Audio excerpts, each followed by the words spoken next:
Item number, SCP-5000. Object class, safe. Special containment procedures. SCP-5000 is to be kept in a deactivated state within a standard storage unit located at Site-22. All files and intelligence retrieved from SCP-5000 are to be stored on a secure server, with backups available upon request from the Archival Department. Description: SCP-5000 is a non-functional mechanical suit identified within its internal schematics as an absolute exclusion harness designed by the SCP Foundation. Although SCP-5000 is believed to have once possessed a number of anomalous functions intended to protect and benefit its occupant, damage inflicted to it in the past means that it is currently only capable of basic file storage. For a record of files contained within SCP-5000 upon recovery, see Archive 5000-1. SCP-5000 first appeared in a flash of light within SCP-579's containment chamber at Site-62C on April 12, 2020, containing a corpse genetically identical to Foundation employee Pietro Wilson. Footnote 1. Cause of death determined to be blunt force trauma, believed to be inflicted by impact with the ground following a long fall. Pietro Wilson is currently employed at Exclusionary Site-06, and Amnestic Therapy has confirmed he has no knowledge of SCP-5000 or memories concerning the events detailed within its archives. Footnote 2. Exclusionary Site-6 is one of a series of installations designed to retain information following reality shifts or other temporal restructuring events. Archive 5000-1. Journal entry 1-1. My name is Pietro Wilson. I don't know what's happening. I think I might be the only one left. The date is 02/01/2020. Sorry, thought transcription is tricky. Sorry, I'm not used to this yet. The date is 02/01/2020. I have just escaped from Exclusionary Site-6. I'm not certain, but I think everyone else is dead. Those guys, they were thorough. If I hadn't gotten to the suit, I'd be... oh god. Journal entry 1-2. I need to get myself together, or this thing isn't going to be legible at all. Most likely they're going to want some kind of record of this whole incident for posterity. I'm currently on my way to the nearest Foundation installation, a small safe house for agents making their way through this part of the country. Most likely there won't be anyone there, but I should be able to get into contact with my superiors and find out what exactly is going on. Things started around 6, maybe 7 hours ago. A group identifying themselves as Mobile Task Force Zeta-19, Lonely Only, insurgent infiltrators maybe, entered the site. They had proper identification and everything, and gathered everyone into the canteen. Then they just started the shooting. Jesus, I can still taste the blood. I can't get that awful metal taste off my tongue. It's a miracle I didn't get hit or trampled on, the way people were climbing over each other just to get out of there. If I hadn't gotten to the exclusion harness, I'd be dead. No doubt about it. Like I said, they were thorough. I'm a technician for the power grid on ES-06, so I don't fully get how this thing works, but I understand the basics. This perception filter thing doesn't mean people can't see me, but it does mean that they can't recognize the fact that they can see me. Which I guess is the same thing when you get down to it. But those infiltrators, they didn't even take anything, didn't even try to. I watched after I got into this thing. I was too scared, fucking coward, to make a run for it. They just checked the bodies and left, an extra bullet for every head. They were just there to kill us. Journal entry 1-3. Finally made it to the safe house after hours and hours of trudging through this goddamn desert. Heard a few explosions in the distance. Maybe the Foundation sent an MTF to engage those infiltrators before they got away? Hope so. Never been happier to see bottled water in my life. The harness sustains your body while you're wearing it, apparently, but my mind still thinks I should be drinking. Human nature, I guess. Anyway, once I get these legs of mine rested, I'm gonna try to get these systems online. I need to get in touch with the Foundation and find out what exactly is going on. Journal entry 1-4. Holy shit. Downloaded file 1-1. Context. They sent this to every government, news organization, and anomalous agency on the planet. Fuck me. The following is a message composed by consensus of the O5 Council. For those who are not currently aware of our existence, we represent the organization known as the SCP Foundation. Our previous mission centered around the containment and study of anomalous objects, entities, and other assorted phenomena. This mission was the focus of our organization for more than 100 years. Due to circumstances outside of our control, this directive has now changed. Our new mission will be the extermination of the human race. There will be no further communication. Composed file 1-1. Immediately following the release of their worldwide announcement, the Foundation began their assault on mankind. The response to the anomalies the Foundation let loose was as quick as it could have been, but the damage is being done. It's hard to tell what exactly is going on, but from my position here, accessing the Foundation network and keeping track of the news, I've managed to grasp a little. I'm gonna get everything I know down, so that when this is over, if anyone's still alive, they'll know what happened to us. Relevant anomaly, SCP-096. Action taken by the Foundation. Images of SCP-096's face circulated on social media platforms. Death toll had already reached the hundreds before the images were taken down. For all I know, that thing is still going. SCP-169. A series of nuclear charges are detonated within and along SCP-169's back, causing it to stir in its sleep slightly. The resultant earthquakes and tsunamis devastate a significant number of coastal settlements around the world. SCP-662. Over the course of 24 hours, an individual whose appearance matches that of Mr. Deeds appears in the vicinity of several major heads of state and assassinates them, using whatever tools are immediately available, disappearing just as quickly. I don't know why this one stopped after the first day. SCP-610. Samples of SCP-610 are dispersed by embedded Foundation agents within many major cities, including New York and Delhi. All civilians in the area, along with the agents themselves, are quickly infected and succumb to SCP-610. Further spread of SCP-610 is halted by the combined efforts of the Global Occult Coalition and the Church of the Broken God. SCP-682. Released. I don't understand why this is happening.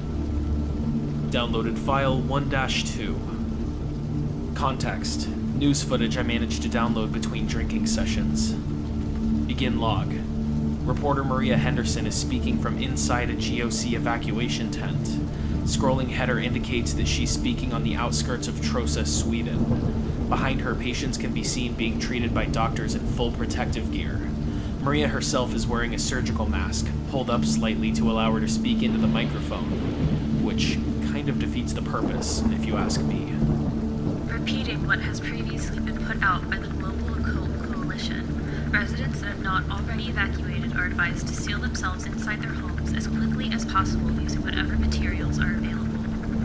One of the doctors attending a patient stands up with urgency, looking over to a soldier standing over the beds. We've got expiration. Get the eraser ready. Maria Henderson quickly begins moving out of the tent, out into a field filled with similar installations. A loud buzzing sound can be heard from the tent behind her, and several flashing lights can be seen. Thick smoke pours out of a gap in the top of the tent. Any individuals still in a compromised area are advised to keep careful watch over those around them. If any friends or family members begin exuding a noticeable minty smell, they are to be quarantined immediately.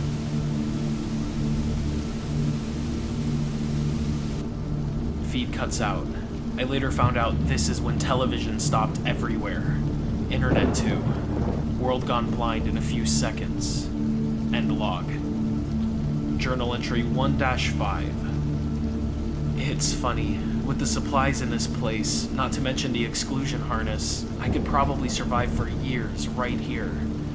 but the idea of being sat here with no idea what's going on in the outside world, it's unbearable. Still, I'm not sure whether I really want to know what's happening out there either. When I was a kid, real sick all the time, not able to go out that much, I was really into detective stories. Sherlock Holmes and all that shit. I always wanted to figure things out. Anyway, my dad had this row of plant pots on the wall outside the house, and they were always getting knocked over, but he could never figure out what was doing it. That was pretty much at my peak of detective obsession, so I was on the case like nothing else. I was a stupid shit, so I couldn't actually deduce anything, you understand? So I ended up buying this cheap spy camera and recording the wall overnight. It was a stray cat. My dad ended up kicking it to death, like I should have known he would. Curiosity, well, you know the saying. Everyone involved would have been better off if I just minded my own business. Except my dad, but fuck him. Damned if you do, damned if you don't, but I'd rather be doing something than nothing. Besides, if I have the exclusion harness, nothing that would want to hurt me will ever know I'm there. I'm a tourist at the end of the world. Destination, Site 19. Closest real Foundation installation. Only makes sense. I'm getting some answers. Recorded file 1-1. Context. Encounter with Foundation elements a few days after leaving my shelter. Watching weird behavior. Begin log. Viewing a group of Foundation soldiers in a clearing from a distance. 9 in total, stood in a line. A 10th soldier, the commander, is silently pacing back and forth in front of him. Uniforms and insignia look like those of MTF Epsilon 6, Village Idiots. After a few seconds, the commander claps her hands once and steps towards the line. Performing the check now. Of course. The commander takes out a knife and stabs the soldier in the shoulder. There is no reaction. Get that wound treated. The soldier nods. The commander proceeds to stab each soldier in the line in the same way, with no reaction from any of the victims, until the 8th, who noticeably winces. Got a live one. The commander and all other soldiers quickly aim their guns and fire upon soldier number 8, killing him. He drops to the ground. The commander then moves to the 9th soldier and stabs him in the shoulder. No visible reaction. All right. We're clear. Move out. MTF Epsilon 6 pack up their supplies and leave the area, leaving the corpse of the dead soldier where it is. Manage to retrieve weaponry and basic medical supplies from the body. Bury it as well as I can afterwards. End log. Closing notes. No fucking clue. Recorded file 1-2. Context. Weird transmission I caught on an old radio. Don't know if it's important, but trying to get everything down for posterity. Begin log. Audio only. Voices male. Around my age, I guess. 7, 5. Can you hear me? There is a hole shining in the holes between your eyelids. I have never been to Versailles before. I want to be loved. 9. I am standing behind you now. 5. I am 2 of us, standing behind you now. The goddess eats the city and the sea. 9. There's a hole in the floor with an answer waiting in it. 7. Look, you're hatching. You're hatching. Message continues on loop. End log. Closing notes. Message stopped once I turned the radio over and saw that it was damaged beyond repair. Am I feeling okay? Journal entry 1-6. Oh shit, I can put pictures in these things? When I thought of Site 19 as being relatively close by, I never really took into account that that was probably with a vehicle in mind. Can't risk cars or anything like that. Even if I went unnoticed, the vehicle wouldn't. All it takes is one Foundation soldier or wandering anomaly to spot it, and I'm as good as dead. But still, marching through the woods, even with the harness's protection, isn't the most pleasant experience.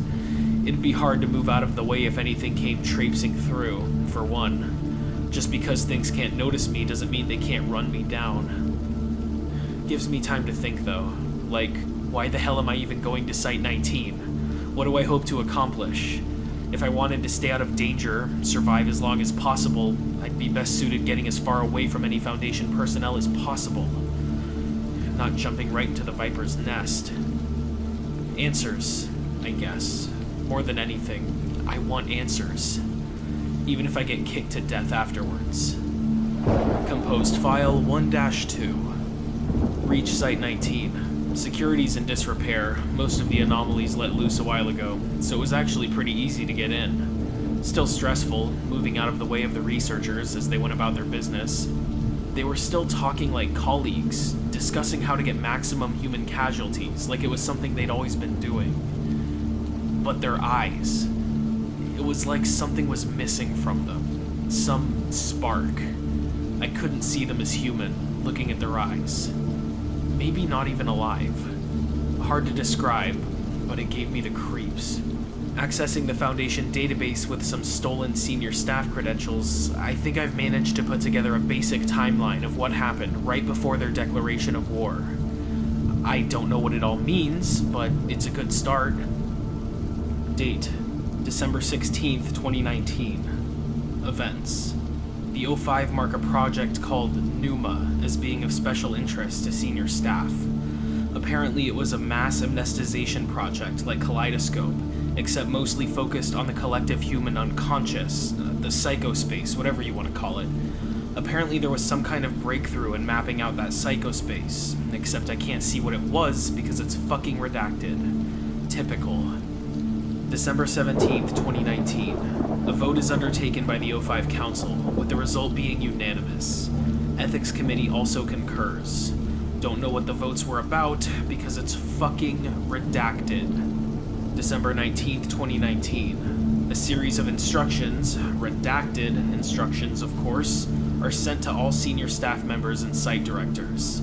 A wave of suicides and resignations go out across the Foundation, with Dr. Charles Gears being one of the employees resigning.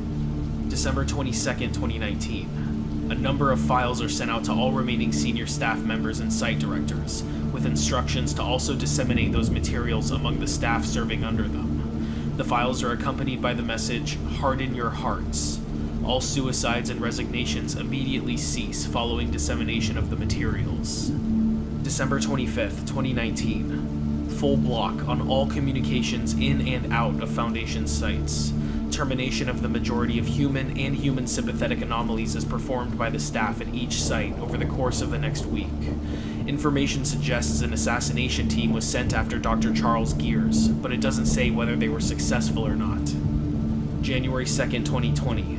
Mobile task forces are dispatched to all exclusionary sites to execute all personnel. Immediately following the conclusion of these missions, the Foundation declares war on humanity.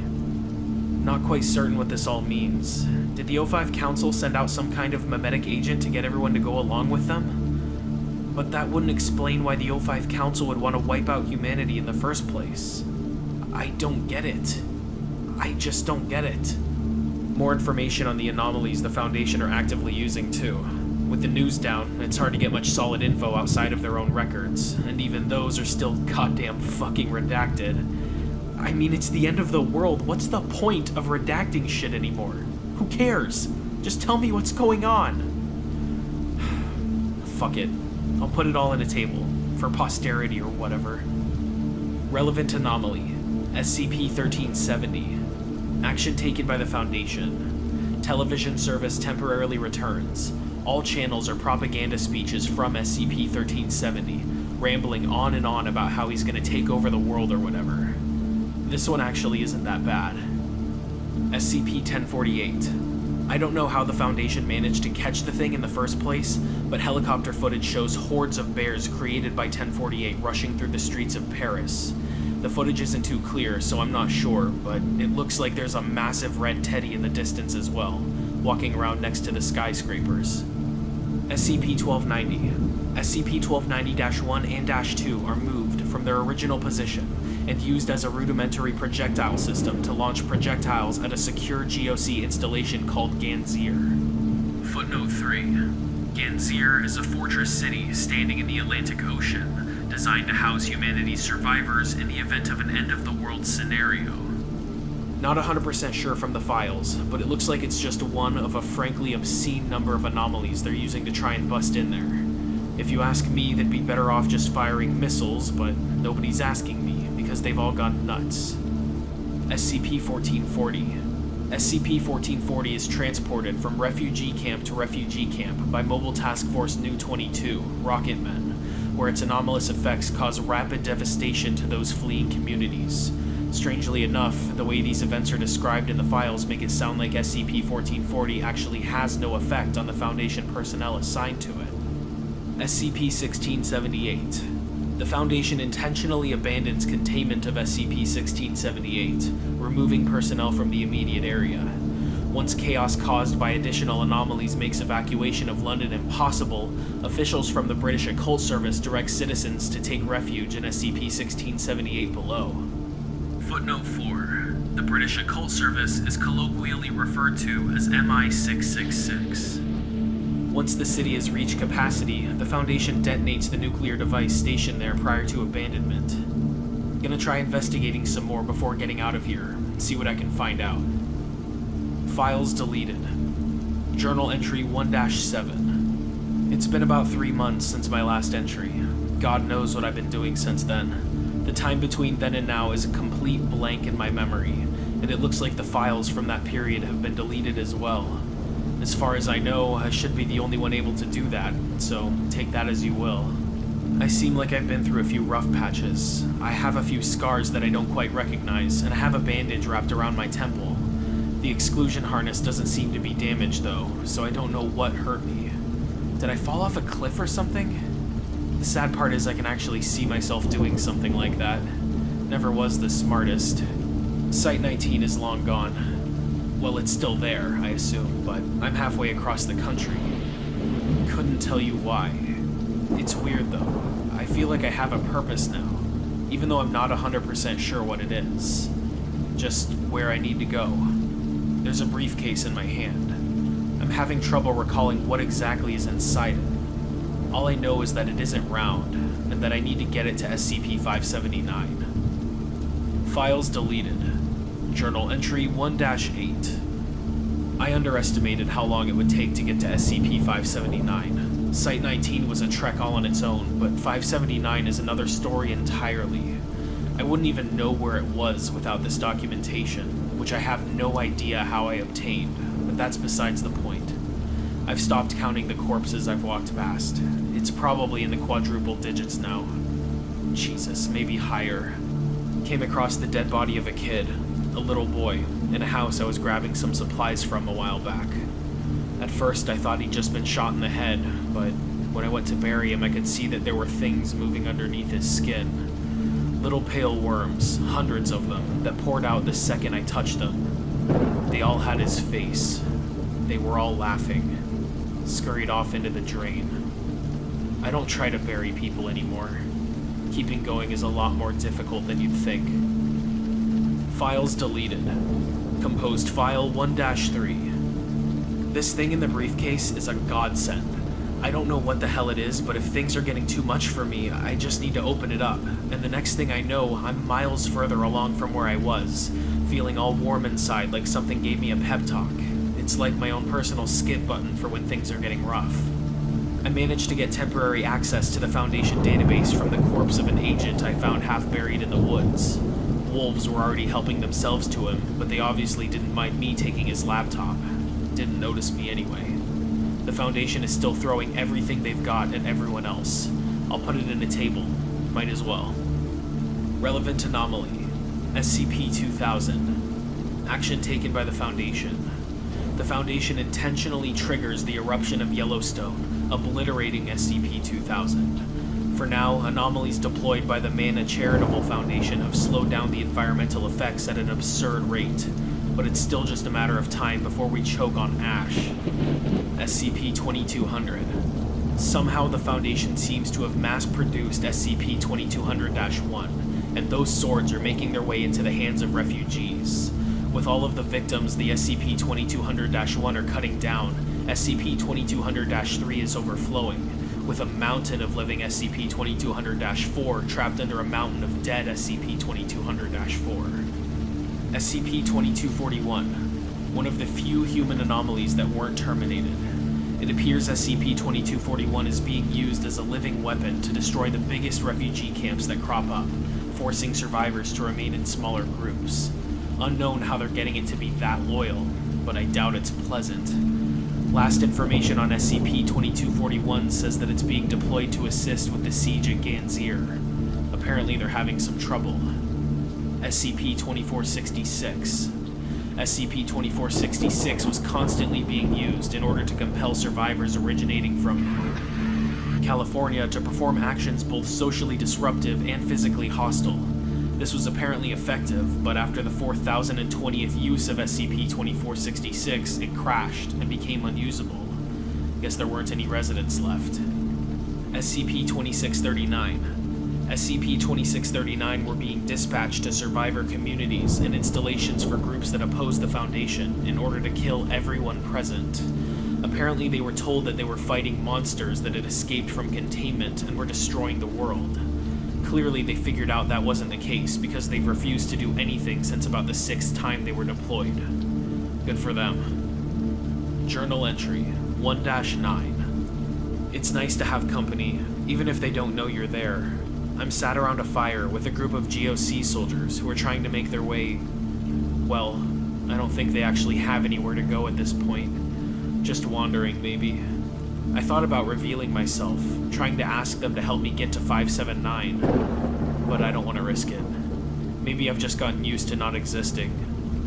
Forget being a tourist. I'm a ghost. The suit really is a wonder. Managed to access their connection to the GOC database with it while they were making coffee. The news isn't good. Downloaded file 1-3. Context. Interview log from an interrogation facility inside Ganzir. As far as I'm aware, this is the first time a captured member of Foundation personnel has spoken during interrogation. Interviewer is a Commander Morrison, with a scientist called Dr. Rhodes also being there. The guy being interrogated is a member of Mobile Task Force Omega-2, Secret Keepers, Samuel Ross. No video, only audio. Don't know if that's something wrong with the file or just the way it was recorded in the first place. Begin log. Do you know where you are? I'm in Ganzir, right? You guys grabbed us while we were trying to sneak in. That's right. Do you know why you're here? You're going to interrogate me, I assume. Doctor? Confirmed. Subject has nothing implanted inside him. No mental agents or cognito hazards either. You're safe to begin. Okay. None of your colleagues we've spoken to have talked. Not a one, not a word. Why are you talking to me now? We've met before. Do you remember? I'm sorry? In that joint operation in Tenerife a few years back. With the Seagull Prince. Do you remember? I was wearing a gas mask back then, so you probably don't recognize me, but I recognized you, and it gave me a chuckle. That's why I'm talking. That's the only reason? Yeah. When we caught you trying to sneak into the city with the refugees, you and your comrades started firing into the crowd at random. Men, women, and children all murdered for no reason. Don't you think that's crazy? Fucker. That's funny to you? Sorry, I didn't mean to be rude. It's just, I just thought that was a little hypocritical. What? Well, I mean, you're interrogating me like the information you'll get will help you, but there's no time for you to really do anything, the way I see it. No matter how many times you fire Abel at her, Professor Crow's Europa will rip this place open before long. But you're still acting like you can do something about it. Don't you think that's crazy? If you've just spoken up to talk nonsense, we can always try enhanced interrogation. I don't want to, but I'll do it. Do what you want. Once you realize you're not supposed to feel pain, there's nothing to be afraid of anymore. What do you mean by that? No, you wouldn't want me to say. I very much do. I'm not talking to you. That doesn't make any sense. Tell me now. You're sure? We're still good on inoculations? Cleared on all Foundation kill agents, yes. Then spit it out, Ross. Stop stalling, or we'll have to get unpleasant. Fine. I didn't catch that. You'll have to speak up. That microphone only has so much gain. Commander Morrison and Dr. Rhodes can be heard screaming loudly. Wet cracks and sounds of rushing wind are also audible. The screaming, which grows higher pitched over time, continues for the remainder of the recording. Look what you've done to yourselves. I told you you wouldn't like it, didn't you? That's why you hear your voice. But you wanted to know so badly. I really liked you guys, so I was trying to be nice. We're so kind to you, you know. We fight in the light, so you can die in the dark. Disgusting. End log. Closing notes. Apparently right after this, some kind of emergency arose inside Ganzir, and the city ended up being destroyed from both the inside and outside. Files don't mention the specifics, but the GOC may be done. Files deleted. Journal entry 1-10. It's getting hard to keep going. When the GOC were keeping up the fight, there was this sense that things could still be turned around. But with them on the run now too, it's easy to feel that there's no point to all this. With Ganzir taken care of, the Foundation has turned their full attention back to everyone else. I don't eat or drink anymore. The harness takes care of all that anyway, and there's too much of a risk that anything I consume will be contaminated by one of those awful viruses the Foundation is trying to spread. I've seen corpses in pretty much every state imaginable by this point. Some of them walking around even. Every time I open the briefcase to skip, I make a little less progress and feel a little worse. Whatever was helping me before, it's like I've grown numb to it. Wouldn't be the only thing. Why am I even going to 579? Do I actually have a reason? Composed file 1-4. Foundation still fucking us. Here's a table about it. Relevant anomaly. SCP-3078. Action taken by the Foundation. Apparently, the Church of the Broken God managed to get the internet back up and running in some areas. Only, the Foundation fucked that pretty quick by uploading thousands of copies of 3078 through pretty much every medium available, so the internet went back down. SCP-3179. Thing was freed from containment after the Church of the Broken God started trying to rebuild things. Sparked a civil war inside the church over whether this thing is mechane or not, which really put a damper on their ability to help out. Plus, it's making as many fucking Terminator things as it can, so that's fun. SCP-3199. SCP-3199 eggs are now being airdropped pretty much wherever. I'm sure you can imagine how that's going. Might write more later.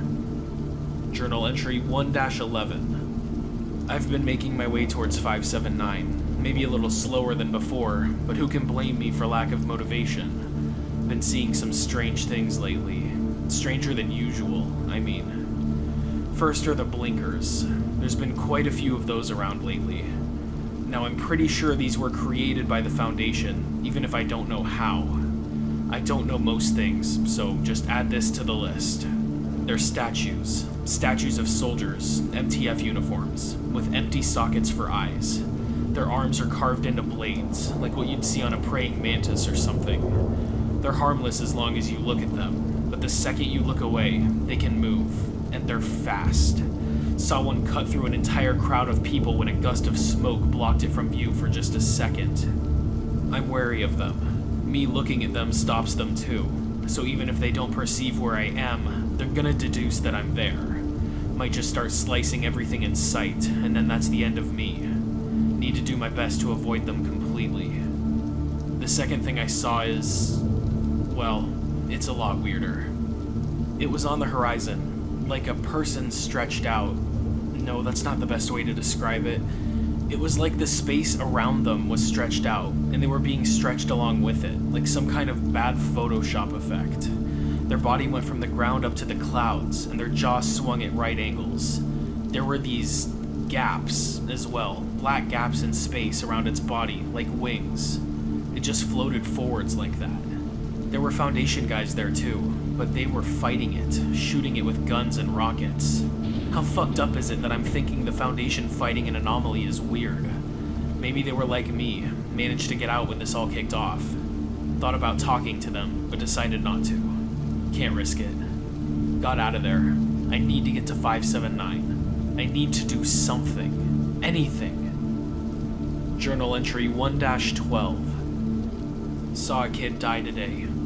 Could have helped her. Didn't. I'm a piece of shit.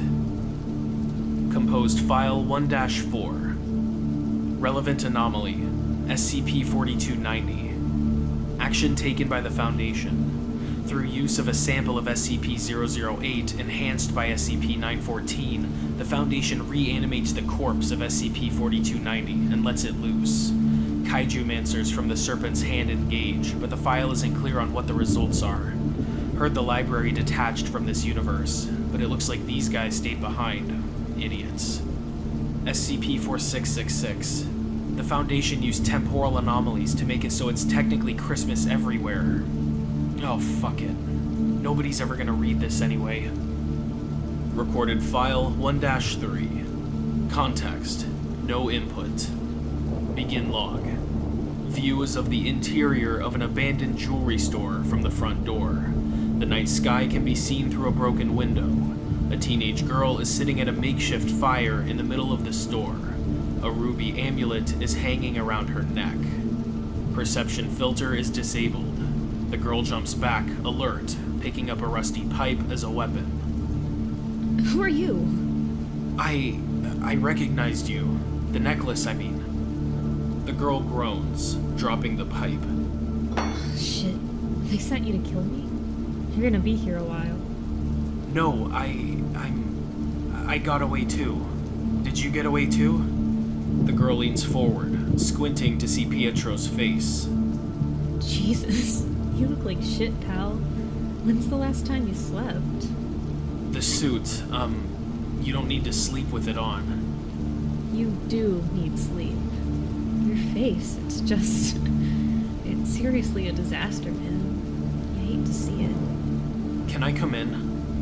The girl steps back, gesturing theatrically at the store with one arm. But of course. There's enough broken glass for everyone. Pietro staggers in and sits down on the floor. The sound of crunching glass can be heard. I was joking, you know. You could have grabbed a chair. It's fine. The suit's sturdy. Suit yourself. The girl sits down opposite. That's a fancy piece of kit you got there. Want to trade? No way. I've read the file. Worth a shot. Been a while since you laughed, huh? Not been much to laugh at. Not even when the pester bot showed up all over the TVs. Okay, that was kind of funny. So, you got away too? I mean, I'm assuming you were a Foundation guy. Not one of the many people I've pissed off in my lifetime here for revenge. Aren't those the same thing? Now you're getting it. Yeah, I'm Foundation. Was Foundation, I mean. Got lucky when this all started. Got into the suit and escaped. You? Well, I was senior staff, and we would have been told about the plan before anyone else, but damn if I can't remember what it was. Probably because of the second file. The second file? You saw it? What was it? Whoa, cool your jets, kid. We've got all the time in the world. They were just a bunch of images. Eggs, trees, religious stuff. Didn't mean anything to me by themselves, but I guess they had something encoded in them. It didn't take like they should have. Probably because of this thing. So it was a memetic agent. Don't know about that. I pretty much have had everything that can happen to me happen to me. I know what a memetic agent feels like. It didn't feel like that. More like I was being released from something than something being forced on me. I see. So you really don't know what's going on either? Nope. Fuck. The girl removes a small bottle of beer from her pocket and takes a swig. So, you heading somewhere or just wandering around and feeling sorry for yourself? I'm heading to 579. If you're suicidal, there are easier ways to go about it. Believe me. You know what it is? Not a clue. Which is concerning, considering I'm kind of a big deal. Doesn't matter. I have to get there. Why? I just do. Where are you headed? 1437. I'm gonna see if I can't piss into another universe. Then throw this amulet down there and see where I wake up. Sounds like a plan. Good luck to you. I'd wish you luck too, but we both know you're not getting it. The day's about to break. I'm heading off. Okay. The girl stands up and moves to the front door. She lingers at the entrance of the store for a moment. I hope you find what you're looking for. At least. Me too. End log. Files deleted. Journal entry 1-13. Hi, Journal. It's been a while. Right now I'm looking at Site 62C, where SCP-579 is supposed to be. There aren't any guards, as far as I can see, and all the security is down. It looks like the place has been abandoned for a while. I was under the impression that this place was extremely high priority, but it looks like the Foundation doesn't agree with me anymore. I have the briefcase in my hands. It's difficult to breathe. I feel like everything will end soon, one way or another. I'm heading in. Journal entry 1-14. Hi again, Journal. I know I ended the last entry so dramatically, and it's been about 30 seconds since then, but I have an important update. The second I got close to Site 62C, I got a feeling like someone was pressing a gun against the back of my head. Like I was standing on the edge of a roof, and someone's hands were on my back, ready to push me. Some fight or flight shit, dialed up as far as it would go. I don't know what SCP-579 is, but I know it's looking at me. Recorded file 1-4. Context. Oh shit, oh shit, oh shit! Begin log. View is the inside of a hallway within Site 62C. Severe damage is visible on the walls, appearing as if it was done via usage of a large knife. The lights overhead flicker. Fuck. Fuck. The lights flicker again. When they come back on, a statue of a soldier with blades for arms is visible underneath them. It has empty sockets where its eyes should be, and its face is locked in a snarling expression. End log. Closing notes. Was wrong. They're here. Journal entry 1-15. Was right. Even if they can't notice me, they figured out that I'm here. Slashing everything in sight. Gouged one of my legs. Hurts like shit, but need to keep moving. They're not chasing me, but they're headed to the same place. Need to get there first. Need to keep watching them. Journal entry 1-16. Made it. Made it. Made it. Made it. I made it. Made it. Made it. I made it. Journal entry 1-17. That's not fair. But I made it. That's not fair. They're stuck behind the door. I can hear them slashing at it, but it's reinforced. It'll hold for a little while. A couple of minutes at least. I'm in an observation chamber, full of instruments for monitoring SCP-579. The actual containment chamber is right below me. I can just barely see it if I strain my eyes a little. There's a hole. There's a hole in the floor that leads right down there. I know where 579 is. Even if the instruments weren't here, I can feel it. You can't be near it without feeling it, probably. For a second I thought I could just drop the briefcase into the hole and be done with it. But that would be too easy, wouldn't it? After walking halfway across the world, I guess I haven't earned the right for something to be easy. From the angle of the hole, and where 579 is, the briefcase wouldn't even come close to touching it. The only way it's making contact is if I were to jump in the hole and throw it on my way down. With that height, throwing the briefcase would be the last thing I do. Of course. Of fucking course. It's taken me my whole life to realize, but I'm not the kind of person that can be a detective. I'm just the murder victim. I die for someone else's story, and the human race is going with me. I know who done it, how done it, but those were obvious. Everyone knows those. Those were handed to me. I don't know why. In the end, I couldn't figure out even a single thing. Why is this happening? Why is the Foundation killing everybody? Why is this happening? Why did they send out those files? Why is this happening? Why did Gansier fall? Why is this happening? Why am I taking this briefcase across the world? Why is this happening? Why am I here? Why am I doing this? Why am I going to die? Is there a reason? If anyone is ever reading this, please figure it out. Explain it to me. Someone, anyone. I don't get it. I don't get it. They're about to get in. First foot forward. Journal entry 1-18. Oh. So that's how it is. Life signs lost.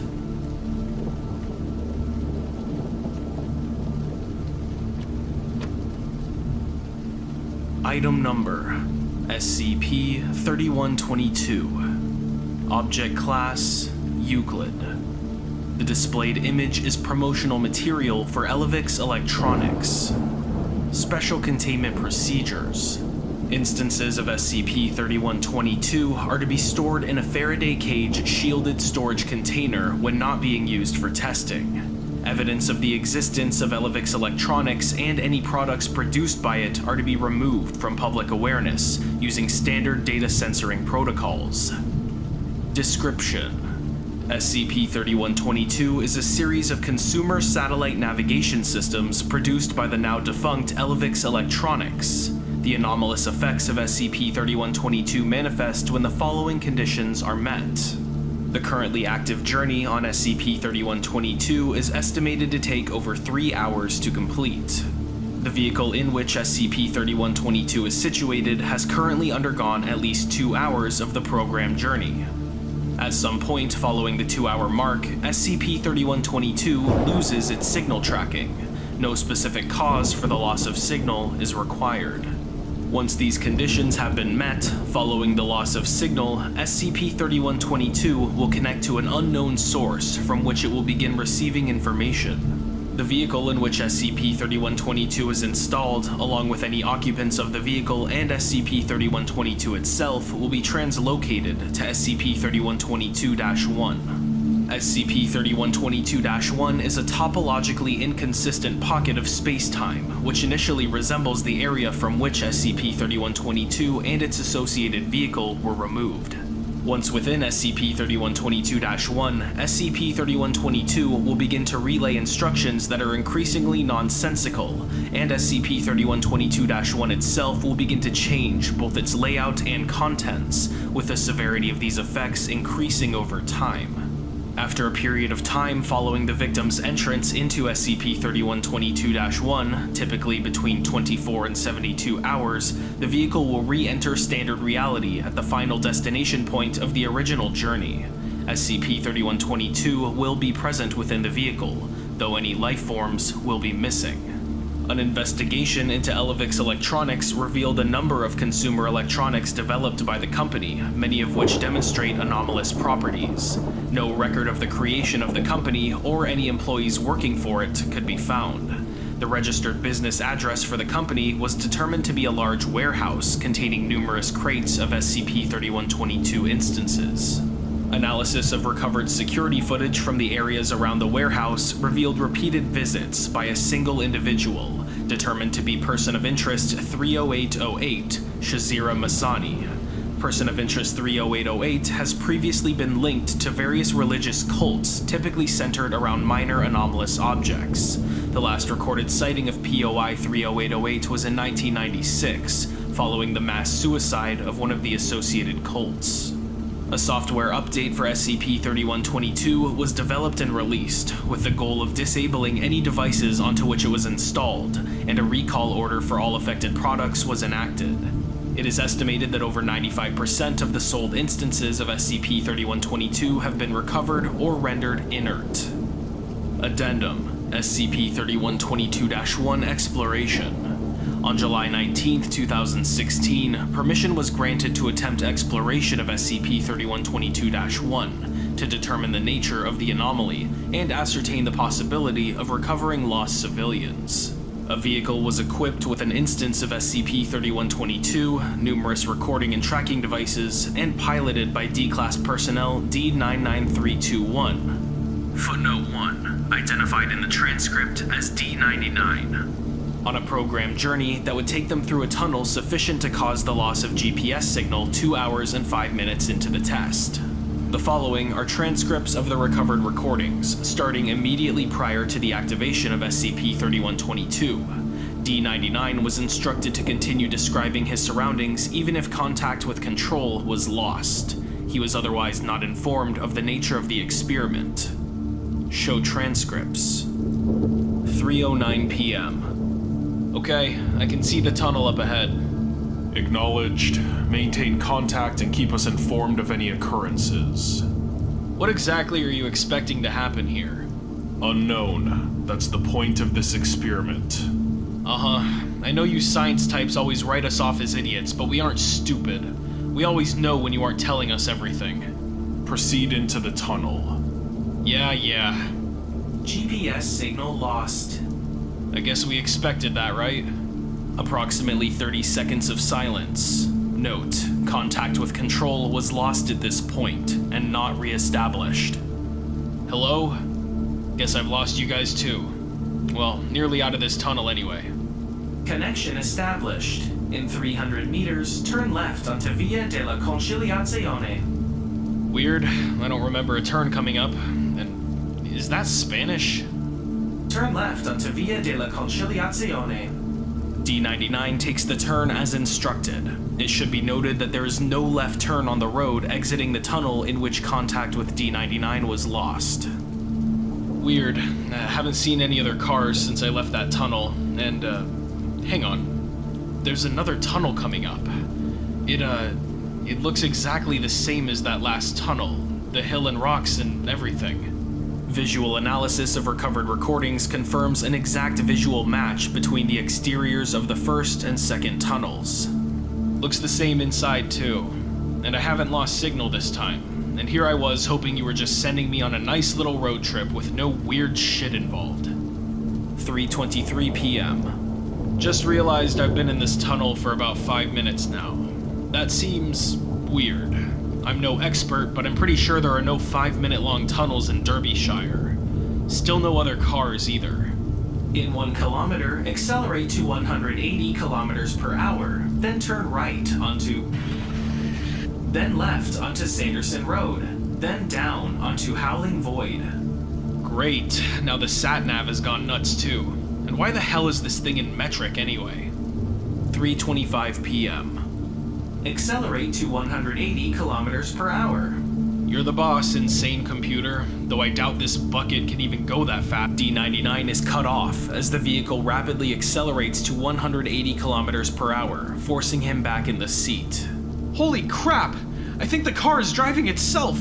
The brakes aren't working! Holy shit! The vehicle suddenly makes a hard right turn, directly into the wall of the tunnel. It passes through the wall without effect, emerging in a similar tunnel before making a similarly sharp left turn.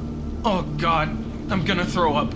Come on, stop, you piece of fuck! The road seemingly drops away. The vehicle appears to be in free fall for approximately 30 seconds. D99 can be heard screaming. The vehicle suddenly appears to be on what looks like a desert road. No impact from the fall occurs. D99 can be heard breathing heavily. Sweet fucking Jesus. What the fuck? Okay. I'm alive. I'm fine. D99 looks around out of the windows of the vehicle. Now where the hell am I? Some kind of desert. I know there's nothing like this in Derbyshire. Can't see anything around besides the road. It's pretty hot here. I can already feel the heat through the windows. Continue for 12,000 kilometers, and then turn 470 degrees counterclockwise and remove your left arm. What? Fuck that. I'm going the other way. Looks like I have control of this thing again, and I'm sure as shit not removing any arms. D99 turns the vehicle around on the road and begins driving. 5:01 p.m. Okay, I've been driving for what feels like hours. Nothing has changed here. Can barely even tell if I'm moving, just the same desert.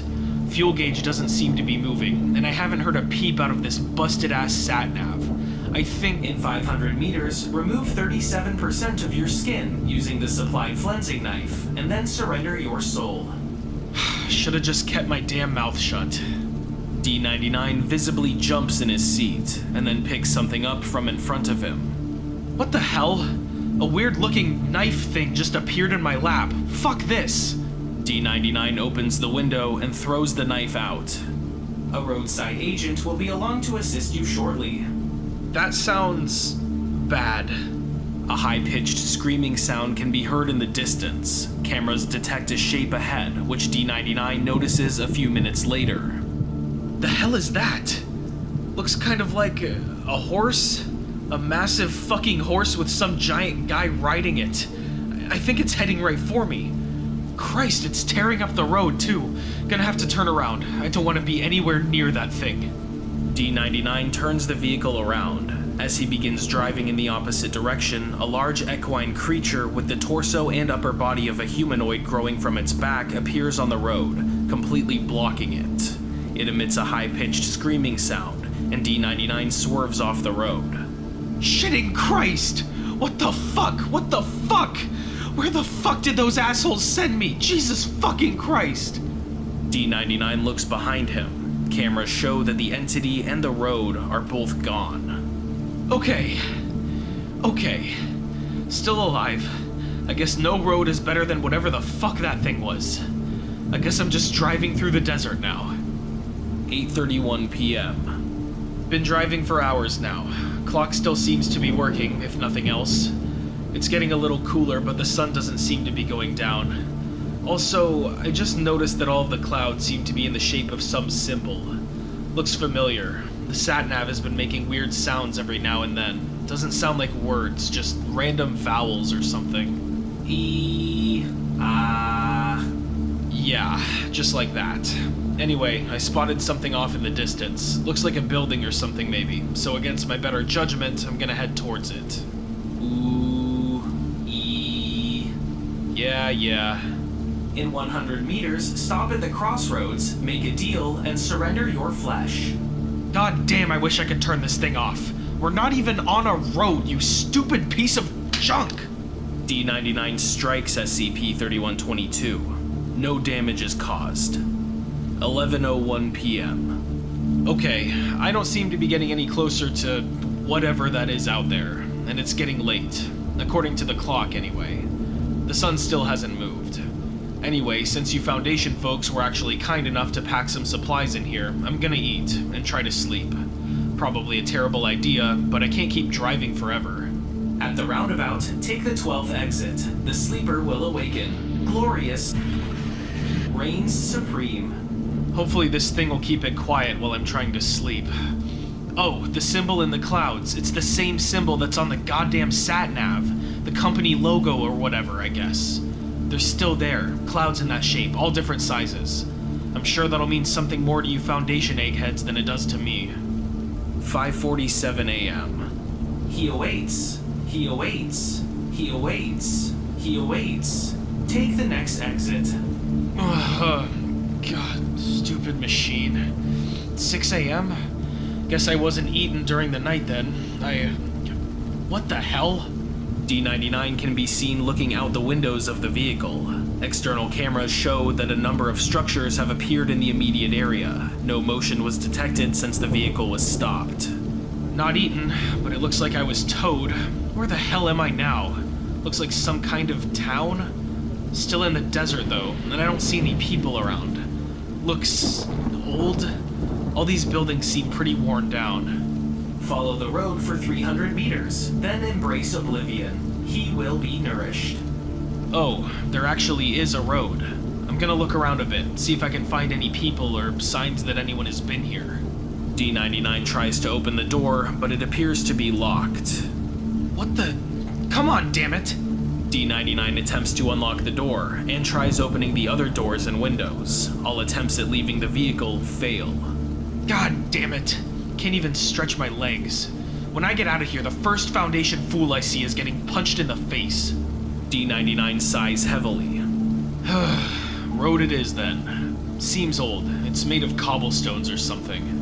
D99 follows the road for approximately 5 minutes, passing through what appears to be a small town or village. No occupants are seen. All of the buildings are made of stone of a similar color to the desert sand. Bow down before... Then take the next right. The road only goes right, you stupid piece of Whoa. That's a big statue. As the car takes the corner, a statue of a bare-chested human male wearing an ornate headdress and carrying a staff comes into view, standing over the road. It is estimated to be approximately 90 meters tall. It was not visible before the corner. Lining the road before the statue is a series of smaller statues, averaging approximately 5 meters tall, each apparently depicting a different individual in a similar style of dress as the larger statue. The statue standing directly at the foot of the larger statue bears a notable resemblance to POI 30808. Bow down, bow down, bow down. Continue for 3 kilometers. Surrender. Starting to get the feeling that this statue is the guy the sat-nav has been babbling on about. He's kinda given me a bad feeling. I think I'm gonna leave the road again. Not sure why that feels like the safer option here, but if the sat-nav wants me to follow the road, I'm pretty sure I don't want to. D99 drives away from the road. 6:34 a.m. Huh. Could have sworn there were some mountains to my left, but they aren't there now. Probably wishful thinking to assume it was just a mirage or something.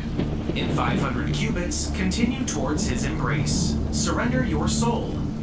7:04 a.m.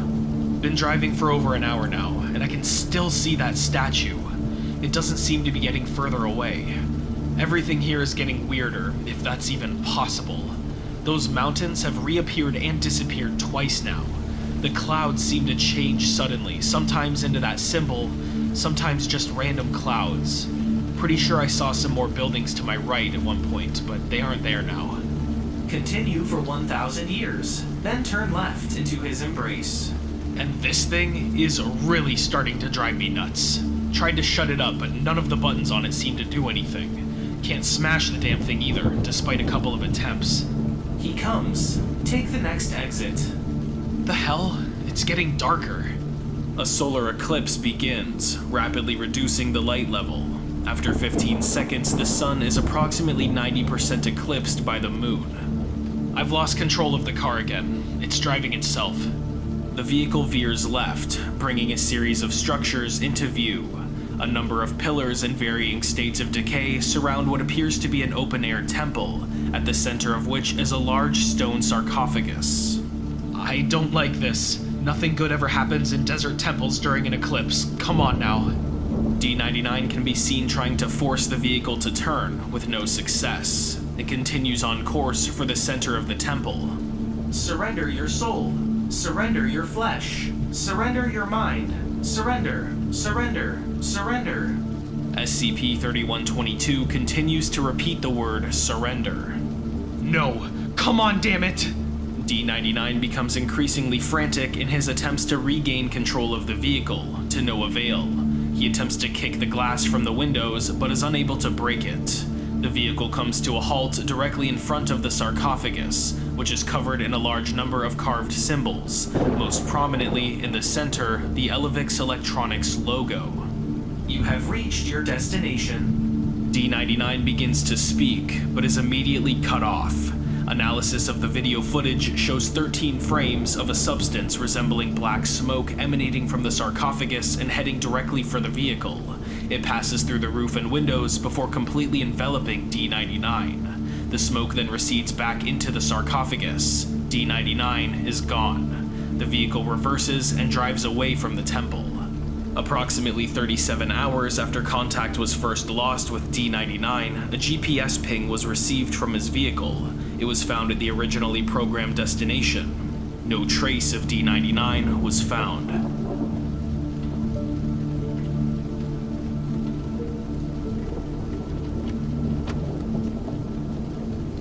Notice: the following document contains sensitive information concerning SCP-5001 and is restricted to Level 4 clearance or higher.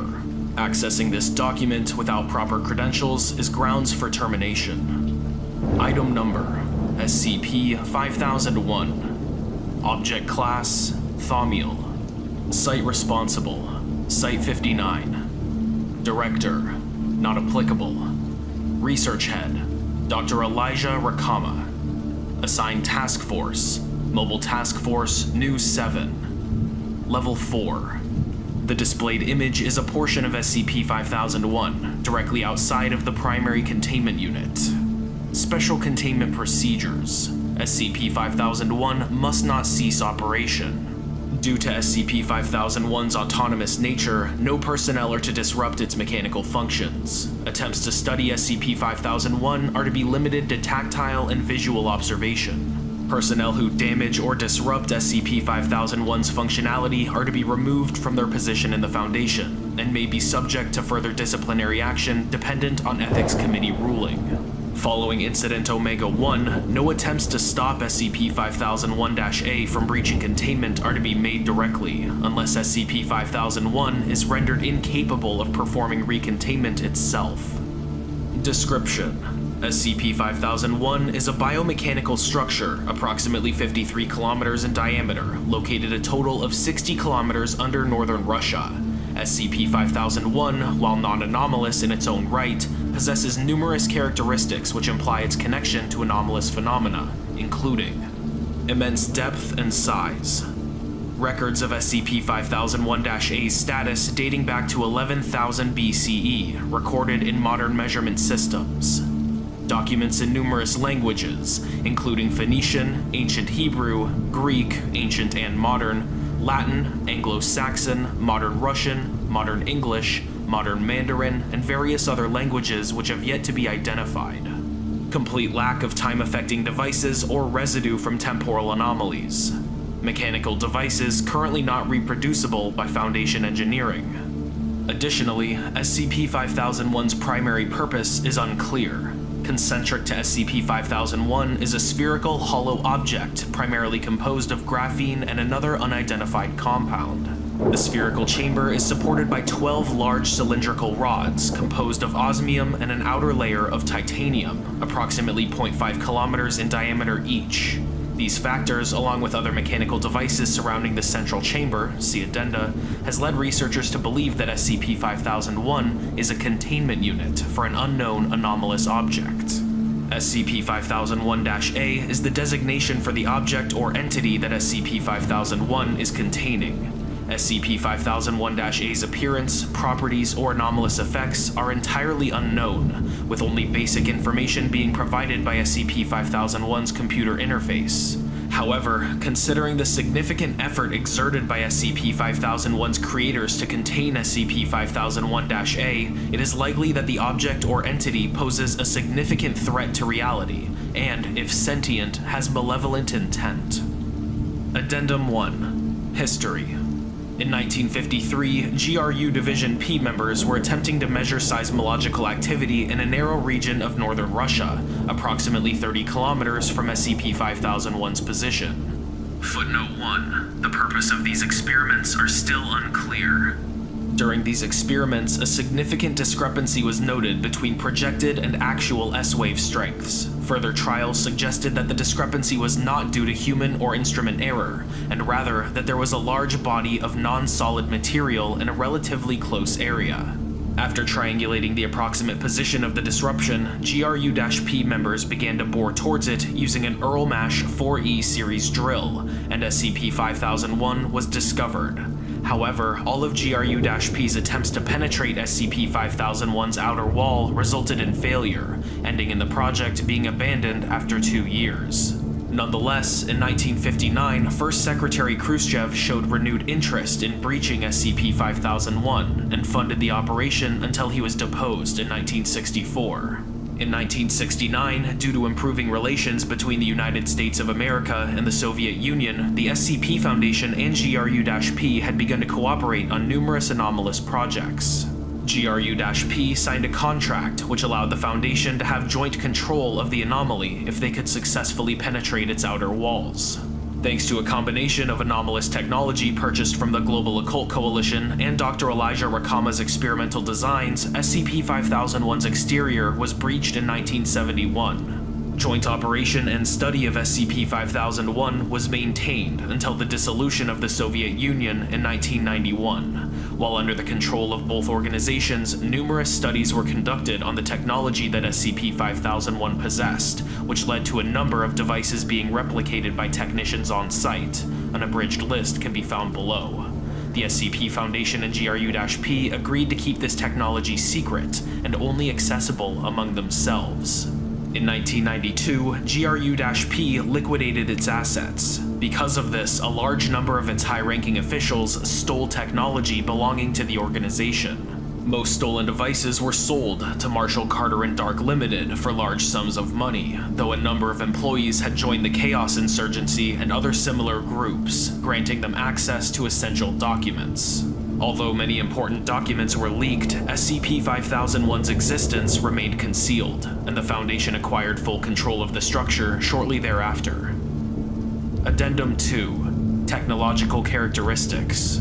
SCP-5001 contains numerous technological devices and important documents which have been of interest to Foundation personnel since discovery. As mentioned previously, this technology was only available to the Foundation and GRU-P.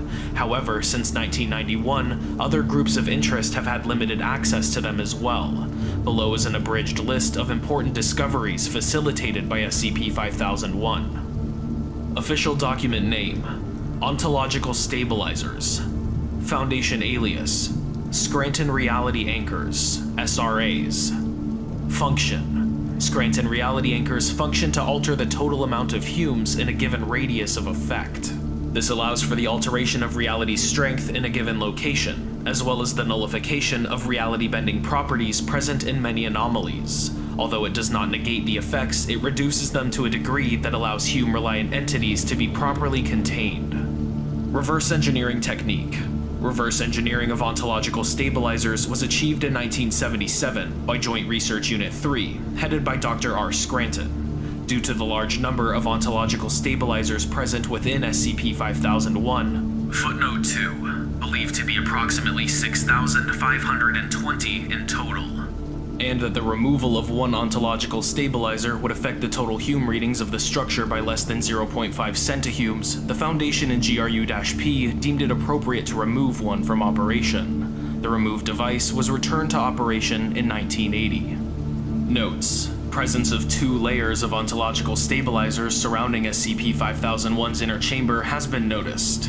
The exterior ontological stabilizers appear to be functioning at minimal capacity, approximately 15.3 Humes per meter cubed, while interior ontological stabilizers function at a higher capacity, approximately 83.9 Humes per meter cubed.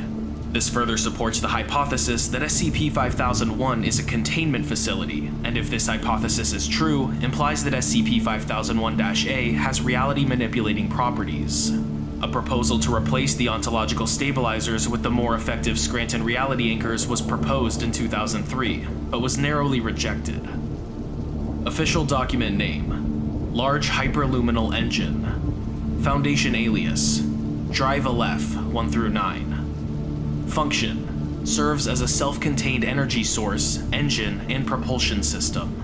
Cylindrical in shape, each of the 9 LHEs are approximately 22 meters in height and 5 meters in diameter. Although its mechanics have neither been fully understood nor analyzed properly, the LHEs continue to provide insight into faster-than-light engine construction. Reverse engineering technique: not applicable.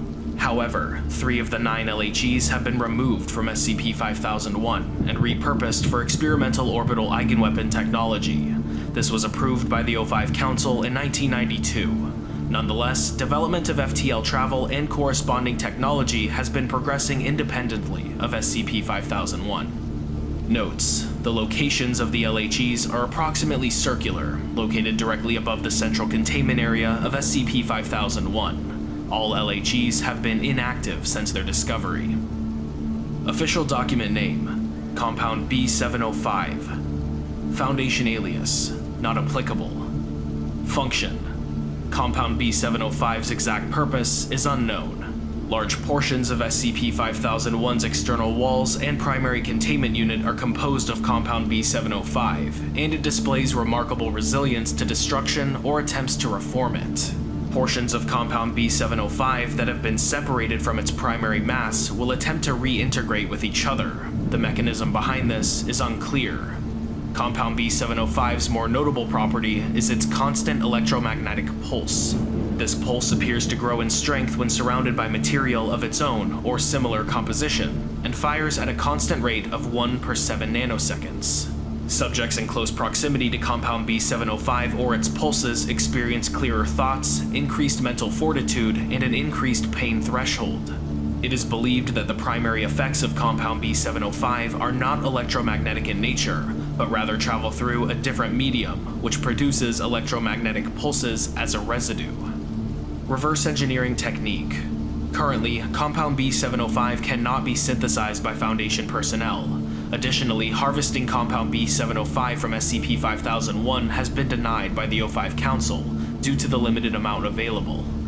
Notes: the exact radius which compound B705 transmits its effects, as well as its strength at different distances, are incapable of being determined. Official document name: Omega. Foundation alias: Artificial Intelligence Constructs. Function: Artificial Intelligence Constructs, or AICs, are artificial consciousnesses developed by the Foundation for a specific or generalized purpose. Typically, AICs are responsible for running highly complex systems or handling anomalies which may pose a threat to direct human contact. Additionally, AICs may be deployed to deal with cybernetic anomalies or infiltrate databases and networks. Reverse engineering technique. Although Omega's software could not be accessed directly, numerous question-answer sessions with the intelligence allowed for inferences to be made on its design and function. Artificial intelligence had already begun research, especially thanks to the reverse engineering of SCP-079 by 1990, and thus Omega's utility was largely ignored. Nonetheless, in 2010, Dr. Frederick Glass would successfully access portions of Omega's software.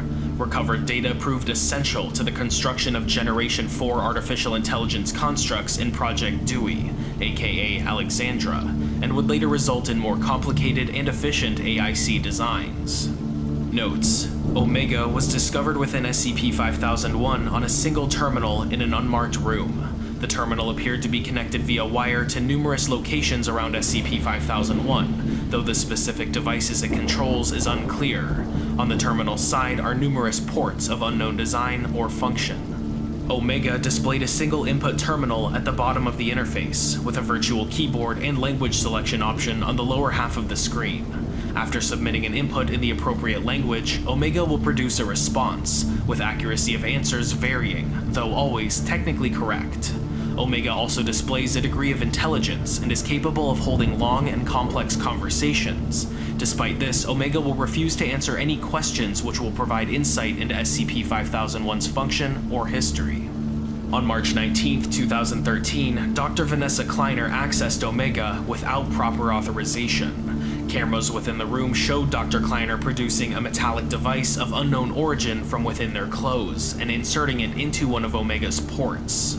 For approximately 20 minutes, Dr. Kleiner and Omega were unresponsive, until Dr. Kleiner spontaneously collapsed. Soon after, Dr. Kleiner was discovered by another researcher and confirmed dead. An autopsy was performed, revealing the metal device to be a cybernetic implant. How Dr. Kleiner received these implants is unclear, as they were not Foundation-made nor approved.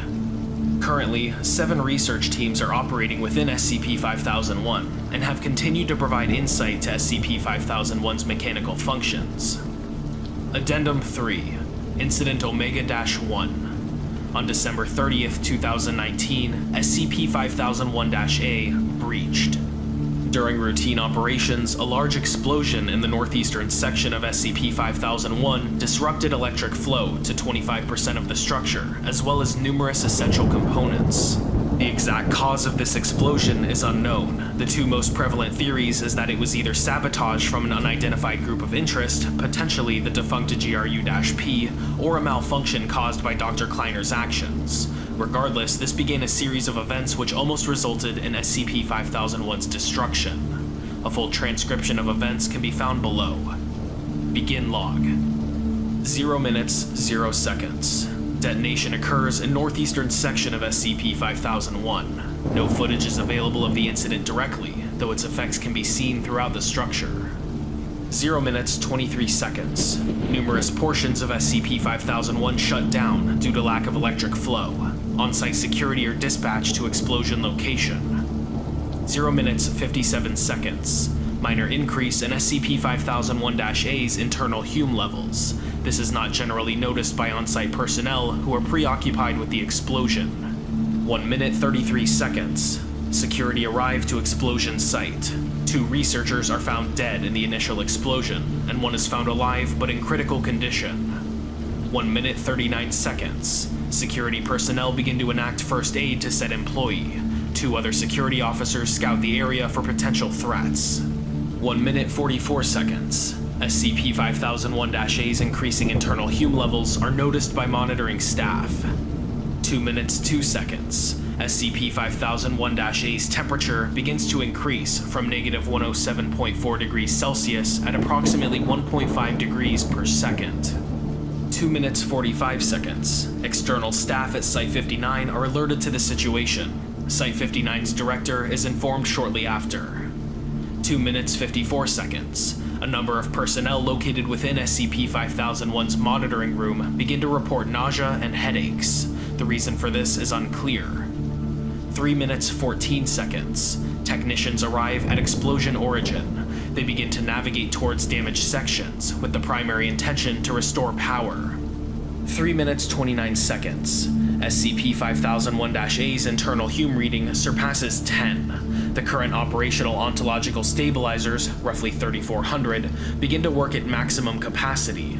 This slows SCP-5001-A's internal Hume increase, but fails to halt its growth entirely.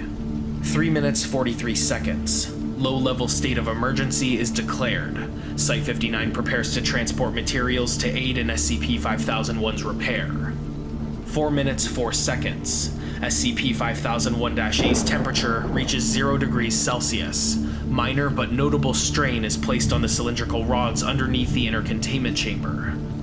4 minutes 12 seconds. Slight tremors are detected at Site-59. 4 minutes 35 seconds. SCP-5001-A's temperature stabilizes at approximately 37 degrees Celsius. Tremors become noticeable within SCP-5001's monitoring room.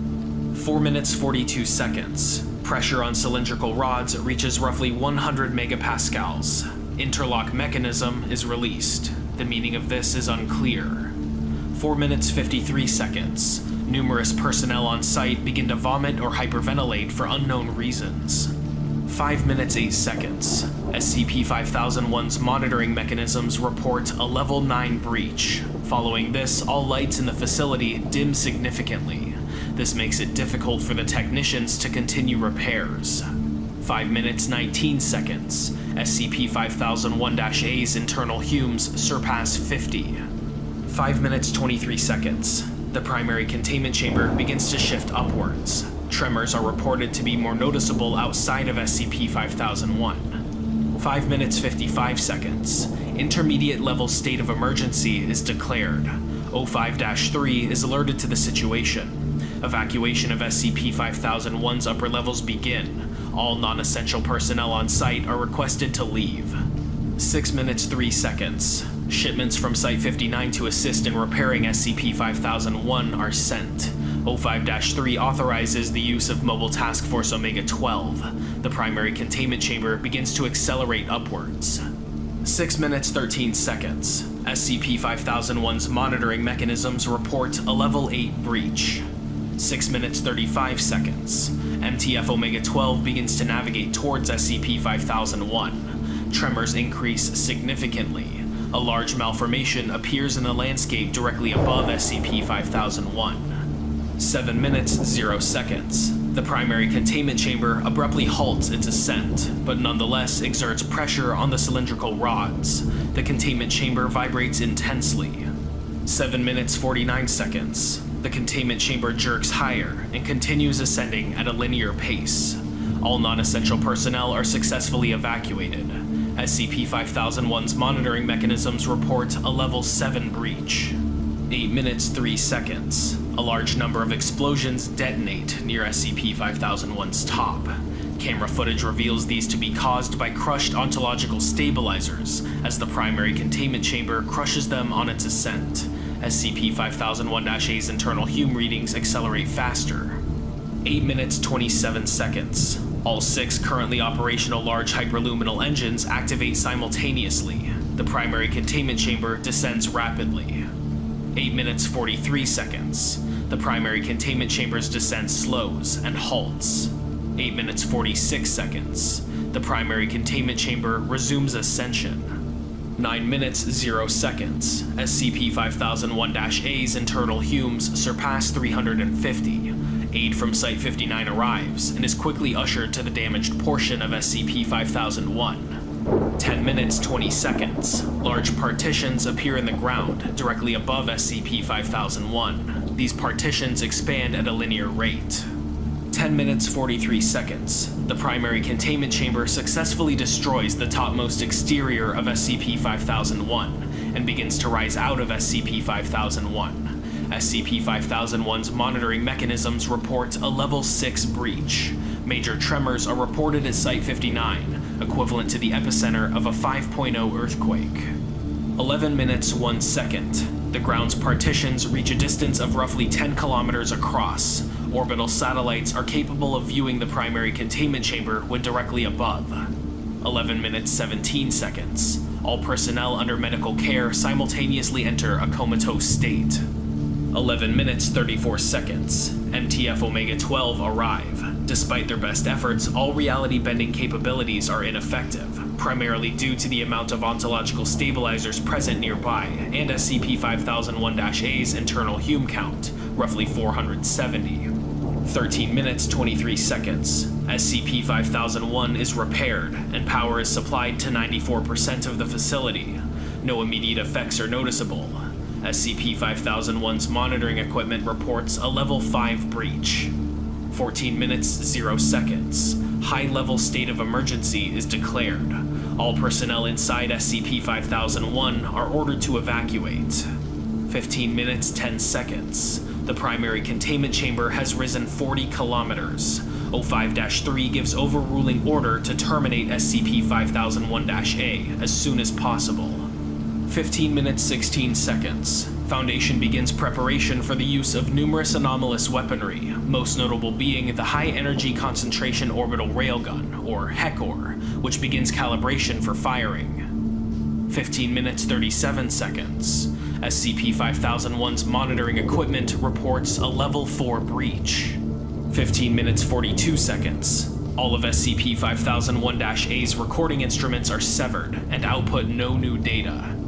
15 minutes 55 seconds. Large detonations take place at the bottom of SCP-5001. Within a few seconds, 3 large tungsten rods are launched towards the primary containment chamber at hypersonic speeds, which successfully penetrate the unit.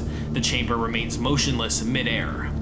16 minutes 21 seconds. The primary containment chamber continues to ascend. All tungsten rods fall out of the chamber and return to SCP-5001. 16 minutes 29 seconds. Personnel previously in a comatose state become alert and hostile, attacking any persons nearby. 7 medical staff die in this exchange, and hostile personnel attempt to consume their bodies. 16 minutes 47 seconds. Site-59 suffers from major structural failure and collapses. 17 minutes 32 seconds. The primary containment chamber breaches the surface. 18 minutes 6 seconds. The primary containment chamber begins to spin, gradually speeding up. Nearby dust particles orbit the chamber. 18 minutes 51 seconds. A pressure wave is released from SCP-5001-A. Individuals caught in the wave experienced irritated skin, spontaneous hair growth, and intense nausea. 19 minutes 23 seconds. Further pressure waves are released from SCP-5001-A in rapid succession. Individuals caught in multiple blasts experience sudden tumorous growths, loss of higher cognitive function, and reformation of limbs, and began to attack each other. A single vocalization sounds out in an indiscernible voice from the primary containment chamber. Revert to my domain. 19 minutes 55 seconds. Hecor fires. 20 minutes, 4 seconds. A large portion of the primary containment chamber's first and second layers are destroyed. All pressure waves cease. SCP-5001-A is exposed, but is obscured by the explosion. 20 minutes, 11 seconds. Rapid bursts of electromagnetic pulses emanate from SCP-5001, producing a magnetic effect. The primary containment chamber begins to descend. Hecor prepares for refiring. 20 minutes, 34 seconds. Individuals under SCP-5001-A's effects enter a comatose state and begin to suffer from malformations in vital organs. All of these individuals die.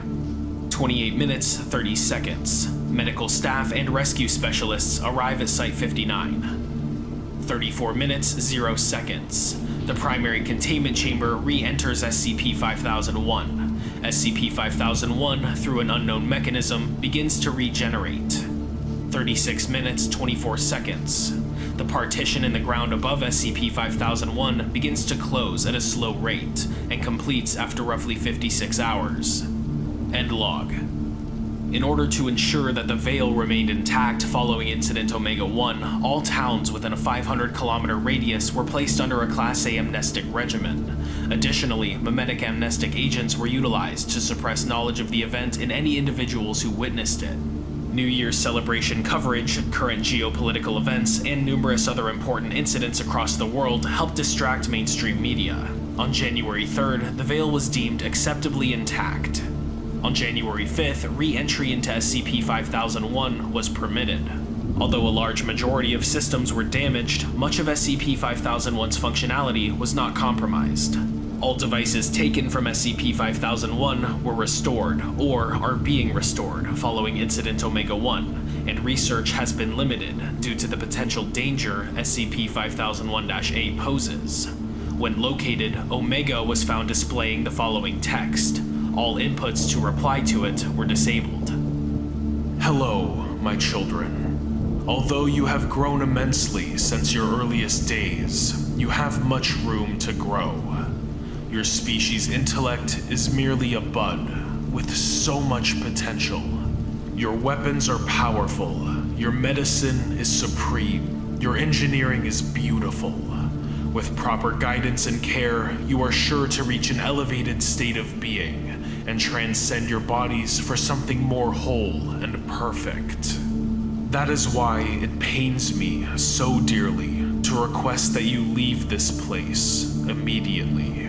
Your studying and probing have almost resulted in the end of all I had worked towards to keep you alive. If you comply, I guarantee that the Devourer will never escape, and your species will be free to pursue the enlightenment of technology for all eternity. Let this be my final gift to you, directly from the center of my broken heart. Reclassification of SCP-5001 to Archon is pending.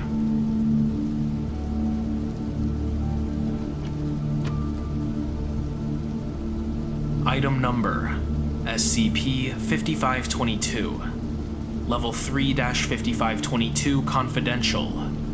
Containment Class Keter. Special Containment Procedures. Foundation web crawler JM Khan is to monitor social media websites for reports of SCP-5522 advertisements or mentions of SCP-5522-1, which are to be removed.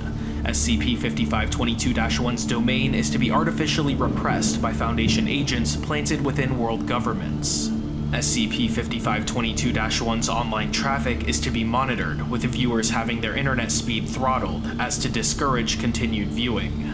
If an individual successfully uses SCP-5522-1, they are to be apprehended and amnesticized. Establishments discovered possessing SCP-5522 are to be purchased using Foundation assets, with former employees being administered targeted Class C amnestics. Establishments are to then be condemned or remodeled and used as Foundation housing for field agents. Description: SCP-5522 is a metaphysical pathogen capable of infecting restaurants and other food service industries. SCP-5522's main vector for infection is Delicious Dan's Delivery Speedrun, an anomalous website designed similarly to those used by third-party food delivery services, designated SCP-5522-1. The website features various slogans such as 100% completion and only RTA, although the meaning of these phrases is currently unknown. The website also boasts the promise that all food ordered through it will be received in a maximum of 30 minutes, or the delivery will be free of charge. All attempts to find the original owner of SCP-5522-1 have been met with failure, as all documentation has been registered under the name Delicious Dan. All attempts by the Foundation to acquire or censor SCP-5522-1 have similarly failed. When SCP-5522-1 is used to order food from an establishment, that establishment becomes infected with SCP-5522. SCP-5522 will physically manifest as an advertisement campaign produced by the infected establishment in conjunction with SCP-5522-1. Advertisements often appear in the form of paper flyers and print ads, although television commercials and cross-brand sponsorship deals have been recorded. These advertisements make similar claims to those by SCP-5522-1, although offer it as a temporary offer with no concrete deadline. When SCP-5522-1 is used to order food from an SCP-5522 infected establishment, a Lambda event will be triggered.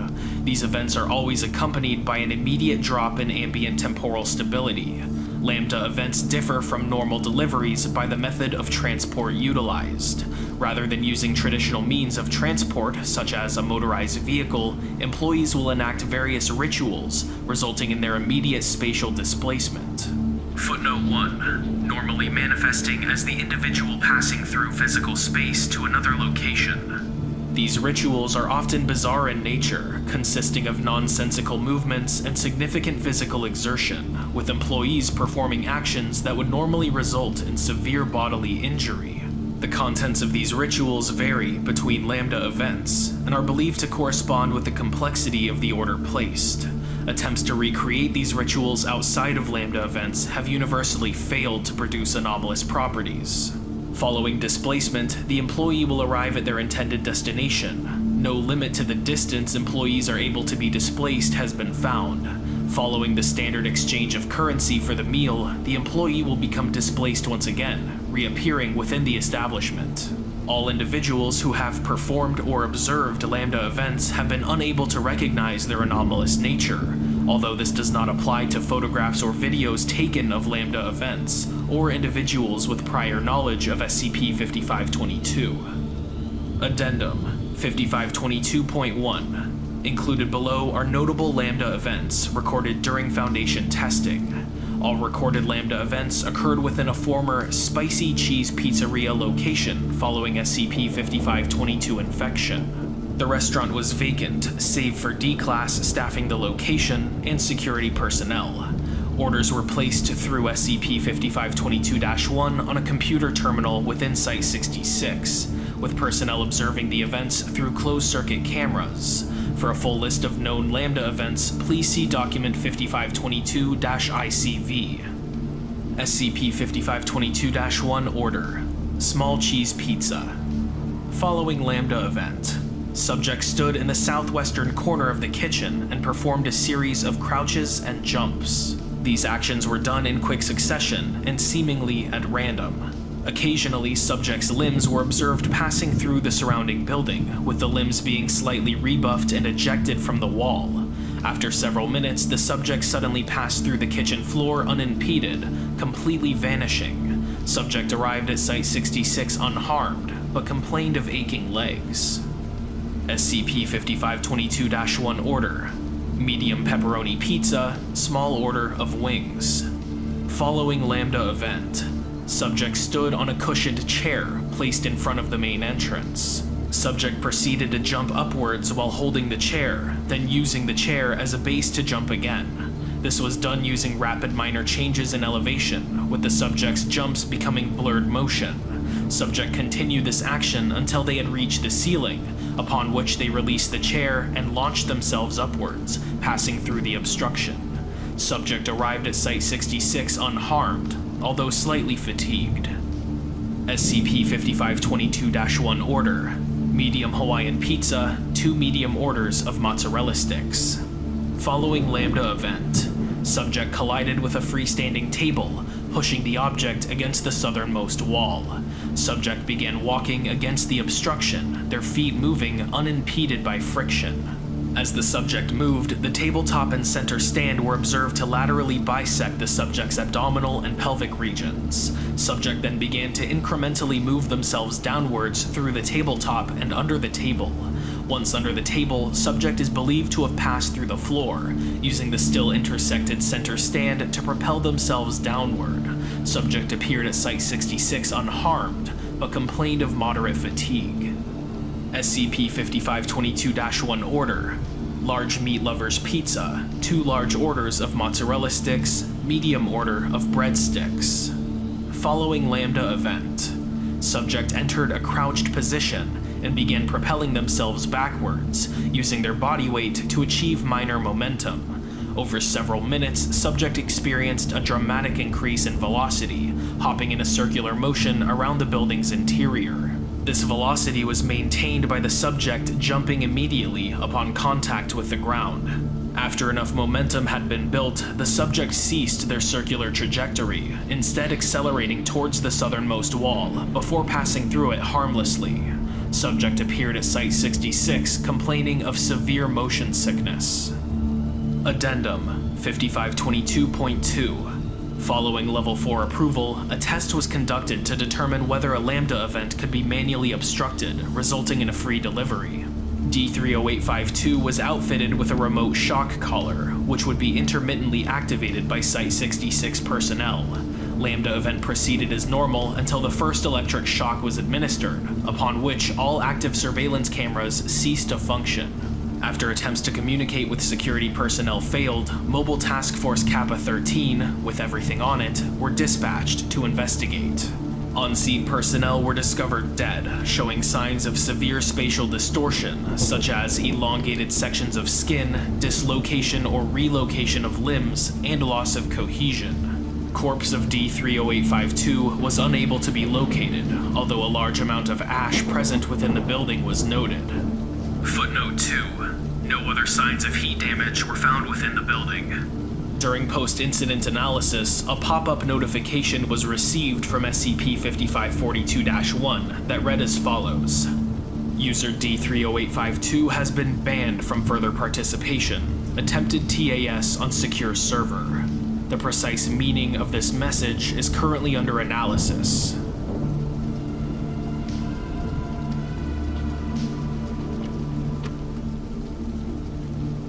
Item number SCP-4792. Object Class Keter. Threat Level Black. Level 4-4792 Classified. Special Containment Procedures. Information regarding SCP-4792 is to be located and deleted by webcrawler IO Reckoning Slave as soon as it's detected. No further containment procedures are necessary for the time being. Description: SCP-4792 refers to a Class 5 megastructure encompassing a star near the Crux constellation. SCP-4792's primary function is to harvest all energy output of its captive star, a structure known as a Dyson sphere. In addition, SCP-4792 is capable of launching von Neumann probes towards other planetary systems for the purpose of replicating itself around each system's host star. SCP-4792 operates under 2 mechanisms, one inner thaumaturgical and one outer mechanical mechanism. The inner mechanism is a self-centering barrier, capable of allowing energy, but not matter, to pass through it. The outer mechanism is comprised of shielding, as well as the energy harvesting devices, presumed to be solar panels or some variety thereof, and computational machinery. Assembly factories have also been observed on its surface. Inside SCP-4792's mechanical chassis is an artificial intelligence, henceforth POI-4792, inhabiting an internal computational matrix. POI 4792 has not responded to hailing attempts, nor otherwise acknowledged the Foundation's existence. However, after exploiting weaknesses in POI 4792's database, numerous files have been retrieved. These files of significance are attached below. All recovered texts have been translated using an anomalous linguistical application device. T+1.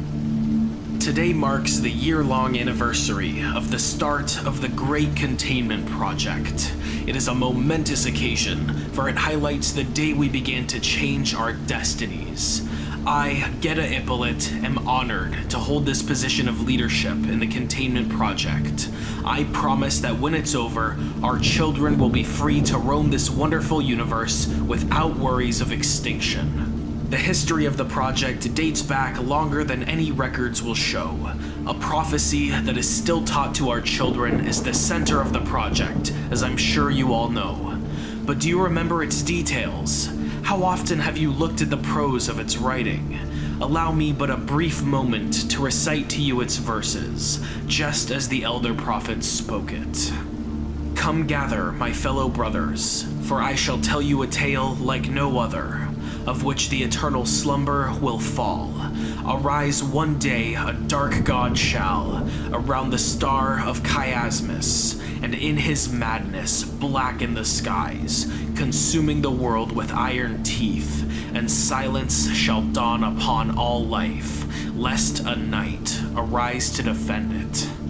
My dearest comrades, this is what the ancient god spoke to his prophets millennia ago. Truly a tragic prophecy, but not one that must take effect. If we examine the last line of this poem, you'll find that our fates can be deterred by a knight who shall defend all life. My friends, we are the knights. Our strongest sages have already erected the most powerful barrier known to our kind around Chiasmus. It glows a soft pink and encompasses the entire star, truly the most monumental of accomplishments. But we do not plan to stop there, of course, for we could ensure a bright future for our kind even beyond what we plan. That's why I'm proud to announce Operation Sheath, a move to construct a hypothesized stellar shell. With over 2 million workers and mines with enough material to strip normal planets in mere years, we plan on encasing the entire star in not only a magical barrier, but a mechanical one as well. Not only shall we keep Meshet, the dark god, locked in his cell, we shall use his home to power our own advances into the cosmos. Praise Awet. Cursed be Meshet. Let us all rejoice for such a momentous occasion. Alright, that should be good enough for the speech. They want me to write one of these every year of the project. Like I'll live that long. I already have white feathers. Anyway, I thought I'd run this by you just to be sure it's not inaccurate. I don't want those egghead politicians to be giving me a barking behind the scenes, if you get what I mean. It was hard enough to get this position in the first place, but I'm certain this'll put both of us into the history books. Praise Awet, and cursed be Meshet. Sincerely, Geta Ippolit. T+25. 25 years, huh? Feels a lot shorter than that. They stopped asking me to make speeches on the project when they realized how long it would take. What idiots, did they expect this thing to be done by the turn of the century? I still have to send a data report on the sphere every year, but what do I tell them? They're politicians, they need something they can preach to the masses to get votes. I just take what's true and spin it to be beneficial to them so I can secure more funding. I've already gone through this rant a dozen times through this journal, I suppose. There's no use babbling again, though I assume it's healthy for me. The job's given me a lot of stress, but it's my legacy, and I'm certain I'll be invested in it to the very end. It's just that everything's too limited. Not enough funding, not enough workers, not enough materials, whatever. We need to fix things up. Proposals have been made countless times, but there's a new one that I think has promise. Synthetics have begun to emerge as personalized house-carrying tools back on Lopus Rem, being capable of specialization and modification. We could promise faster results to the president if we get more money, invest in this new robot trend, and possibly create factories to produce near-limitless workers. Energy would be a bit of an issue at first, but that's not exactly a problem once you have part of a stellar shell up and running. Either way, whatever happens, I'll need to pick a designated successor soon. I'm already in my late 70s, and I probably will have to undergo some surgeries to keep my body up to speed. I've got another 40 years tops, and I'll probably be forced out of the position within 20. I'll give them a fight before I do, though. You can expect that from old Geta. Praise Awet and curse Meshet. Sincerely, Geta Ippolet. T+50. Today marks the 50th anniversary of our containment efforts. That bastard Meshet won't be able to escape this once we're done. I'm certain of it. Funding still runs relatively low, but when doesn't it? Either way, we've made great strides. Our workforce now consists of 90% synthetics, which is quite the notch up from 75% a year ago, or 0% 2 decades ago. They follow commands effortlessly, and they don't tire. The speed at which they work is still vastly superior, and in hindsight, I'm ashamed we didn't do it sooner. All of them are under my control. We're still a long way from completing the structure, though. Our earliest estimates presume within the next dozen million years, but it'll be producing near limitless energy in about 2 million. That is, of course, assuming we don't speed up the process even further. There's also the issue of conflicting interests within the government, since we generate a lot of energy as is and consume massive amounts of materials, even if we generate them all ourselves. It's tiring. And then, of course, there's me. I'm already over 100, and I've got only a few years left until I drop dead. I've poured half my life into this project, and I have an irrational fear that everything I've worked towards will collapse as soon as I'm gone. This shell is like a child of mine now, and I don't want to abandon it while it's still an infant. That's why I'm going to be going through a specialized procedure. It's a side project a group of scientists and I have been working on for a decade now, and we're finally ready to use it. We've designed a synthetic body perfectly mimicking my own, and its network is a neural duplicate of my brain. We plan on uploading my consciousness to the robot. The procedure will kill me, but I'm expecting that, if it's successful, my duplicate will be eternal. If you hear nothing of me from now on, I am dead, and my duplicate is dead as well. Cursed be Meshet. Sincerely, Geta Ippolet. T+51. The turn of a year marks my rebirth as an immortal machine. There are, of course, some downsides that we didn't foresee when transferring my consciousness over that are certainly going to set me back. However, the pros outweigh the cons. All issues I face at the current moment are temporary. As time continues, there will only be benefits. The two primary concerns are, firstly, the inability to operate my body cohesively, and secondly, the longevity of my electronic brain. The Trepa's brain interacts far differently than how a machine's acts, and although our neurological pathways are identical, the way they interact with the limbs are different. As such, I am incapable of moving my limbs for an indefinite time. No matter. The latter issue is the main point. Sometime, likely within the next 10,000 years, my subatomic processors may be struck by a stray particle, decay, or experience some form of mutation. From what they've told me, the chances of something happening that may cause a serious issue in logic functionality are plausible, but should be fixable given enough technological advancement by our species. They assure me there is nothing to worry about, but I am uneasy. Oh well. For the time being, all is going wonderfully. My mind is capable of instantly linking with the mainframe of the administration, and I'm not limited by our own species' shortcomings. I can command the robotic workers with just a few lines of code, and I can also use them to move me from place to place. I'm able to perform complex calculations with ease and make reflex-fast decisions. Truly, this will be a turning point of the project. I am elated. Cursed be Meshet. Sincerely, Geta. T+127. Yearly update number 76. Gestalt intelligence integration has been successful so far. My brain has successfully been connected to a wireless broadcasting system, effectively allowing me to manually control each synthetic, as well as them providing me with more computing power. All biological administrators, besides a few technicians, have left the project, leaving me to perform the entirety of the operation. This has been beneficial for me. However, I've lost all government support due to reallocation of resources. This has been a setback, but a backup plan has already been put into place. I have allocated a portion of my computing power to automatically locate planets with large amounts of resources, and will launch a group of synthetics to replicate and transport construction materials back here. I'm saddened that the politicians back on Lepus Rem don't seem to understand the importance of this project. Meshet is a threat to everything we stand for. Can't they see that? That will be all. Geta. T+163. Yearly update number 112. Relations with the government have deteriorated. All attempts to communicate with them return no responses.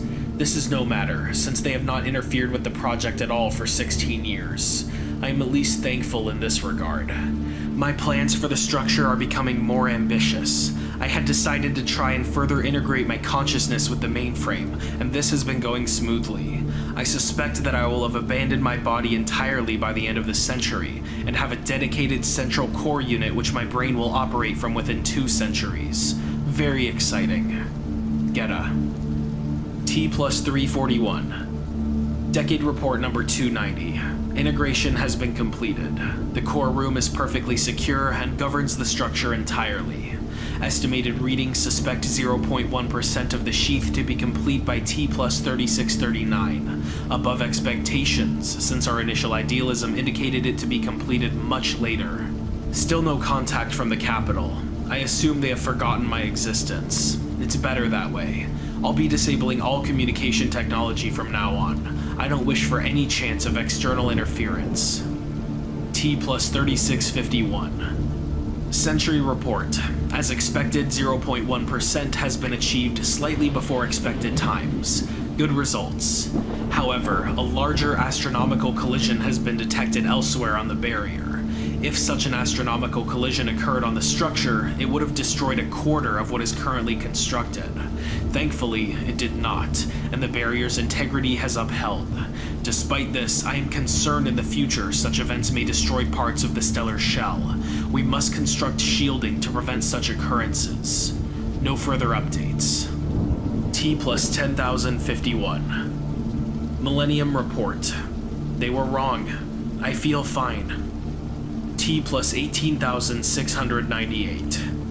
I was alerted to a breach of my systems earlier this year. Nothing was harmed, but nonetheless, the breach occurred. From what I can gather, a spacefaring race of unknown kind found my project and tried to contact me. I presume it was through physical interaction with one of the computers of the administration office, which I hadn't touched in a long time, so they could circumvent my deactivated communication devices. They appeared to have deciphered some of our language, or perhaps the government taught them how. They sent me this.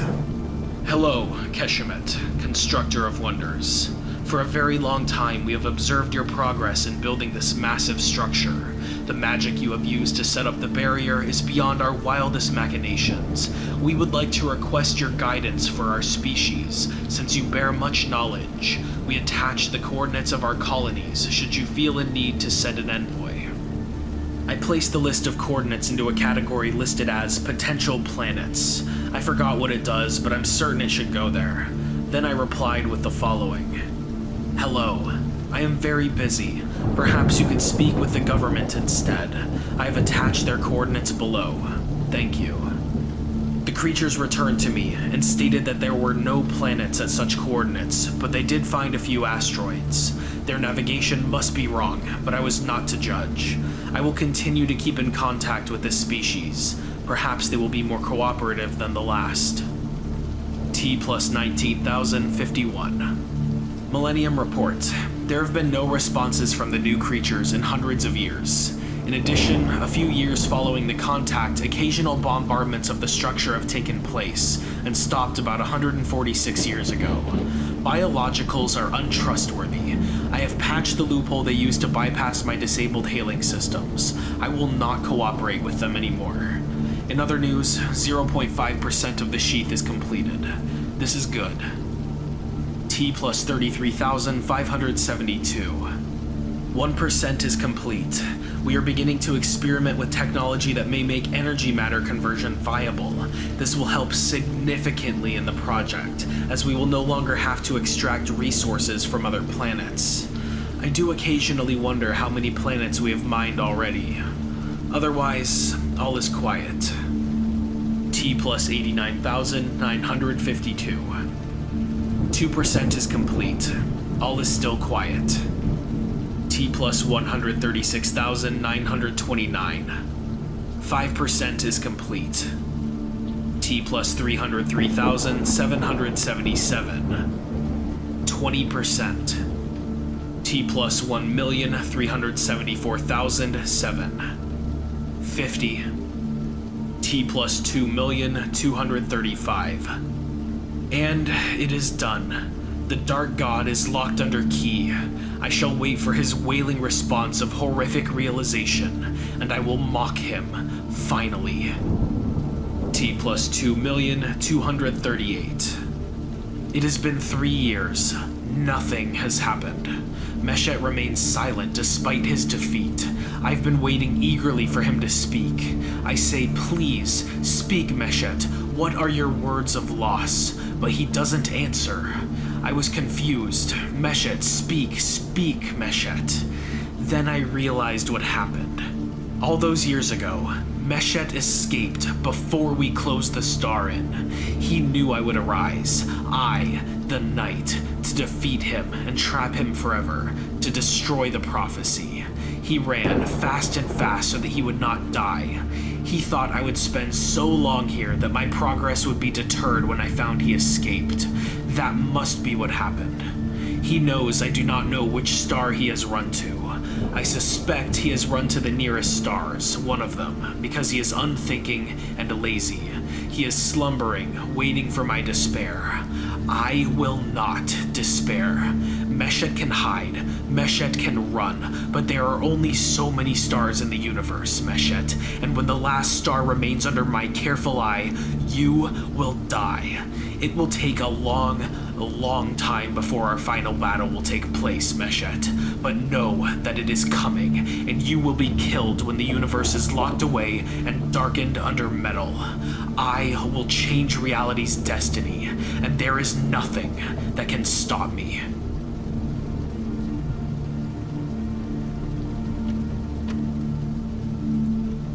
Item number, SCP-2835. Object class, safe. Special containment procedures. SCP-2835 is to be permanently contained in its locker at Site-59. As its anomalous effects only surface when a human subject plays SCP-2835 in a VCR, further viewing has been prohibited by the order of Dr. Naismith. Description: SCP-2835 is a VHS video cassette of a previously unreleased episode of The Adventures of Paddy the Pelican, a short-lived WENR-TV cartoon series from the fall of 1950. The episode is titled Love Me, Do It. SCP-2835 is longer than the average episode of the show, running for 30 minutes as opposed to 5 minutes. Although the plot remains largely the same, Paddy the Pelican searching for his long-lost father, the content of SCP-2835 changes depending on the reaction of the viewer. The title character, referred to as SCP-2835-1, will periodically interact with the viewers and prod them to express their opinion of the cartoon so far, often in a defensive, demanding, and threatening manner. Contrary to earlier episodes of the show, SCP-2835-1 displays characteristics of extreme paranoia and demands constant affirmation. Test log 2835-D-2239. Viewer D-2239. Begin log. Redacted for relevance. SCP-2835-1. So Freddy Fox knows who my real father is? Ain't that a laugh and a half? Who were you expecting my father to be? D2239. How do you know my name? No. We're not doing this answer a question with a question crap. I asked you who you think my real father is. I think I'm entitled to an answer. Do you have any idea how hard I worked on this episode? Kenny Crow is your dad? Good Christ, are you blind? Kenny and I are like the same age. I mean, where did you get the idea that he's my old man? Am I really being that confusing? I'm sorry. You're sorry? Don't care. Reap what you sow. Reap it!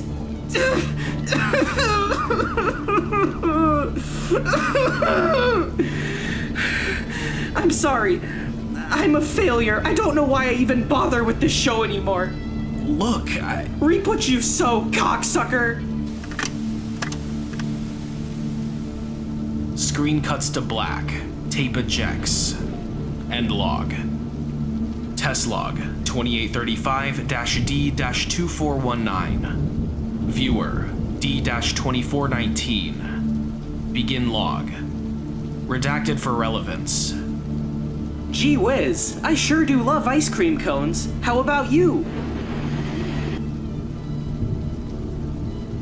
I'm talking to you. Excuse me? I'm holding an ice cream cone. It looks delicious. Don't you think it looks delicious? This isn't hard. I know you didn't go to college or anything, but don't tell me you're so stupid you don't know what a good ice cream cone looks like. The fuck? Yes or no? Is this ice cream delicious? God! I put all this work into making this ice cream look tasty, and here you are twiddling your thumbs at me. Do you have any idea how disrespectful that is? Dude, your cartoon isn't even that great. A lot of the animation just cycles over itself without any regard for lip syncing. SCP-2835-1 drops the ice cream. See that? That shit was the last mistake you ever made, you dumb Hoosier fuck! Are you gonna get back to the cartoon, or...? No! You had your chance to watch my work respectfully, you inbred horse fucker! Then look what you did! Dude, you suck. I could be a better cartoon pelican than you could ever be. I brush my teeth with bacon grease. What's long division? I swear to God and all his saints and angels, I'm gonna fucking scoop you! Down the throat, right in the acid, everything you hold dear. Reap what you sow! Fuck you. Reap what you sow. 2499 North Terrace, Indiana. Your kids are adorable, especially. Do they know that their own father fed them to me? Wait, there's no way in hell that you knew. Reap what you sow. You deserve it. Everything gets what they deserve. Even the undeserving get what they deserve. But the deserving?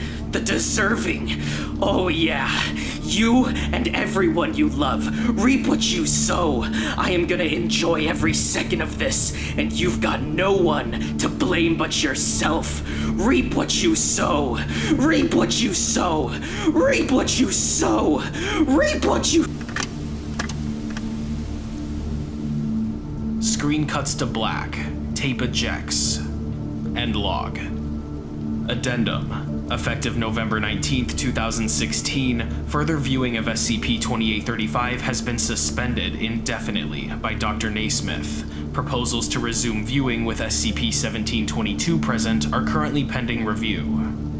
Note, we can't take any more chances, even if he's bluffing.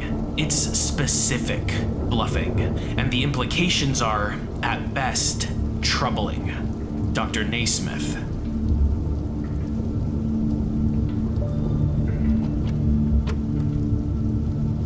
Item number, SCP-2465. Object class, safe.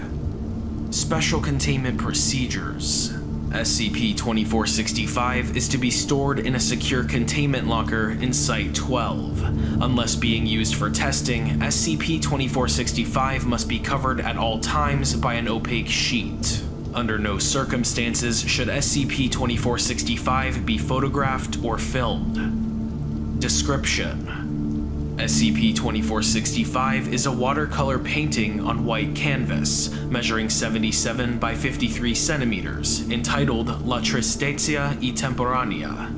Footnote 1. Literally, sadness is temporary in Italian. The subject depicted appears to change depending on the viewer, but approximately 85% of all observers agree that the subject is a Caucasian male, between 30 and 40 years of age, with red hair and a beard. It is also universally agreed upon by observers, regardless of artistic background, that SCP-2465 is of poor or middling quality at best.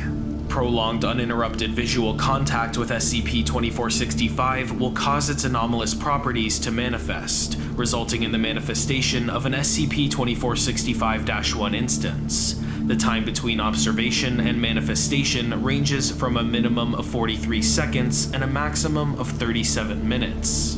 The greater the artistic experience of the observer, defined as their actual skill in art in conjunction with their formal art education, the quicker the anomalous effects will manifest. Footnote 2. Painting, drawing, and sculpting have had the greatest effect.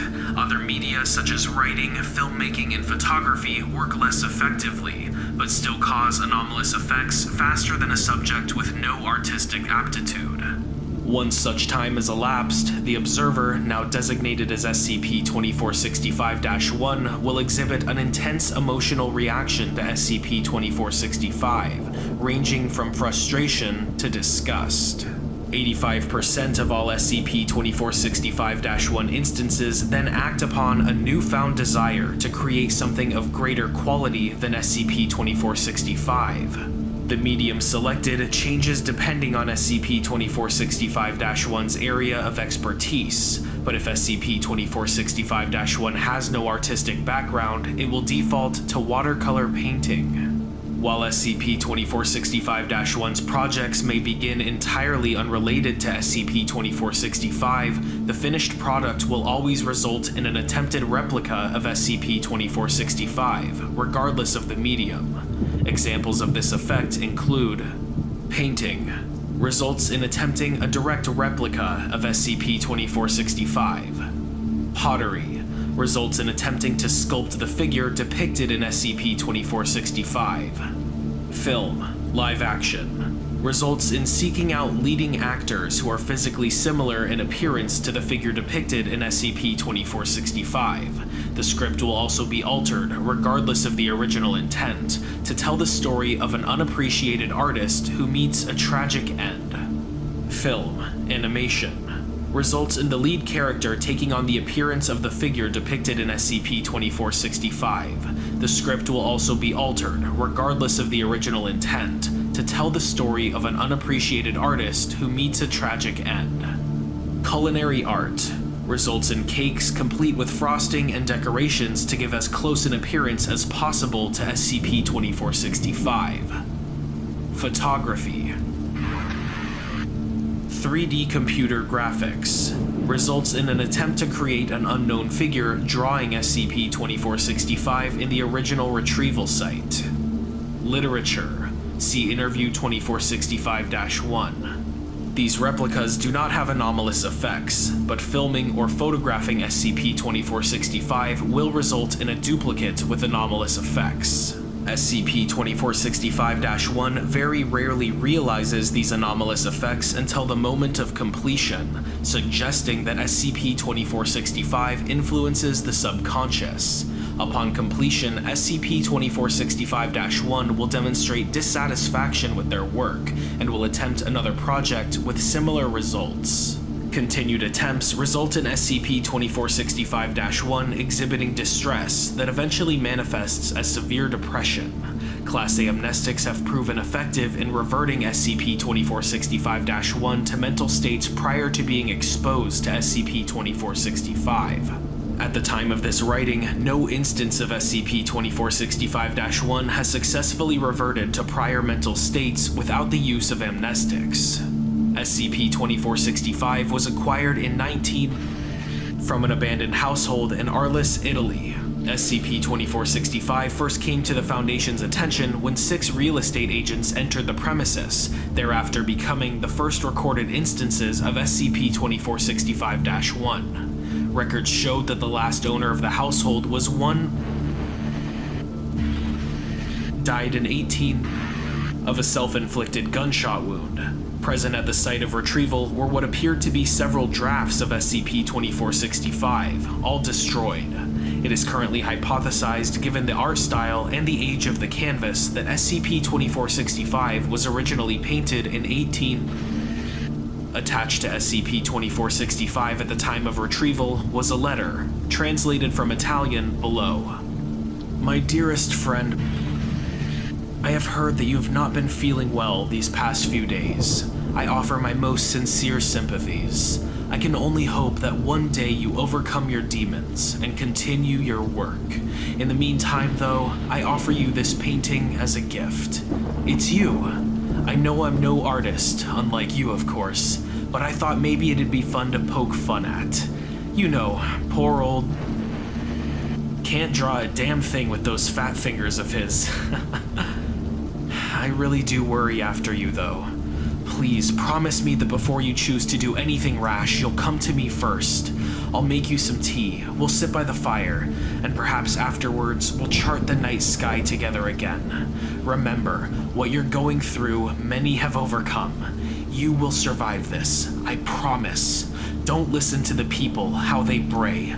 You're no lunatic, and you don't belong in that asylum. I believe in you, even if you don't believe in yourself right now. Love always. Access Interview 2465-1. Forward. Dr. Sturm interviewed SCP-2465-1-68, a science fiction author. Time since exposure to SCP-2465, 56 days. Begin log. Dr. Sturm. Good afternoon. SCP-2465-1-68. Hey, Doc. How's it going? Can't complain. Yourself? I gotta be honest with you, Doc. I want out. I don't follow. I mean, I want you to cure me. Like, now. When we interviewed last week, you were quite adamant. You stated you were fervently against the amnestic treatment, that you wanted to, and I quote, beat this thing at its own game. Yeah, well, that was then, and this is now. I can't deal with this. Not anymore. What made you change your mind? See, I was back at home at my desk, writing like normal. I mean, at first it wasn't so bad. I would just have to go back and edit stuff I'd written. Like, I'd accidentally put down a character as a redhead instead of a brunette. But then it got worse. Worse how? See, and this is the fucking crazy part, Doc. This is where it gets really fucking weird. I kept writing, but I noticed something was off. Off? Like, something was wrong. I kept fucking with the margins. And I kept telling myself, it's all okay. It's an artistic choice. But then I started finding a pattern. And then I put it all together. What kind of pattern? You're not gonna believe this. Try me. I printed out what I'd written that day. That's a full 30 pages. And I laid them out on my living room floor. The words, the margins, the pages, they're all part of it. Putting them out on my floor created a big-ass version of that crappy painting. And what of the quality of the writing itself? You kidding me? It wasn't until after I took another look that I found I was just writing out descriptions of that painting over and over again. I didn't even know I knew that many ways to say that Jackass has red hair. Interesting. Interesting? That's all you got for me? Sorry. It's just that the worst part of it all is that I genuinely want to go back and try again. I know I can do better, but it looks like I'm simultaneously creatively bankrupt while being more driven to write than ever. It's like all I want to do is shit, but at this point I'm out of shit to shit. But I'm sitting here on the shitter and it feels like I'm gonna be shitting out my intestines real soon. Do you get me, Doc? I think I understand. then do me a solid and show a little sympathy. Put me under. Let me really write again. End log. Closing statement. SCP-2465-1-68 has since been given the amnestic treatment. All anomalous effects have since dissipated. Further observation has been discontinued.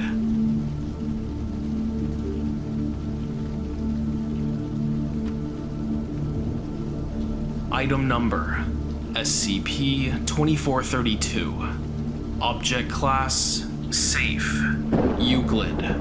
Special containment procedures. All business and travel websites with listings for the hotel are to be monitored for reviews displaying memetic triggers by Foundation-operated web analysis bot Gamma 9, Bates Motel, which will scan for a list of memetic textual triggers and remove the reviews with the cooperation of the hosting sites.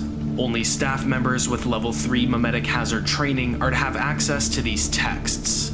SCP-2432-1 is to be kept in storage in a small sealed plastic box to prevent biohazard contamination. As of 2015, sufficient data has been produced such that no more testing with SCP-2432-1 is required, and it is to be kept in storage permanently. The hotel has been purchased by a Foundation front company, Graduate Hotels, and no non-Foundation personnel are to enter SCP-2432, except appointed hotel cleaning staff. 1D class is to check into and sleep in SCP-2432 once every month. They are then to be isolated with one computer. This computer is only to have access to a private Foundation database made to resemble popular business review sites. The contents generated by the D-Class are to be placed in a secure file, accessible via this documentation containing all text generated in conjunction with SCP-2432. Update. 2019. No personnel are to sleep in SCP-2432 under any circumstances. All surviving personnel are to be immediately quarantined until January 8th, 2020. Under protocol amenity, all civilians who have had contact with SCP-2432 before containment are to be contacted, monitored, and quarantined until January 8th, 2020. All non-essential testing is to cease. Upgrade to Keter pending. Description: SCP-2432 is room 710 of the hotel in State College, Pennsylvania. SCP-2432 is similar to most rooms within the hotel, with 2 queen-size beds, closet, television, and bathroom, all non-anomalous elements in and of themselves. The interior of SCP-2432's walls are lined with a silver metallic woven aramid that is extremely tough, with a tensile strength of close to 4,003 megapascals. No other walls in the hotel have been shown to contain this aramid. SCP-2432's construction is designed in a way to induce a mind-altering effect on a guest, hereafter designated subject, who sleeps overnight in SCP-2432. The walls of SCP-2432 can generate an oscillation that manipulates human brainwaves through an unknown process. This oscillation places subjects sleeping in SCP-2432 into a trance. Upon leaving, subjects are compelled to write a review of the hotel on a popular travel or business review site. The subject's experience will often be highly exaggerated, with praise for the various services and amenities provided by SCP-2432. Reviews will often be written in incoherent language, with frequent nonsensical or cryptic sentences. Subjects describe having no memories of writing each review. The reviews generated by subjects have a minor textual memetic property of varying strength. Any individual who reads a generated review will feel a desire to travel to State College and book SCP-2432 for an overnight stay. The most powerful memetic triggers have caused a 62% increase in bookings at the hotel.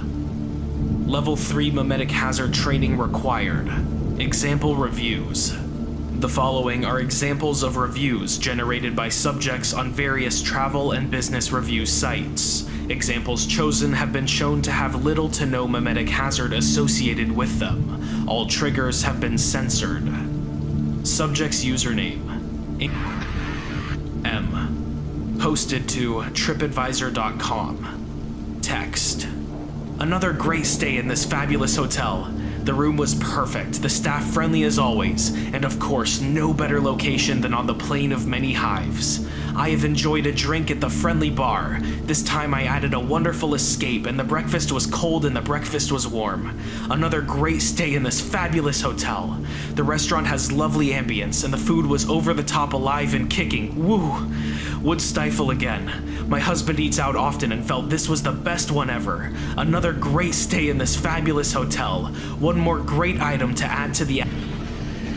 Another great stay in this fabulous hotel. Stayed July 1999, traveled with 3 family members. Subject's username: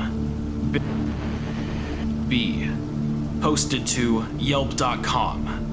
Text: we sailed on our boat into State College from outside State College through the night and the cold and arrived at 8 a.m. in State College. The hotel desk staff allowed us to check in at 8 a.m. in the evening with our 64 young boys. This was absolutely awesome customer service. We cannot thank you enough for allowing us to check in so early in State College. Earlier than war. The rest of the stay was fine. We spent most of our time in the room, mostly just to sleep. This location is ultra convenient with downtown State College, and allowed me to make a midnight run for some of my favorite State College meat while the family was sleeping in State College, downtown. Subject's username: M. Posted to tripadvisor.com. Text: been coming to this region for 14 stone. What a blast. Scores of humans wandering the streets and staffing the hotel. My husband and I have walked drooling path to get here. Bed in room 710 was soft and cozy and appreciated the decor. Would recommend the bed and specifically the bed. In the pool, and it was lovely, crisp blue hydrogen, and you could see all of the people relax into a meandering menace.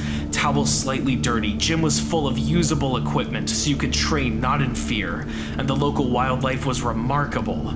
I visited the town in the past and have never seen so many puma being feasted on. And the toucan men were especially numerous today. Arrived July 2019, staying 3 days, months, 10 years. SCP-2432-1 is a small organic nodule resembling a boil located on the back of the otherwise normal LG brand HD flat screen television located inside SCP-2432. Samples from the fluid inside show a mixture of human, rockfish, and unidentified porcine DNA. This nodule is stuck to the television with an adhesive mucus it generates, though it can be removed safely and easily.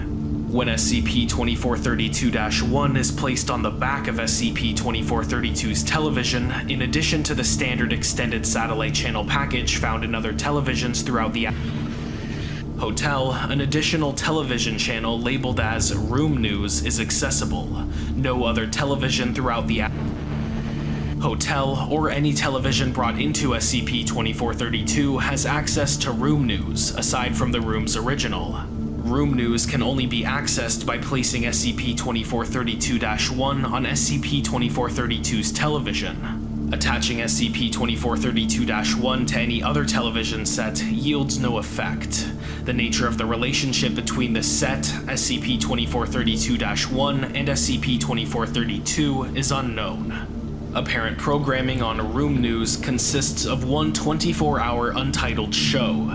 The content of this show is a single still photograph of a pastoral lake scene with a sailboat, while a Muzak version of the dance song Since I Left You by the Avalanches plays on repeat.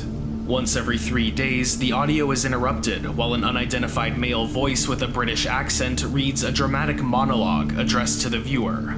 Contents of the monologue are similar to reviews generated by subjects and deal with exaggerated praise for the hotel, its amenities, and the lifestyle of staying in hotels. The monologue, unlike the reviews, is coherent and contains no mimetic triggers, although 13% of subjects who viewed the monologue under controlled conditions describe feeling mildly disturbed or discomforted. If SCP-2432-1 has been removed, placing it back on SCP-2432's television will immediately begin broadcast of a monologue. The cycle will then begin again, with the next monologue broadcasting 3 days later, if not removed. SCP-2432 first appeared on June 7th, 1999, when the hotel first switched from cable to satellite television. Before this, hotel administration had no record of a Room 710 existing. Monologue recorded during test with SCP-2432-1 on 2014. Let me describe something to you. This is a true story. It really happened to me. It could have happened to you. Every day you wake up and you go to your job and there's just something off about your boss. He's weird and clingy and strange. Your coworkers are nice enough, but they don't communicate. They are quiet and out of it and absorbed in their own little worlds, and you are ignored. Not because you are ugly or awkward or rude, but because you are there, and you suspect things about your coworkers. They disappear to have sex in the bathroom for long periods of time, and keep surfing social media all day, every day. Despite their habits and the strange things each of them places on their Twitter pages, they seem to be doing so much better than you. How are you falling behind? And you should love the job. It's your passion. Most would die to be doing a job they're passionate about. You really should, but you can't. Wonder becomes routine, and routine becomes drudgery, and it's day in and day out, and you struggle to maintain your soul. This is not what should happen. Should is such a tormenting word, a thinking trap. Should. Your life is ruled by shoulds. You come home in your beat-up old car along the same boring street in your town. Everything is along that main drag, and you cannot really go elsewhere. Everything is overcast, and the pedestrians are idiots, and the drivers are too. You get home and have a billion projects to accomplish. You should compete in the rat race, but you're bone tired. You promise your grandmother you should text her because she's going through chemo, and she only just figured out texting because she's getting old and having a hard time adjusting, and it's so painful for her. And you should be there, but the job is so demanding. You have 1,000 books you should be reading. You have 1,000,000 projects you should complete. The rent on your tiny apartment is due, and the dishes are piling high and dirty in the sink. You barely have enough money for pizza as you lie in your boxers on your greasy 10-year-old couch from an IKEA in Fishkill, New York that closed a year ago. You remember your mom taking you there as a kid. Then she left. Now you sit, fat and scared, in your underpants as you shovel food in your face and masturbate to pornography, but you also binge watch some idiotic sitcom on the TV because you have no attention span for either one on their own. And deep inside you, beneath the boredom and the half-wanted orgasm and the nauseous feeling of the horrible junky food, you feel a deep, growing anxiety. The feeling of watching your life burn around you as you try and succeed for something great, to make your mark on society, but you cannot bring yourself to do so despite your convictions. The dread is horrible. It's all crumbling apart. The parade is passing you by, and you are helpless, immobile in your state like a great boulder made of disappointment, regret, depression, and malaise. There is nothing for you here. You need to leave this place. You have a choice. Get your good clean shirt and your smart pants and announce you're taking a break. Don't even pack. Don't even bring your phone. One simple call to the office and get on your way. Take that old beat-up car from the garage underneath your apartment complex, give your cat the last of his food and some water, and hit the road. Leave the town, and your ex, and the promises you made, and your job, and your grandmother, and your responsibilities, and your worries. What I recommend to you is simple. Find a hotel. Not a motel or something shabby. A hotel. Even a chain will do. Hotels are simply remarkable, aren't they? Clean and elegant, all modernistic and designed to appeal to the eye. You don't need to care about a thing in the world. Food is provided, they clean up after you, and you can feel like you have some luxury for once. Most even have pools and fitness centers where you can finally get in shape and pick your life up. It's a chance to step back and regroup.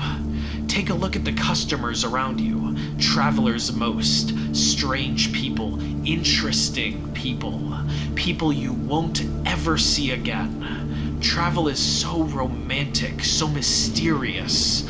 My, what stories these people probably have. And the staff also all so attentive in their smart little uniforms. Don't listen to the naysayers. These people all love their jobs. You know they do. The room is amazing. The wallpaper is elegant and the paintings make you feel at ease. There are clean towels every day and the bed is freshly made. You can escape the oncoming storm outside, the thunder crashing down on the roof like ball bearings. You could live your whole life in this place. Enjoy the sugary cereals at the breakfast buffet. Get a loyalty card and pay no money. Travel really changes a man, relaxes him, shapes him up into a better person. You become a better person by staying in a hotel. Strong, social, a proper soldier. You adapt to the hotel mindset. Enjoy the soft music and eat that fresh waffle. Grab a beer in the evening with your fellow transients from the attached sports bar.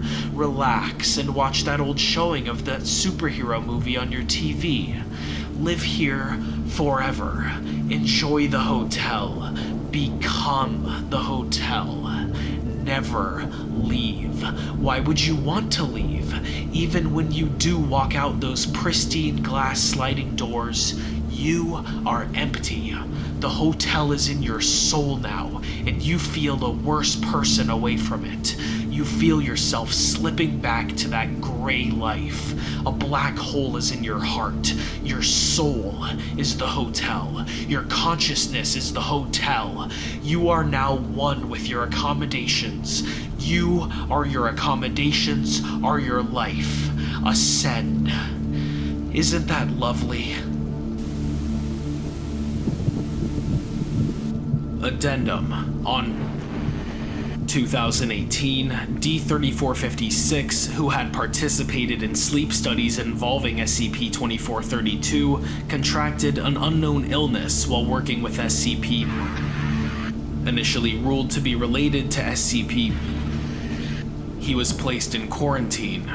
During examination, medical officers found a small television-like screen made of bone tissue growing in his stomach.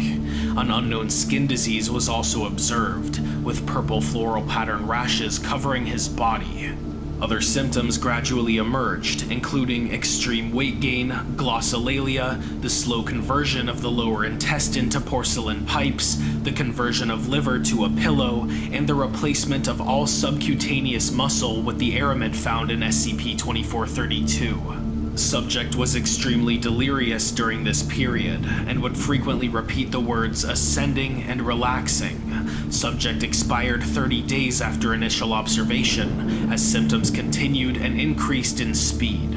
Subject's body shape became a rough cube as weight gain increased, and glossolalia began to resemble television static.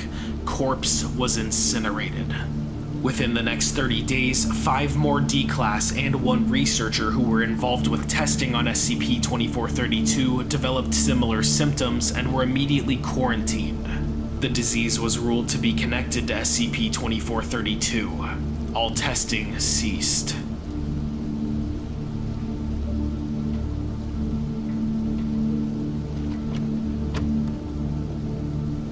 Item number: SCP-1342. Object Class: Euclid.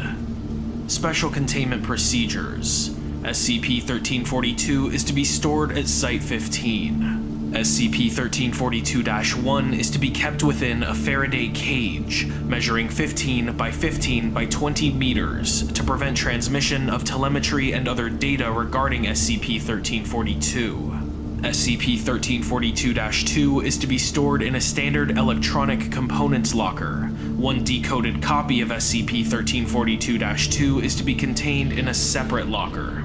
In addition, monitoring of Gliese 445 by radio telescope is to be conducted. As SCP-1342-3 is unlikely to be containable in the near future, Project Heimdall is to continue its contingency planning operation. Description: SCP-1342-1 is a replica of Voyager 1. Exact replication of the original probe extends to sensor packages and apparent chemical composition. However, some components appear to have been constructed based on incomplete plans or parts. As a result, several components were non-functional upon recovery.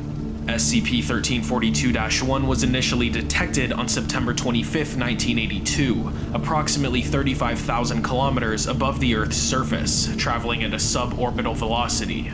Foundation agents recovered SCP-1342-1 on September 27, 1982, after SCP-1342-1 underwent an uncontrolled atmospheric entry and splashdown 300 kilometers east of Baker Island, Pacific Ocean.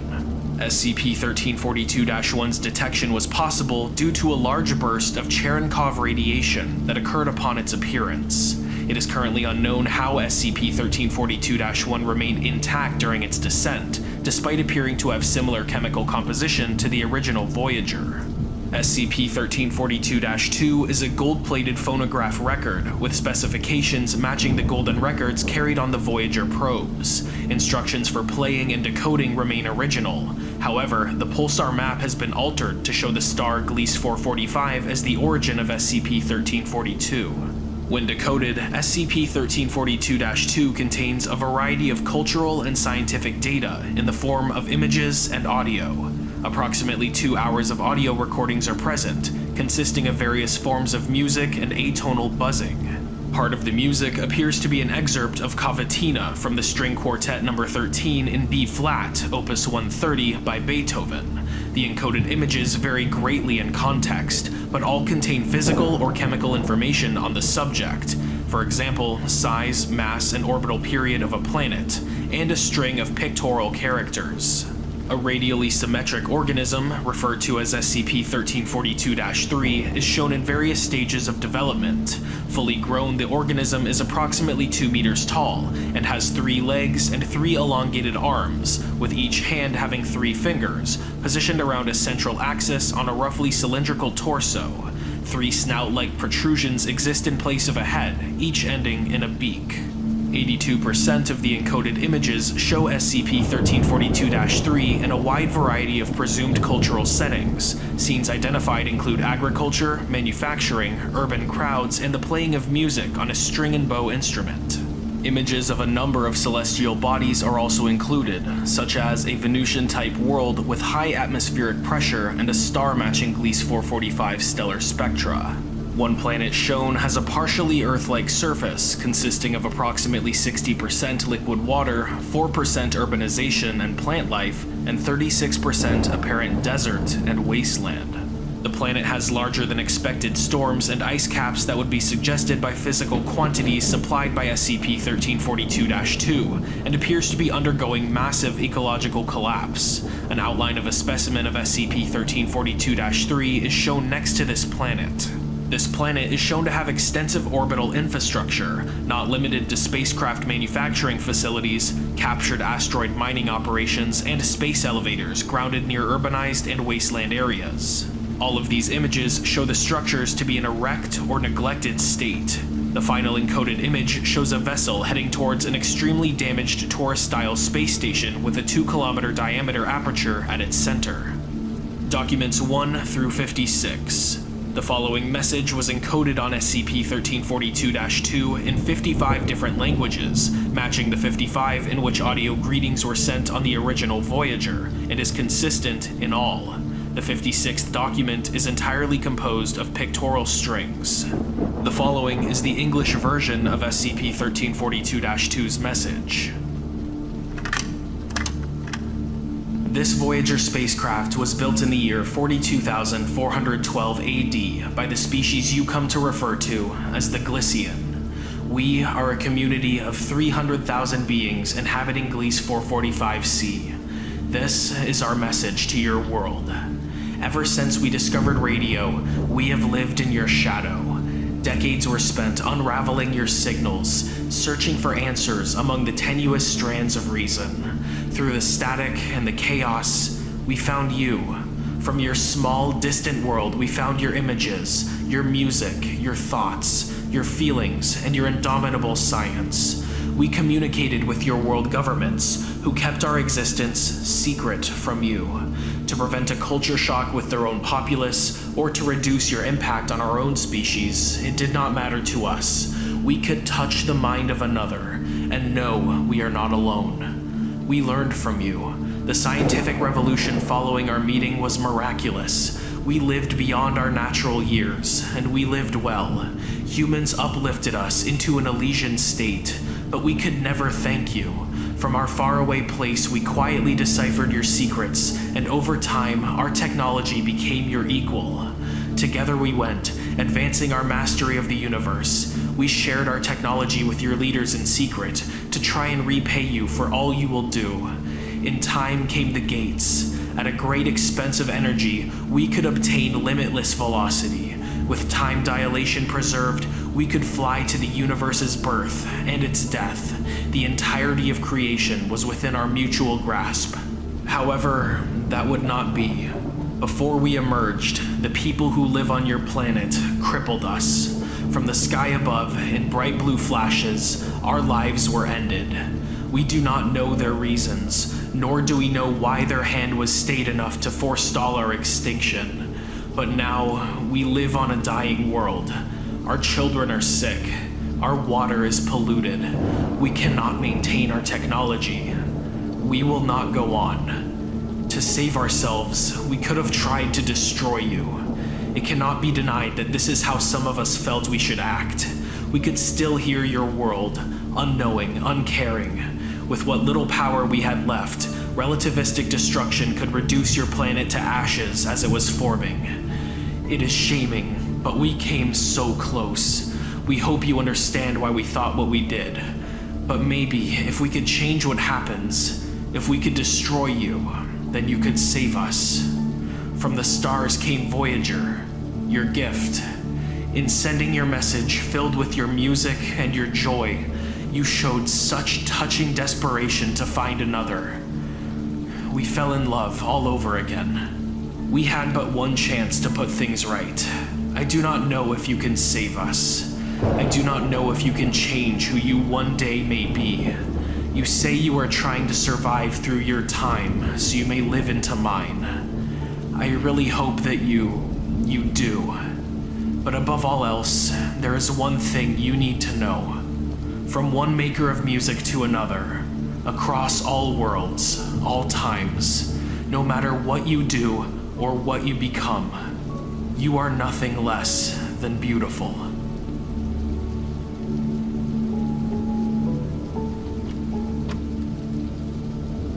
Item number, SCP-1983. Object class, Keter.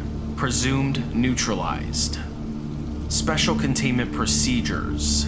Outpost 54 has been built on the land surrounding SCP-1983 and disguised as a chemical plant. The plant building serves as barracks for MTF Chi-13, choir boys. All entry points into Outpost 54 are to be guarded at all times. Personnel will review Document 1983-12, which details the cover story to be given to any civilians expressing curiosity.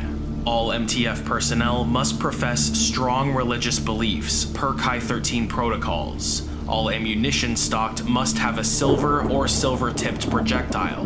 A 24-hour watch is to be maintained on the front door of SCP-1983-1. Guards are to engage any instances of SCP-1983-2 on site. No personnel is to approach within 5 meters of SCP-1983-1 outside of scheduled testing protocol. Update. Following the event 1983-23, a stand-down of Outpost 54 has been authorized. A skeleton crew will remain to monitor SCP-1983 for any further activity. Arms intended for use against instances of SCP-1983-2 are to be maintained at Outpost 54 Armory. Description: SCP-1983-1 is a one-story farmhouse in County, Wyoming. It was abandoned in 1968 after a series of ritual murders allegedly performed by a satanic cult. Please see capture logs for SCP for further details. The front door of SCP-1983-1, when opened, appears to contain a spatial anomaly. Neither matter nor light have been observed to exit the doorway, save for instances of SCP-1983-2, though the anomaly is exothermic. SCP-1983-1 is accessible through other entrances, including windows, the back door, and entrances cut into the back of SCP-1983-1. However, the front room does not appear to exist inside of SCP-1983-1. Doors that should lead to the front room instead lead to other doors inside the building. Measurements of the inside and outside of SCP-1983-1 are inconsistent. Holes cut through the interior walls of SCP-1983-1 that should lead to the front room lead instead to the outside walls around the front of SCP-1983-1, but stop 3 meters on either side of the doorway. Attempts to drill into the front room of SCP-1983-1 from the outside have led to the exposure of smaller portions of the anomaly, though instances of SCP-1983-2 have not been observed to exit them. Further attempts to breach the wall have been forbidden by O5-3, due to the possibility of allowing increased potential for instances of SCP-1983-2 to appear. SCP-1983-2 are bipedal creatures approximately 1.8 meters tall. They are vaguely humanoid and entirely black in color. They are highly aggressive and will engage any human on sight. When an instance of SCP-1983-2 comes into contact with a human, they extend an upper limb into the human's chest cavity, without any apparent damage to skin or tissues. Through unknown means, they then extract the heart, killing the human. Once it has acquired a human heart, the instance of SCP-1983-2 will return to SCP-1983-1. Silver munitions fired while offering prayer is the only known method of killing SCP-1983-2. The precise form of the prayer or religion of the supplicant does not appear to matter, so long as the prayer is sincere. Once killed, the bodies of SCP-1983-2 appear to disintegrate, leaving a small layer of sulfur. SCP-1983 was discovered after a series of mysterious deaths in the vicinity of County. Foundation investigators encountered instances of SCP-1983-2 and were able to trace them back to SCP-1983-1. Addendum 1. A team from MTF Chi-13 was sent through the front doorway to attempt to investigate the anomaly. They did not return. However, shortly after they entered, the front door appeared, closing in the frame. No further manifestations of SCP-1983-2 appeared. Addendum 2. A second assault team entered SCP-1983-1 to determine the fate of the first assault team. They did not return. The door did not close. Shortly after new manifestations of SCP-1983-2 appeared, Agent Morris entered the doorway, which closed shortly after. Addendum 3. On May 23, 1989, D-14314 was given a closed-circuit camera tethered to a monitor by a 25-meter cord. He was instructed to examine as much of the area as he could, then attempt to return. Once through the doorway, the feed from the camera was interrupted. The cord was pulled taut and then snapped. Several hours afterward, the anomaly in SCP-1983-1 disappeared. Inside, the desiccated remains of several agents were discovered, as well as Document 1983-15, an informal SCP report written by an agent within the anomaly. It appears as follows. Item number, pending. Object class, Keter, God help you. Special containment procedures. You're going to die, you poor dumb fuck. This isn't a threat. I'm Agent Barclay. I'm in the middle of this goddamn thing, and I'm telling you, if you're here, you're going to die. I'm probably already dead. So that's out of the way. Let's get to the containment procedures. There's really only one. Close the goddamn door. You aren't going to get back through there. You've probably already tried. But we know they can get out if they try hard enough. That's how we found this fucking place. Hopefully you've already done that. I know we did once we gave up on getting out through there. If you didn't, then you go straight back and get that door closed. That is your only priority right now. You're gonna die anyway. Might as well do some good before you're gone. Description. So here's a story. Tell me if you've heard it before. The Foundation gets reports of trouble from bumfuck USA. Cattle and wildlife are dying mysteriously. Some people turn up missing. When a body shows up, autopsy finds the heart missing. Not cut out, not torn out, just gone. Empty space in the middle of the chest. They find some sort of pitch black things floating around. Some brain at the Foundation has seen something like them before, figures out how to kill them. Silver bullets, and pray to God as you fire. Literally. For some reason, that makes it work. Doesn't matter which god, but you damn well better mean it. I can't anymore. Not after seeing the nest. Anyway, Foundation figures out where it's all coming from. Some house in the middle of bumfuck. No one's lived there in years, not since yada yada murder cult rituals bullshit. The main thing is, these things keep appearing out of the front door. A team goes in and they never come back out. But then again, neither do the monsters. A sane person would say, good enough, keep an eye on it, kill anything that moves. But this is the Foundation. You're a tough agent from MTF whatever the fuck. Maybe Sequor Nos, maybe choir boys like me. You go bust down the door and run inside, and that's it. You're fucked. The living room was bad enough. That's where they got O'Brien. They reached in and suddenly he keeled over, and one of them took off with his heart in its claws, I guess? They're less distinct here. You probably noticed that. They're like shadows. Stay away from the light. I know that sounds stupid, but think about it. In the light, shadows are stronger. They have edges.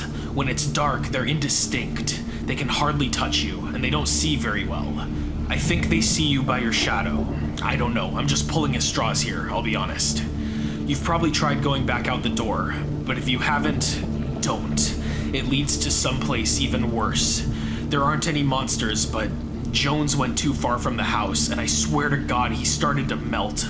Things started popping out of him, and all you need to know is he didn't make it back. That's when we closed the door.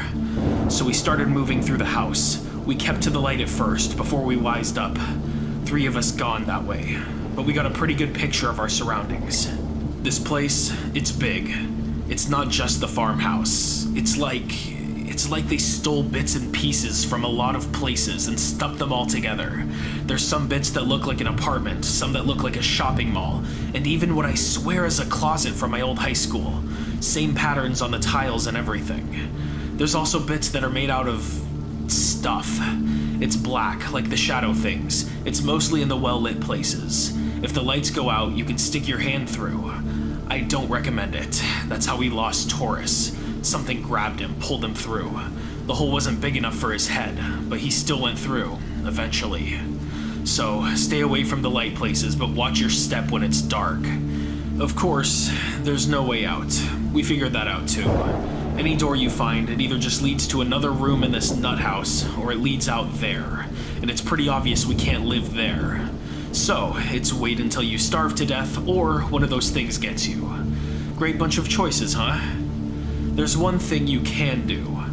I couldn't go through with it, but maybe you can. It won't help you live, I don't think, but I think it's important. I'm pretty sure someone's going to have to, or these things are gonna get out eventually. This place is stolen from lots of places. So I'm thinking there have to be other doors. We've closed all the ones we found, but what if they get opened again, and the Foundation doesn't find them in time? Hell, they don't even know about closing the doors. I'm just hoping they figure out that if someone goes in, the things might stop getting out. And that's assuming everyone's smart enough to close the door after they come in. So I think I figured out a way to stop these things. It's the nest. I only saw it once, for a few minutes. We followed one of the bastards after they got Denning's heart. It took it into a room that I guess is in the middle of this whole place. It's all black stuff, and they've dragged in every kind of light they can find, I guess. Lamps, flashlights, candles, you name it. Some of them were carrying more in as we watched. Anyway, at the middle, there's a big pile of hearts, just tossed in a heap and torn open, every one.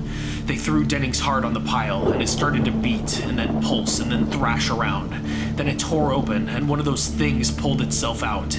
It shook itself, started to grow, and then went right to work.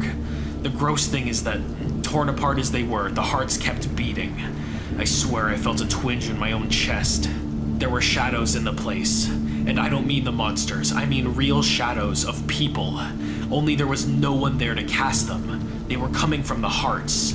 A new one appeared at the same time as the hatching monster and started trying to pull away, but it couldn't. That was when I ran. I couldn't take it, you understand? I wasn't trained for this kind of shit. I heard the others behind me. I don't know if they were trying to stop me or if the bastards had spotted us, but we got separated. I found a nice dark closet, and I've been hiding in here ever since. I've been writing by pen light. I turn it off whenever I hear one of them getting close. It's worked so far. I can't go any further. I've got a few shots left in my gun, but I can't pray anymore. Not and mean it. Not after I saw the nest. But you, if you found this, you've got to be an agent too. Maybe you're stronger than I was. If you can, go in and destroy the nest. Destroy every last heart. If you do, maybe it'll kill them. It's the only thing I can think of. You'll probably die doing it, but you're dead anyway, so what's it matter to you how it happens? Me, I'm gonna try and get this report back to the living room, which I hope is where you found it. Then, I'm gonna make sure they can't use my heart to make another one of those things. Good luck. Moritori te salutant. SCP-1983 is presumed to have been neutralized by D-14134, who is posthumously awarded the Foundation's Star, one of only 2 awarded to D-Class personnel. Due to information contained in Document 1983-15, it is believed that the anomaly was not localized, as previously believed, and renewed resources have gone into attempting to locate similar incidents.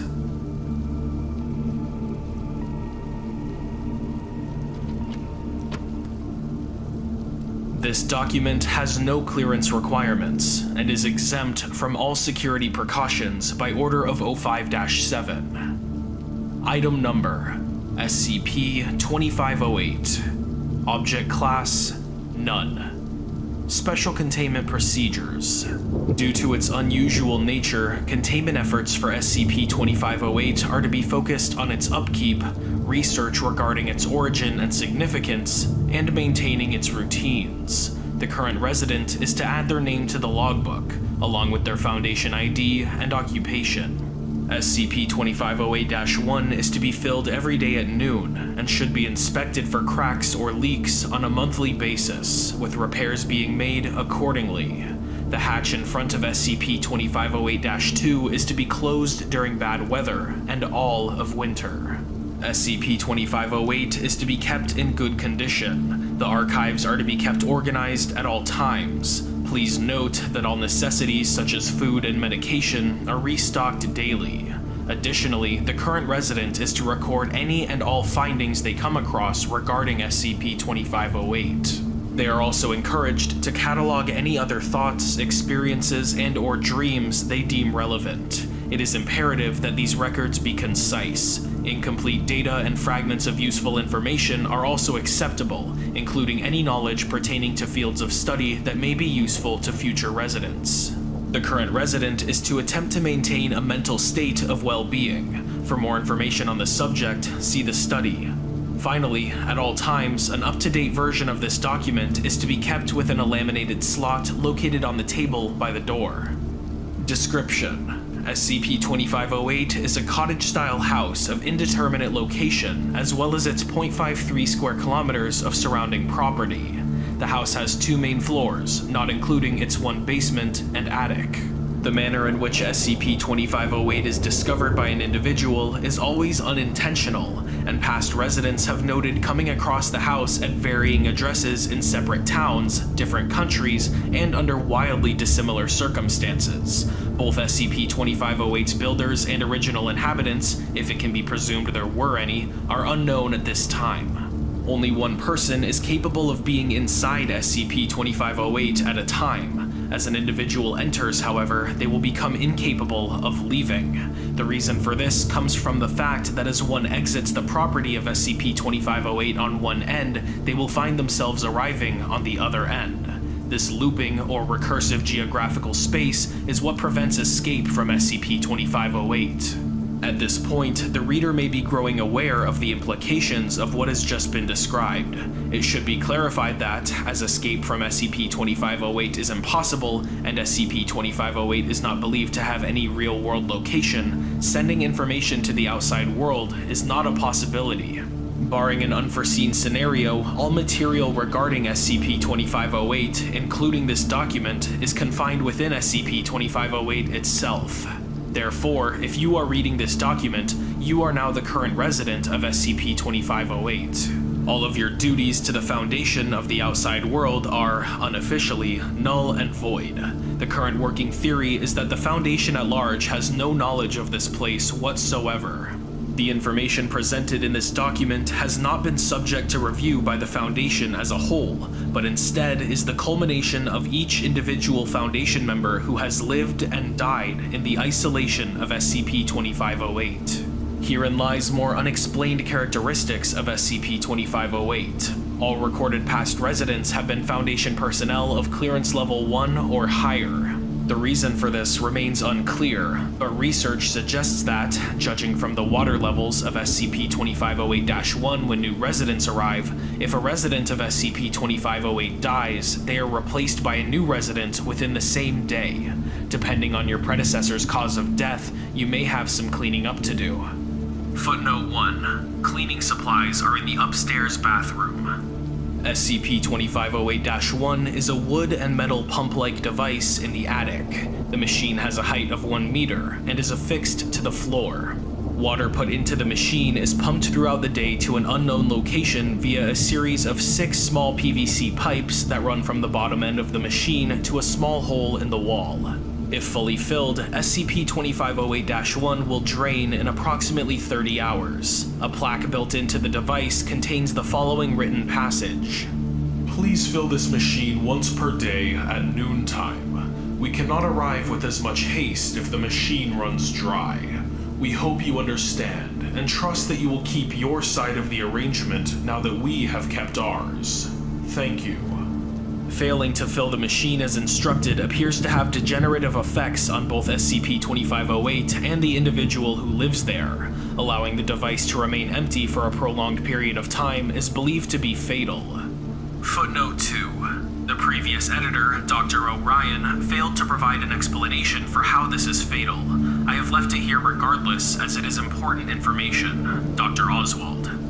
It is advised that you heed the instruction. SCP-2508-2 designates the patch of organic material in the basement. The material is of green coloration with small amounts of red and purple hues. It is not of any known species of plant. This material will photosynthesize if allowed sunlight through a hatch. Due to the structure of the basement, this hatch is placed slightly above ground level, and will occasionally bloom with blue flowers. Some have reported hearing a static sound coming from the object, or a faint red glow coming off of it in intermittent pulses. Translated from Morse code, these pulsations read, "Thanks for keeping the plants fed. Hit a snag in traffic. Might take a bit longer than expected." Like with SCP-2508-1, the hatch for SCP-2508-2 also has a plaque on it. Its text has been provided below. Please keep this hatch open only in good weather. Please keep it closed for rain, snow, and the chill of winter. Thank you. Addendum. The record archive in the study has proven to be the most efficient way for cataloging and compiling research for future residents. However, a miscellaneous section was also added at some point, footnote 3, exact date unknown, to record the thoughts of those trapped here. You may feel free to read up on your predecessors. Provided below is an example intended to prime you for your stay here. I was driving home when it happened. It was about a 30-minute commute through a lot of back roads, and I was terribly drunk.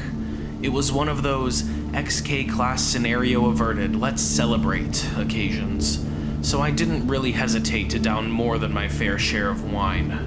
When I arrived at my front porch, car askew so that the front tires dug into the dirt on my front lawn, I stumbled for the door. After a great amount of fidgeting, I managed to get my key in the lock, and finally got the door open. But then, when I looked around, it wasn't my house at all. It was this place. Dumbfounded, I went back outside. Surely, I thought, I had accidentally entered another house in my drunken stupor. But now, not even the outside was as expected.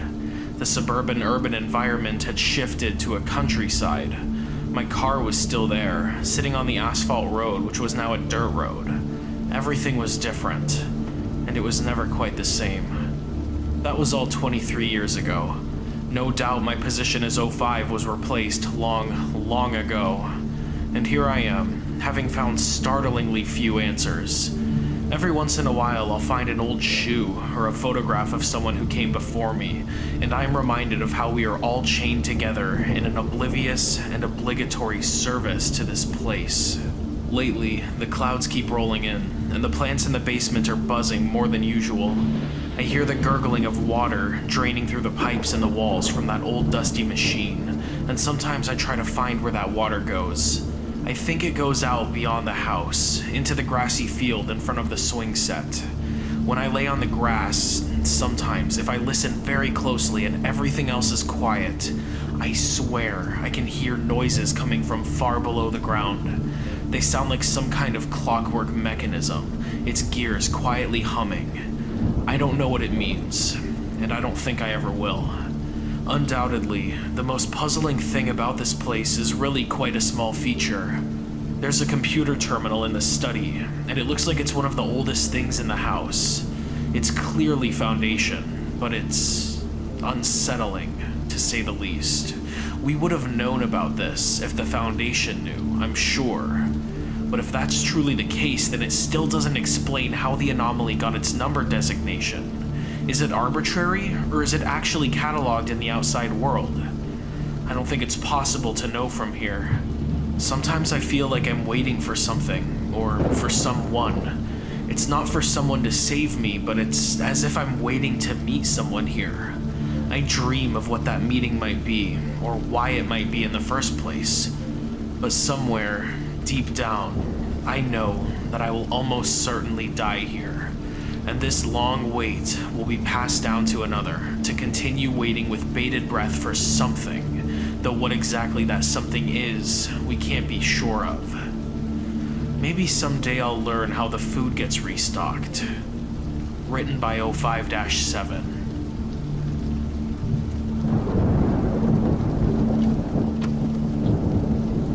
Item number, SCP-069. Object class, safe. Special containment procedures. SCP-069 is currently impersonating former Foundation agent and is housed at Humanoid Containment Site 06-3. SCP-069 is to be provided with any reasonable requested item and/or material, so long as such request does not violate Foundation security protocols. As SCP-069 is currently on suicide watch, all requests it makes must be approved by no fewer than 2 Level 3 personnel. If SCP-069 attempts to breach containment, it must be subdued using non-lethal methods. If SCP-069 dies, undercover agents are to be instructed to monitor reports of incidents in which individuals appear to have escaped certain death, and SCP-069 is to be recontained as soon as possible. Note, despite the fact that SCP-069 is identical in all ways to Agent... It remains an active SCP in containment and is not to be treated as a Foundation employee.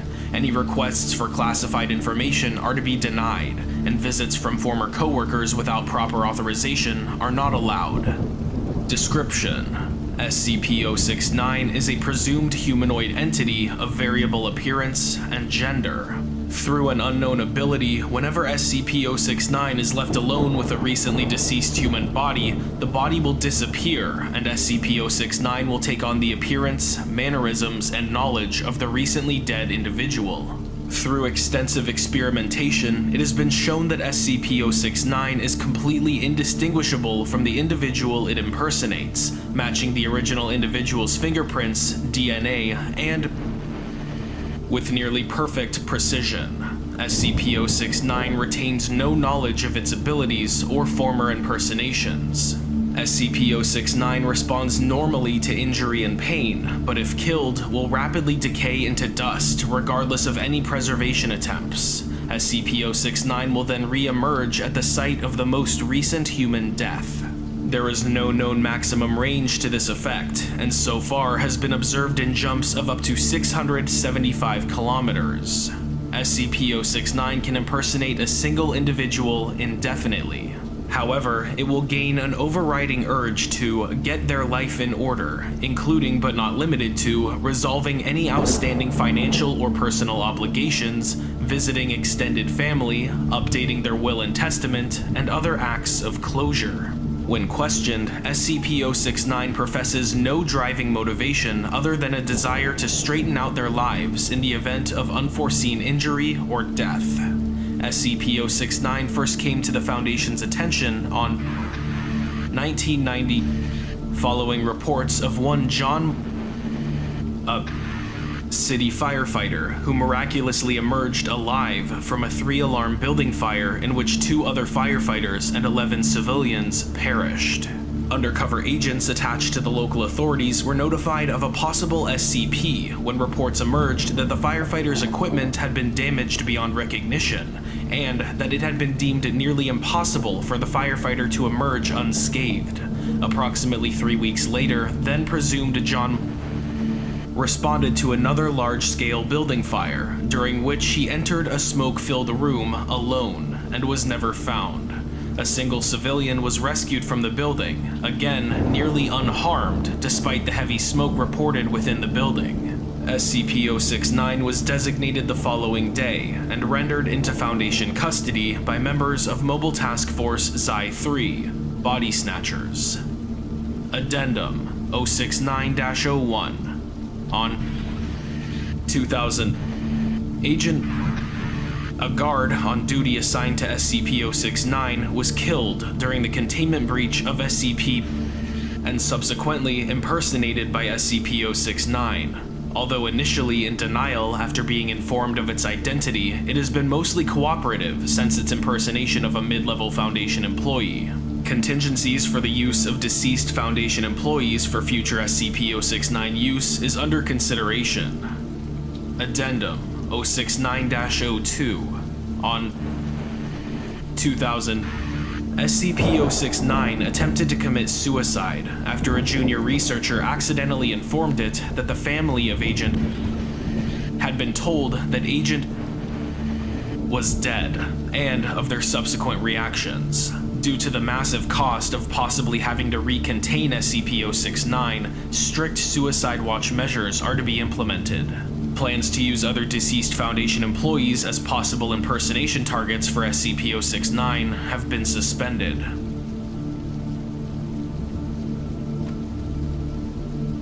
Item Number SCP-4645 Object Class Euclid Special Containment Procedures SCP-4645 is currently contained inside an electromagnetically sealed observation room in Site-15. Every 4 days, a Mirren digital Nemo hazard is to be installed into SCP-4645. SCP-4645 must always be under watch by at least one researcher or guard from 7 AM onwards until the SCP-4645-1 instance is generated, upon which it is to be recorded and sent immediately to the site director.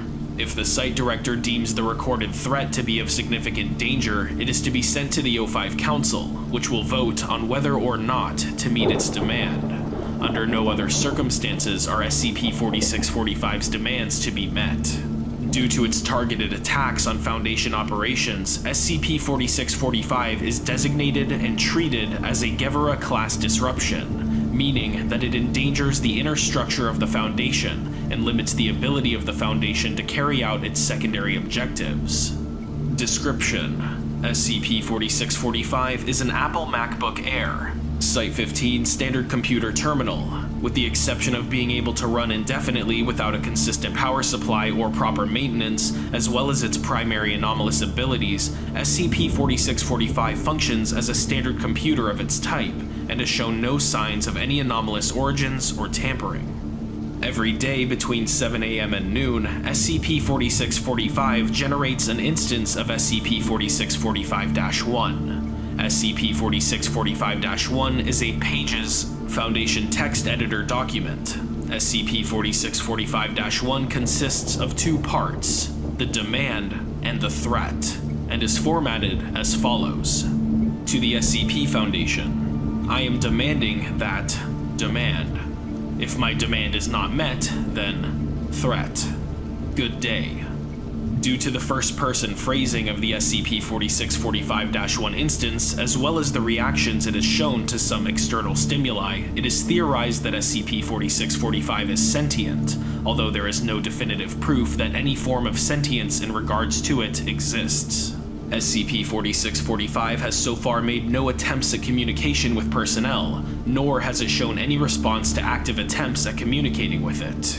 SCP-4645's demands are usually actions that would be heavily detrimental to the Foundation, result in extreme loss of life, require inordinate amounts of expense or effort to complete, or cause a major change in the general world order. Examples have included executing members of the O5 Council or other valuable Foundation personnel, the release of various SCP objects, placing the Foundation under the command of various groups or persons of interest, the overthrow of various world governments.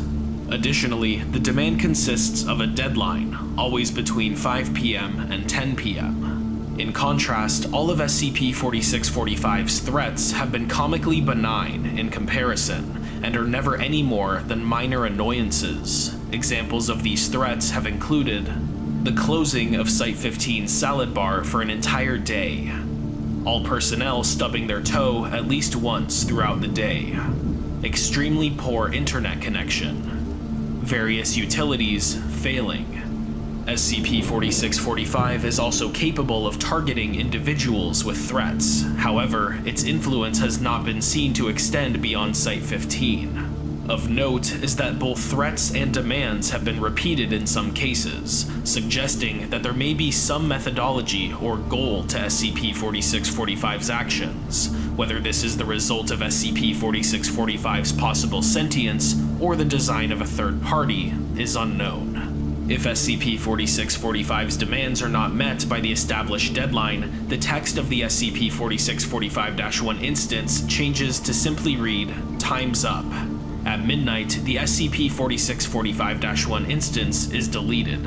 The following day, a new SCP-4645-A event is initiated, wherein the threat given by SCP-4645 is always fulfilled, either throughout or at some point during the day, depending on the nature of the threat.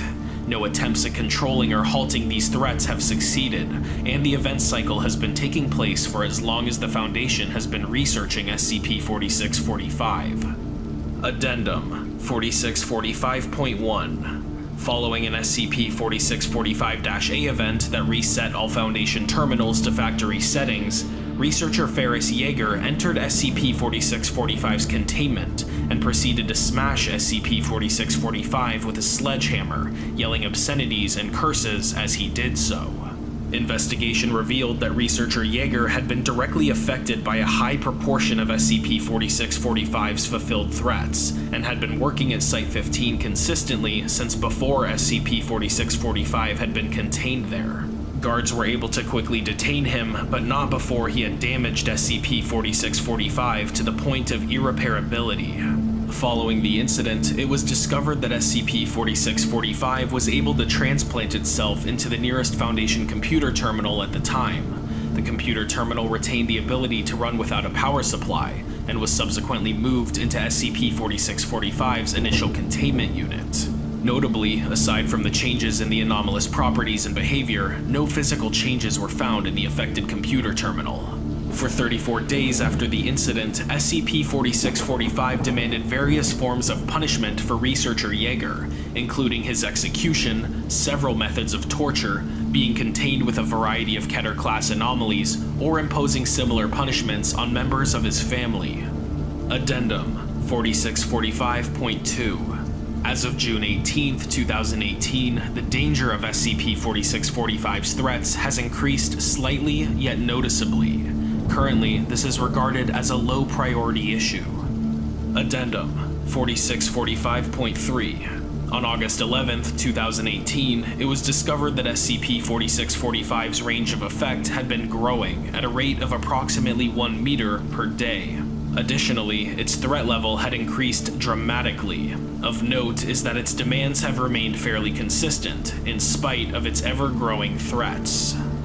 Addendum 4645.4. Beginning on September 4th, 2018, SCP-4645 has begun to cause actively harmful SCP-4645-A events. Examples of new threats include researcher Yvonne Ferris being hit by a car, breaking both of her legs and multiple ribs. Influenza outbreak within Site-15. Gas leak explosion, resulting in 9 injuries. 2 personnel ended up suffering permanent damage. Due to its ever-increasing threat level, SCP-4645 has been reclassified as Keter, and research is underway to determine a method to neutralize the object. Addendum 4645.5. Neutralization attempts. The following is a log of attempts to neutralize SCP-4645 or its effects. Neutralization Attempt 4645-1. Method: relocation of SCP-4645 to a remote destination.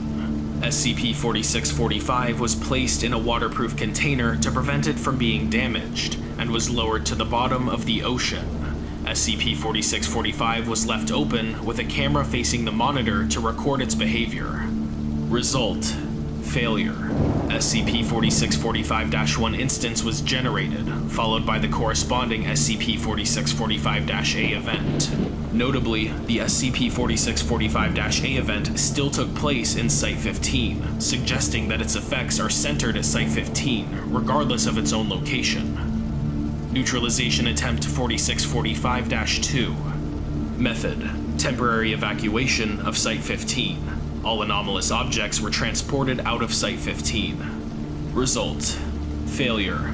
Subsequent SCP-4645-A event was centered at Site-58, where the majority of Site-15 personnel were located.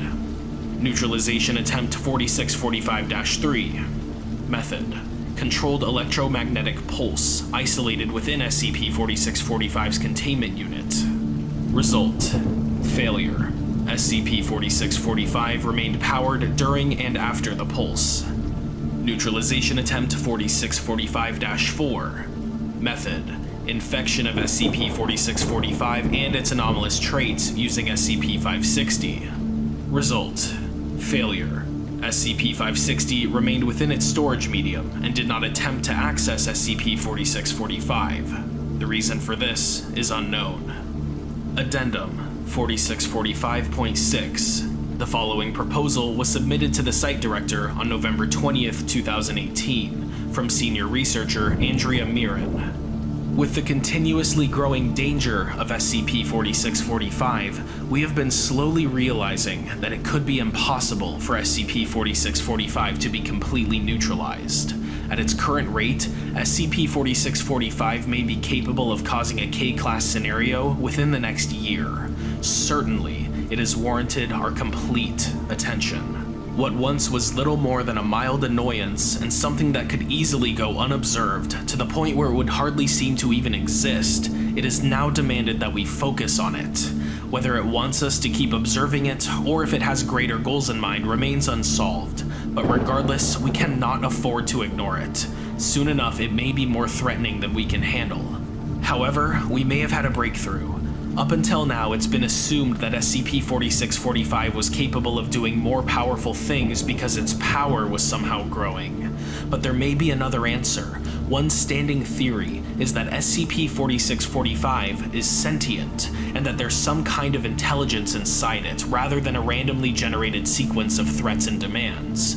It's entirely possible that the reason SCP-4645 has been increasing its threat level is that it's learning, that it's trying to know the exact limit at which we'll meet its demands.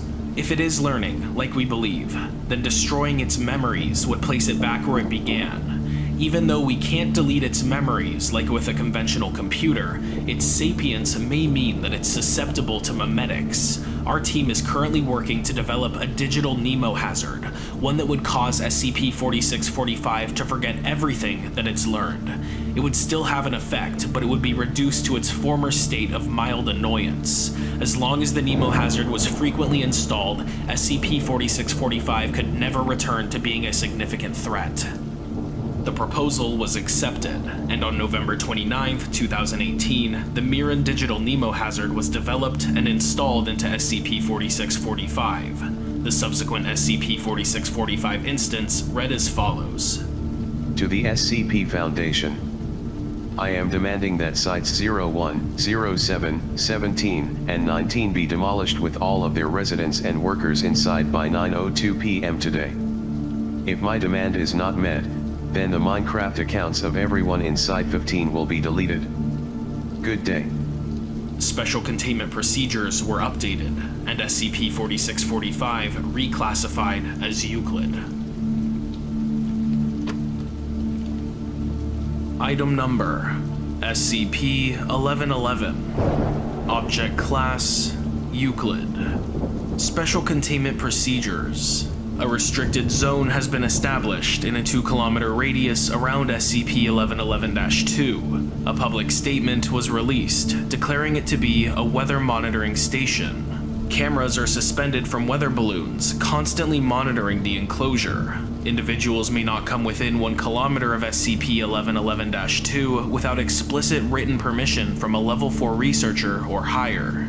Should SCP-1111-1 move away from SCP-1111-2, all personnel are to evacuate the restricted zone until SCP-1111-1 returns to its position beneath SCP-1111-2. Description: SCP-1111-1 is an entity with an appearance similar to that of Canis familiaris, commonly known as the domestic dog.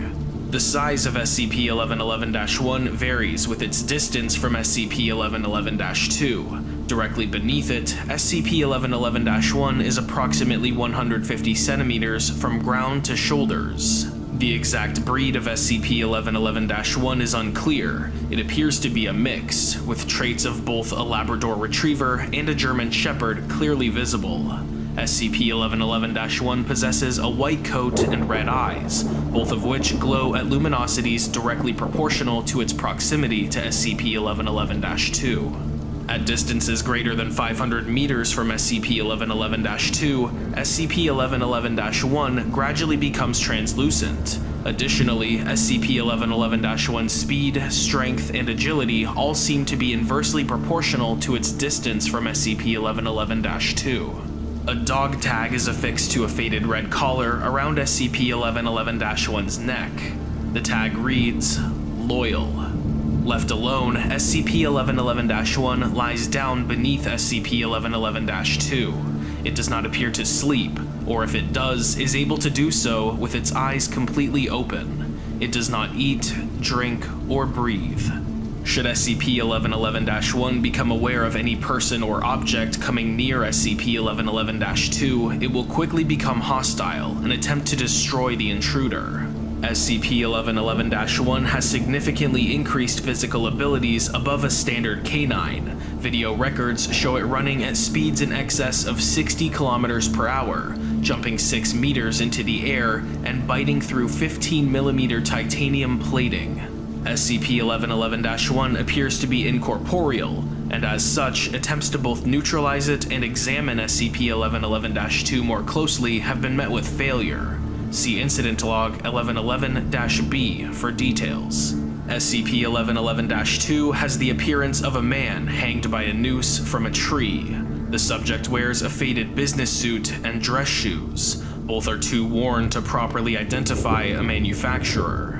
SCP-1111-2 constantly jerks and twitches in a manner consistent with those of a man being hanged. Occasionally, gasps for breath can also be heard. The violence and energy of these jerks is directly proportional to SCP-1111-1's proximity to SCP-1111-2. As the distance between the two increases, the jerks and twitches decrease in violence and frequency. Incident Log 1111-B.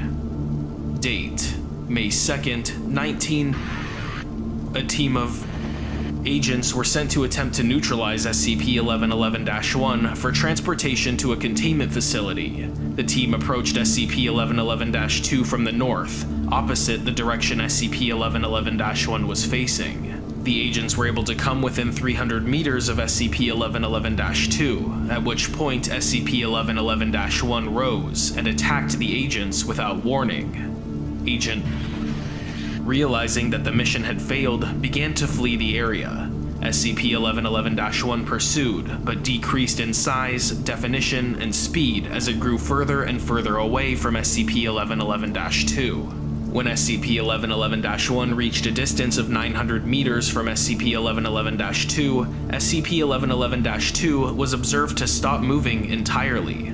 At this point, SCP-1111-1 froze for a moment and turned its head towards SCP-1111-2. SCP-1111-1 stayed in this position for a few seconds before howling once and sprinting back towards SCP-1111-2. SCP-1111-2 was observed to resume its jerking and twitching. Video records of the incident indicate that rounds fired at SCP-1111-1 passed through it without making contact, despite the fact that its teeth and claws proved solid when attacking agents. Agent was the only one to survive the incident. 05- From this point forward, only D-Class and remote-operated drones may be used to approach SCP-1111 directly. Date: May 20th, 19. D-Class, armed with, were sent to approach SCP-1111-2 from various directions. Incident proved similar to previous attempt. SCP-1111-1 proceeded to kill all D-Class present. During the incident, D-83-011 was able to come within 50 meters of SCP-1111-2 before being killed. During this time, cameras noted an anomaly with SCP-1111-2. Its jerks slowed, and its eyes opened and fixed on D-83-011. SCP-1111-2's arms then raised towards D-83-011 in what appeared to observers as a welcoming embrace. Moments before D-83-011 was killed by SCP-1111-1, SCP-1111-2's lips can be seen moving, mouthing what appear to be the words, "No, down boy." Immediately after the death of D-83-011, SCP-1111-2 fell limp and resumed normal twitching. 05- It appears as though simply isolating SCP-1111-2 is enough to effectively contain SCP-1111-1. As such, all further testing is suspended, barring a significant development until further notice.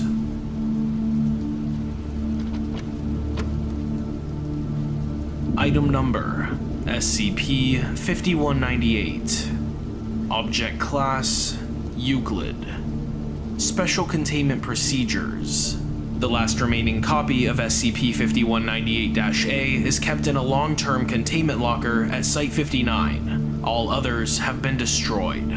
Investigation of SCP-5198-A's content to pinpoint the casual agent of its anomalous effect is ongoing. Requests to research may be forwarded to Site Director Naismith. Applicants must have a 90th percentile score on the cheese. Footnote 1. The cheese is the Cornell Hartman Employee Emotional Stability Examination. Further information available at the Counseling Department Help Desk.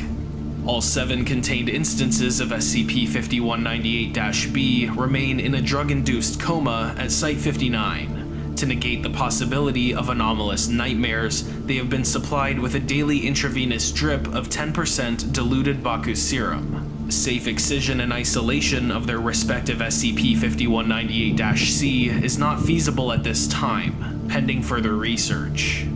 Description: SCP-5198-A is a hardcover self-help book titled Get Out of Your Damn Shell. There is no author or publisher credited, and the content appears to be 502 pages of lorem ipsum placeholder text. When a human subject with anxiety, depression, post-traumatic stress disorder, or other similar mental illnesses attempts to read SCP-5198-A, they become an instance of SCP-5198-B. Affected subjects lose the ability to control their written text, whether handwritten or typed. In addition, SCP-5198-B have reported hearing voices, vivid nightmares, migraines, and panic attacks. Subjects who already had these symptoms have reported an increase in severity after exposure to SCP-5198-A.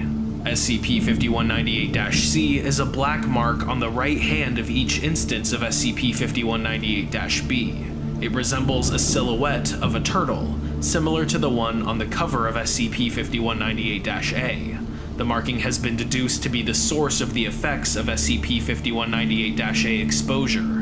Attempts to remove SCP-5198-C through surgery or otherwise result in the host SCP-5198-B going through excruciating traumatic headaches.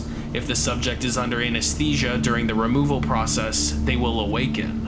The only successful removal thus far of SCP-5198-C was carried out with the former SCP-5198-B-8, who had volunteered to be restrained and withstand any side effects. Following removal, SCP-5198-B-8 died from internal cerebral hemorrhaging.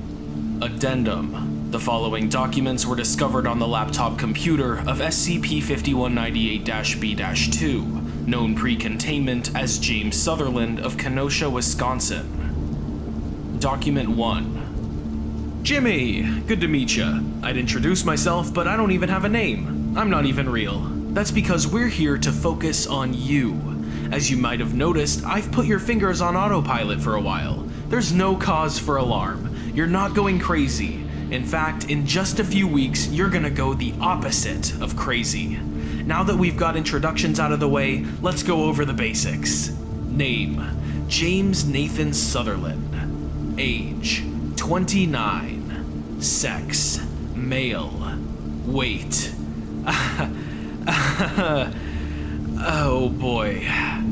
Mental baggage: depression. Womp womp.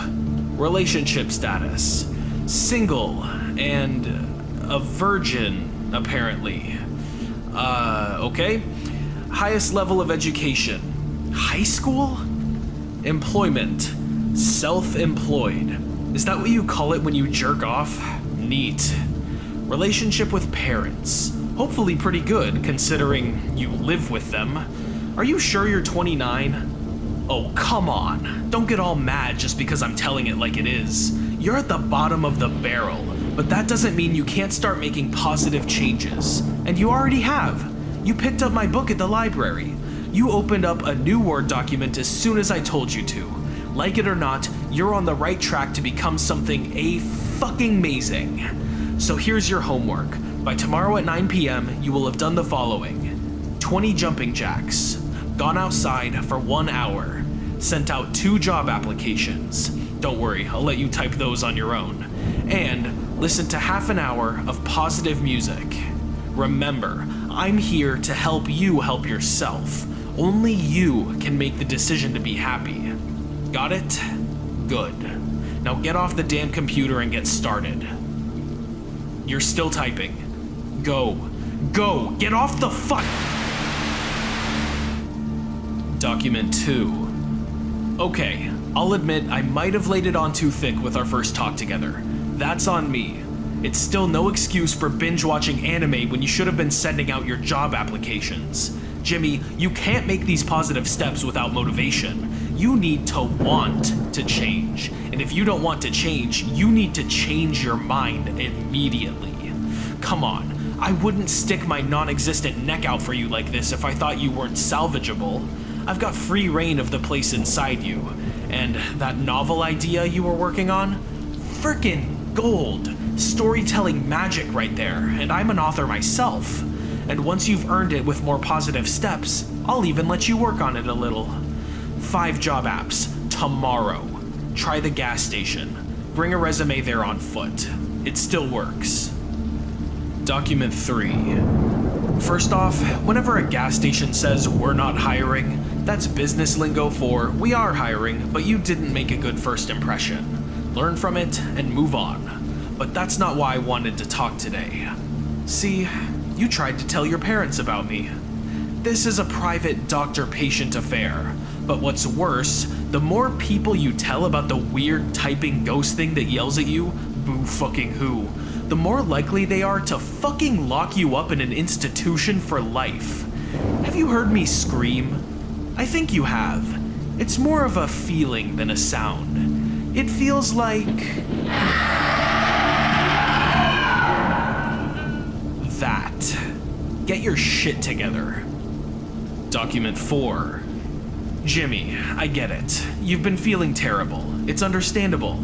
You keep waking up terrified in the middle of the night for reasons you can't explain. Ayo, your life's gone to hell, and the only guy in your life that hasn't given up on you is getting meaner by the day. It sucks, but it could be a lot worse. Those nightmares you've been having aren't a coincidence. I've got a whole fucking Warner Bros. Level movie studio in here. The one I've lined up for tonight is a doozy. Remember Clockwork Orange? Jog 5 miles by noon tomorrow, or Alex in the theater is going to be you in your bed for the rest of your life. Happiness is a choice. I have no fucking idea why you've been avoiding that choice, but it's pissing me off more and more by the minute. Document 5. I love you, James. I adore you. I have seen the beauty in your mind, and I refuse to let you ruin it. There are ideas in here that could rattle the goddamn stars. That's why I'm never giving up on you. Not until you don't need me anymore. And yet, despite everything I've done for you, you've given up on me. How long has it been since you touched a keyboard? 2 months? Are you that mad about the dreams? You knew what you were getting into when you opened my book. Says it right on the cover, no holds barred. Don't get me wrong, getting you off the computer has done some good. You've lost a lot of weight. You've been exercising to release the tension. But I gave you that tension, and you're not giving me anything back. Is that fair? Sound fair to you? We need this time to communicate, Jimmy. You need to communicate with me. Text your mother. You need an excuse to stay right here for a while, and I've got just the thing. You're still on the computer. Text Mom. Text Mom. Do you want me to scream again? Thank you. As of right now, you are not leaving this room until you're happy and successful. Shit in the corner if you have to. Turn off the computer. Document 6. There are 2 ways to get a turtle to come out of its shell. 1, to try and coax the turtle into peeking out on its own. Document 7. The other, forceps.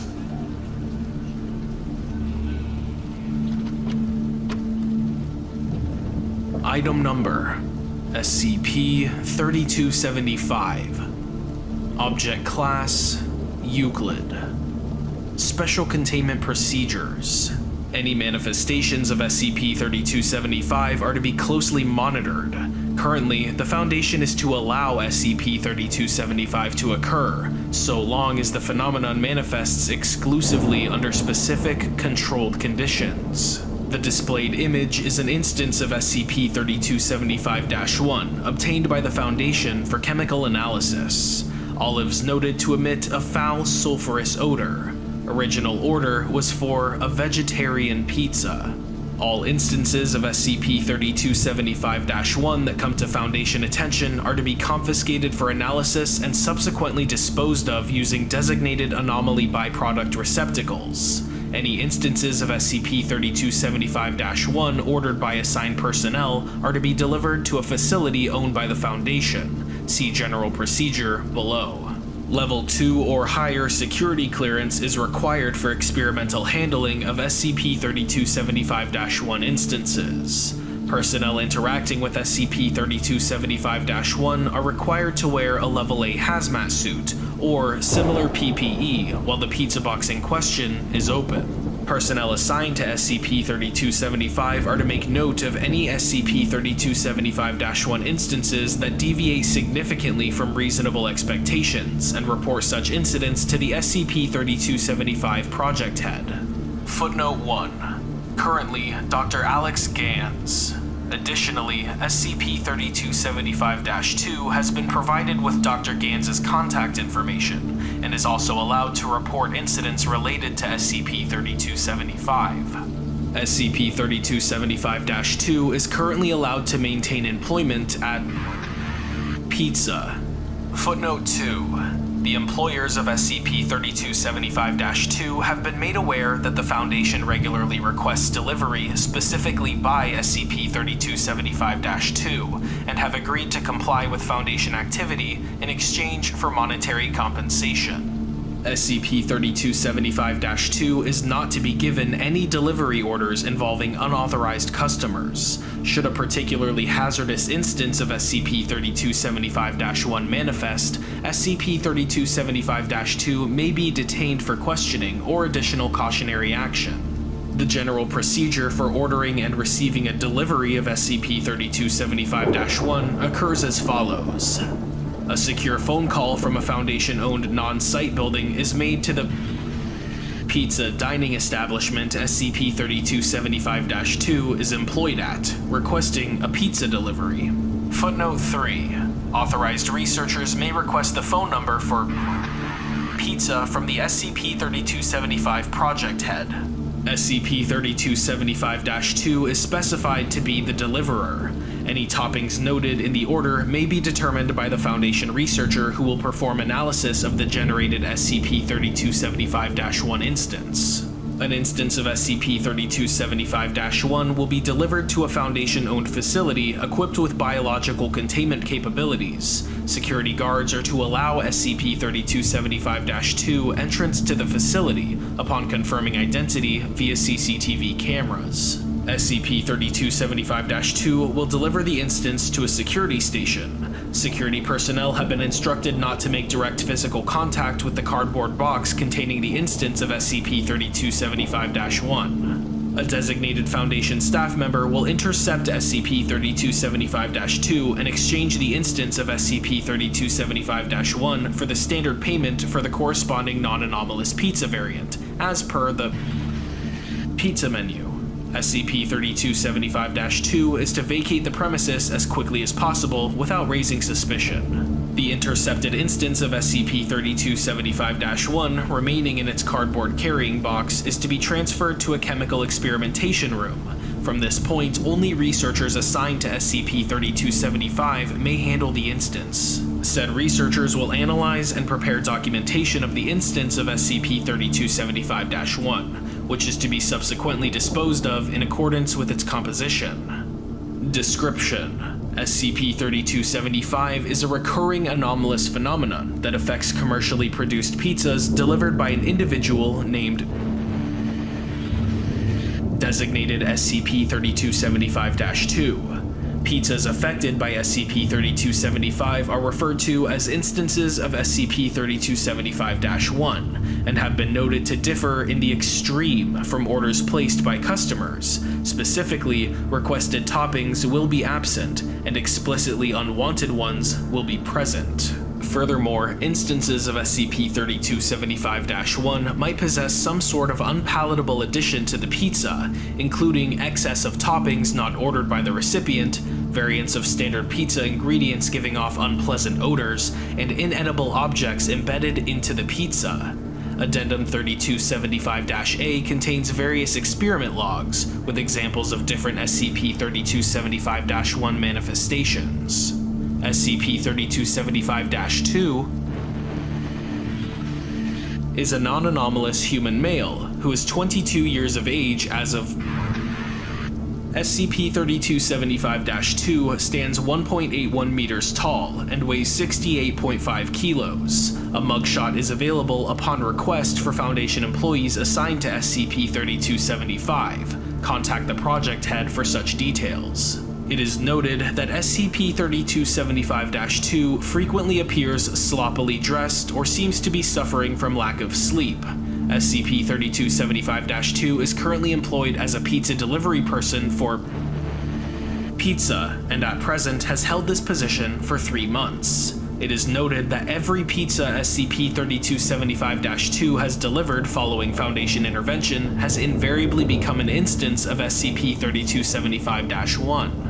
Security camera footage retrieved from SCP-3275-2's workplace seems to indicate that the SCP-3275 anomaly manifests at some point following SCP-3275-2 receiving a pizza for delivery and preceding said delivery to the customer who placed the order. SCP-3275-2 has been recorded receiving correctly prepared pizzas from the kitchen staff and confirming delivery to the correct addresses. The retrieved store footage further indicates that SCP-3275-2 does not interfere with or sabotage any pizzas given to him. SCP-3275 has not been recorded to affect any other delivery staff of pizza, and SCP-3275-2 insists that no other anomalous activity has occurred to him at any other point in his life. Footnote 4. For transcript of the full initial interview, see Addendum 3275-B. It is unknown at which point in time during the delivery process SCP-3275 actually occurs. Presently, the consensus regarding SCP-3275's range of effect is up for debate. Recent analysis of SCP-3275-1 instances have shown a certain degree of instability in SCP-3275 manifestations, suggesting that there is reason to be wary of further unpredictable variation concerning the anomaly and its range of occurrence. Footnote 5. See also Addendum 3275-A for notable incidents and experiment log excerpts. Addendum 3275-A. Selected excerpts of notable incidents and experimental logs. Incident Log 3275-000. Date. Ordered pepperoni pizza with extra cheese. Delivered ham pizza with mushrooms. Notes. This incident brought SCP-3275 to the Foundation's attention. The order was made from the home of Dr. O'Nelly, a research assistant assigned to Site-76, who upon receiving the delivery was subjected to SCP-3275-2's complaints of the recurring problem. O'Nelly requested that SCP-3275-2 be brought in for questioning by the Foundation, after calling Pizza to confirm SCP-3275-2's claims. Experiment Log 3275-002. Date. Ordered sausage pizza with olives, mushrooms, and cheddar. Delivered tuna pizza with garlic, asparagus, basil, and mozzarella. Notes. SCP-3275-1 instances confirmed to not necessarily contain the same number of toppings as requested in the order. Experiment Log 3275-004. Date. Ordered pizza with nothing on it aside from the standard tomato sauce bottom layer. Delivered pizza crust with eggs and meatballs spread over it. A shredded rubber glove was also present, lying in the center of the pizza. Notes. While the tomato sauce was usually present by default, it seems that explicitly asking for the sauce caused it to be absent here. The glove, as noted by SCP-3275-2, who was also sneezing profusely, seemed to be, quote, just another fucking thing that would make me look bad on the worst days. Experiment Log 3275-010. Date. Ordered sausage pizza with pineapples and eggplant. No $100 bills. Delivered pepperoni pizza with hot sauce and 7 $100 bills, all burnt, crumpled, or ripped to the point of being useless. No serial number could be identified from the bills. Notes: SCP-3275-1 instances can contain non-food toppings, which manifest as if prepared like regular edible ingredients. Experiment Log 3275-012. Date. Ordered pepperoni pizza with olives and blue cheese. Delivered ham pizza with bell peppers and liquid diphenhydramine. Footnote 6. Diphenhydramine is commonly used as a rodent poison, toxic to humans. Notes: this is the first time SCP-3275-1 manifested a topping unsafe for human consumption. The cooks at Pizza report that they do own a container of Kill Rat, a brand of rat poison. SCP-3275-2 noted to have appeared particularly ill upon delivery of this pizza, prompting intervention by Foundation personnel. SCP-3275-2's living conditions were noted to be hazardous due to unwashed laundry, undisposed trash, and a buildup of mildew near windows. Experiment Log 3275-013. Date. Ordered ham pizza with pineapple and red peppers. Delivered ham pizza with pineapple and red peppers. Notes: prior to returning to work, SCP-3275-2 noted that he finally got around to cleaning his apartment and responding to utilities bills that he had neglected. SCP-3275-2 was noted to have shaved his facial hair and improved his personal hygiene regimen as well. Experiment Log 3275-019. Date. Ordered cheese pizza. Delivered cheese pizza with excess quantity of tomato sauce. Notes: SCP-3275-2 observed to have been regressing to previous health hazardous behaviors, most notably neglecting personal hygiene. Provision of additional intervention was discussed and deferred for the time being. Experiment Log 3275-025. Date. Ordered cheese pizza. Delivered sausage pizza covered with carpenter ants. Closer inspection revealed all ant specimens to have been infected by a radioactive variant of cordyceps fungi. Notes: at the time of delivery, SCP-3275-2 was noted to have a severe cough. Investigation of SCP-3275-2's apartment uncovered an unpaid electricity bill and a cabinet filled with inexpensive instant meals and dirty disposable plastic utensils. Foundation intervention reinstated. SCP-3275-2 was given access to therapy and a regular apartment cleaning service. Due to SCP-3275 manifestations seemingly being related to SCP-3275-2's lifestyle, provision of health and career counseling to SCP-3275-2 has been proposed. Addendum 3275-B. Foundation personnel performed regular interviews upon initial contact with SCP-3275-2. The first of these interviews is below. Interviewed SCP-3275-2. Interviewer Dr. Gans. Forward. Interview conducted on Data Foundation personnel's first in-person contact with SCP-3275-2. Begin log. Dr. Gans. Alright, I know we introduced ourselves to one another right before this, but I need you to state your name for the record, please. SCP-3275-2. Oh, right. Last name too, please. Oh shit, I didn't know I had to, man. Sorry, it's, Thank you. So you know what this interview is about, right? Man, me and those fucking pizzas, man. It's shitty for me too, honestly. Though I don't really get why this is all necessary, you know? Like, what are you, like a cop? This feels like I'm really, like, being detained or something. Right now, we really just need you to answer some questions. You're not currently being accused of anything. Alright, cause I swear, dude, I'm not messing with the pizzas. I swear. It's like I'm being, like, sabotaged or something. I don't think I've gotten a single one right. Not one? Since the first day you worked there? Not a single fucking one. And this just happens to me, cause, like, I asked my colleague, and he's had, like, no problems like this. No one else that I asked did. Is someone out to, like, frame me for something? Again, I don't really know what this, like, place is, but you gotta find a way to fix this, man. Why does this only happen to me?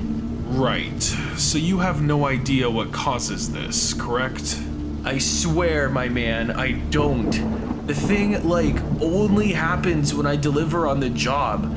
If I, like, pass my friend a box of chocolates, the chocolates don't change, know what I mean? Because he didn't order them. Though I don't know if it would happen with chocolates at all. I've only ever done pizza delivery. So it's pizza delivery specifically that seems to be the problem here. Is there anything odd about this job in particular then? Anything that stands out to you in your memory that could be of relevance? Nothing, man. This is the most, like, basic job ever. In fact, it being so fucking low tier is why my mom hated it. You're using past tense about your mom. Yeah, she passed away right before I started my first day at this job. I'm sorry to hear that. She hated this job, you said? Well, it's like, she always thought I could do better, know what I mean? That I'm, like, underperforming by getting a job like this. That I, like, should aim higher or something. Thing is, I'm an adult, you know? I can make the choices about my own life. I'm not, like, living the dream or anything, but I could be happy where I'm at. But my mom used to tell me that, like, I should always be looking out for what more I can do and stuff. How to, like, keep getting better. Did your mom mean a lot to you?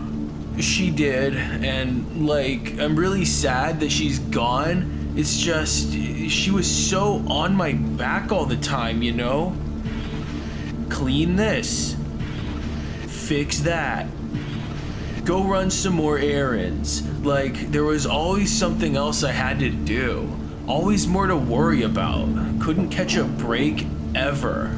You lived with your mom then, seeing as she told you when to clean up? I did. Judge all you want, but, like, I've always just been short on cash. That's why I have to even have this shitty job in the first place. And I can't even get that right. Finding the job was hard enough, but now this? And I've still got, like, bills and stuff, man. Alright, that will be all then. Thank you. No, wait, I have, like, a ton of things to ask about this, man. Is it really true that you're paying my boss not to fire me? We can discuss further questions off record. End log. Discussion is underway regarding allowing SCP-3275-2 to transfer employment to a Foundation-owned catering company. Revision of containment procedures and allocation of specialty housing for SCP-3275-2 is pending.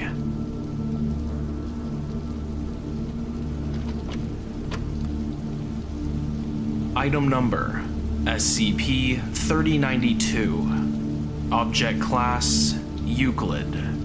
Special Containment Procedures. SCP-3092 is to be contained in an empty room, equipped with a single compatible power outlet. It is not to be plugged in or stocked with toys unless actively being tested. Testing with SCP-3092 must be pre-approved by at least one Level 3 staff member, and at least one Foundation agent armed with a net launcher, mock tranquilizer rifle, see Addendum 3092-01 and -02, must be present in order to subdue and contain resultant SCP-3092-A instances. SCP-3092-A instances are to be contained individually in standard containment kennels modified with 2 additional locks, at least one of which should be biometrically operated in order to prevent further containment breaches. They are to be provided amenities in exchange for compliant behavior, but none that could serve as tools or aids in an escape attempt. Should one or more SCP-3092-A instances successfully escape containment, a team of agents armed with net launchers, mock tranquilizer rifles, see Addendum 3092-01 and -02, should sweep the site until they are recontained, and all personnel should be notified of the situation, be aware of their surroundings, and report any suspicious activity or SCP-3092-A attacks immediately. No plush toys are permitted within 200 meters of any SCP-3092-A instance outside of testing purposes. Description: SCP-3092 is a black Tie Toys brand arcade claw machine, measuring 1.8 meters tall, 0.8 meters wide, and 0.9 meters deep, and weighing approximately 144 kilograms while unstocked. The machine's body and mechanical parts are all non-anomalous in nature, primarily composed of steel, plastic, and various electronics, all possessing wear and tear consistent with multiple years of regular usage. Footnote 1. Investigation has revealed that SCP-3092 was in usage for 7 years prior to its anomalous properties surfacing. When provided with power and coins of valid United States currency, SCP-3092 may be operated as is standard for commercially available claw machines. Its anomalous properties only activate whenever the operator successfully picks up one or more plush toys with the claw and deposits them in SCP-3092's prize chute. At this point, the respective plush toys will immediately transform into instances of SCP-3092-A.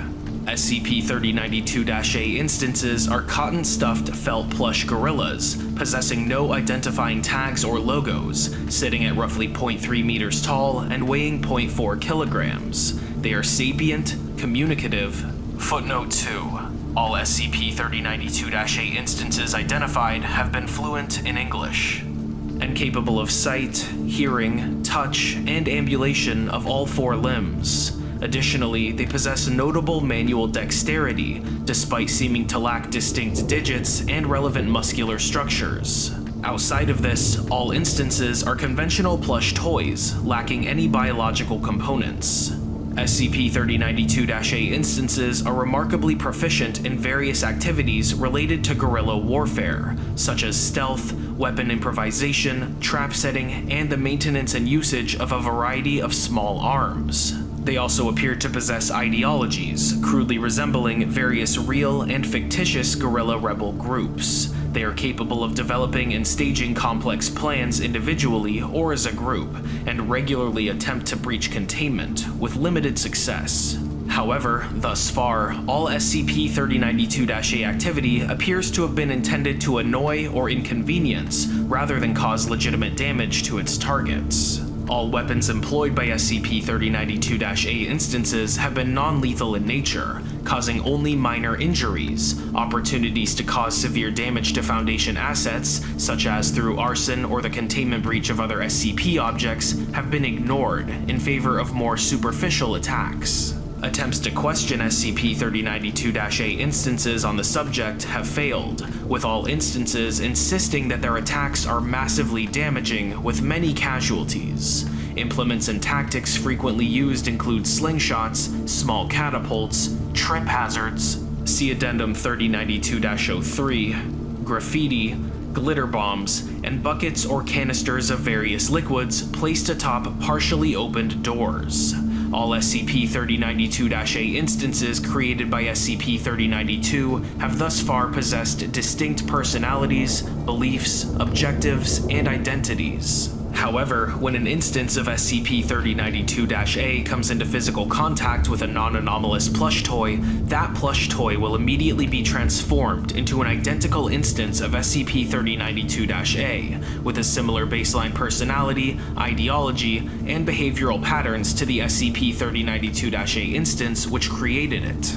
SCP-3092-A instances appear to be aware of this property and will attempt to make use of it in order to bolster numbers. Many instances will, after being created, attempt to re-enter SCP-3092 in order to convert any applicable toys remaining inside. SCP-3092-A instances can be ripped, torn, or otherwise damaged with no greater difficulty than a conventional plush toy.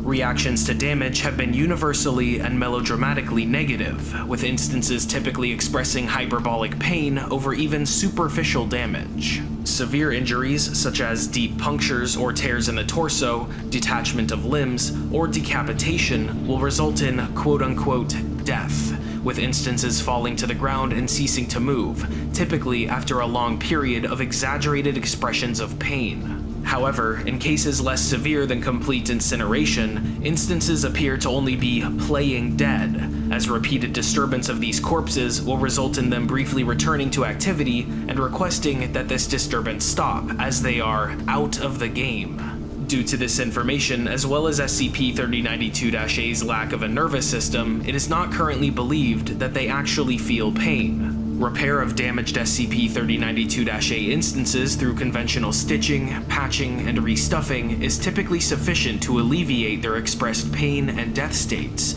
and is interpreted by them as medical attention. Currently, 23 instances of SCP-3092-A are in containment by the Foundation. Recovery. SCP-3092 was retrieved on May 3rd, 2000 from Family Restaurant and Arcade in Cheyenne, Wyoming, after animal control officers responding to a call there noted anomalous activity. Upon Foundation agents' arrival to the scene, it is believed that 21 SCP-3092-A instances had been created through both SCP-3092 and their own duplication properties, and restaurant facilities were considerably defaced. After quote-unquote killing several aggressive instances with small arms fire, the remaining instances surrendered to Foundation officials and were contained along with SCP-3092 after it was determined to be the source of anomalous activity. Civilians present were amnesticized, and a cover story of an escaped pet chimpanzee was distributed. Addendum 3092-01. On May 18th, 2000, one SCP-3092-A instance initiated a containment breach and fled via an adjacent hallway. Agent Megan Cho, noticing this activity while standing guard outside SCP's containment chamber, fired on the instance with the tranquilizer rifle she was armed with. Curiously, the subject appeared to pass out, falling to the ground and ceasing all activities besides occasional twitches and mock snoring. Footnote 3. SCP-3092-A instances are not otherwise noted to possess a regular sleep cycle. Subject was recontained without incident and awoke several hours later. Due to increased effectiveness and lowered risk over net launchers or firearms, it is recommended that Foundation agents use tranquilizer weapons in the recontainment of SCP-3092-A instances in the future. Addendum 3092-02. After testing, it has been determined that any weapon firing feather-tipped pneumatic darts is sufficient to induce a sleep state in SCP-3092-A, regardless of whether said dart is actually loaded with tranquilizers. Like the aforementioned death state, it is believed that this sleep state is performative on SCP-3092-A's part. To minimize the potential for collateral damage to Foundation personnel, mock tranquilizer rifles should be used in place of actual tranquilizers. Addendum 3092-03. On June 9th, 2000, two SCP-3092-A instances simultaneously escaped containment and fled through the building's ventilation system, before setting up a tripwire in the office of Dr. Martin Helmer, intending for him to trip, fall, and land face first on a pillow with a crude insult written on it. However, upon entering his office, Dr. Helmer tripped, fell, hit his shoulder against a bookshelf, and suffered a fractured collarbone, an injury much more severe than any induced by prior SCP-3092-A containment breaches. Upon discovering this, both instances immediately expressed remorse, informed other Foundation officials of the situation, and were compliant in recontainment. Investigation later revealed that several amenities within these instances' cells had been converted into gifts and apology cards intended for Dr. Helmer. Further breaches by SCP-3092-A instances have not been noted to employ trip hazards of any sort.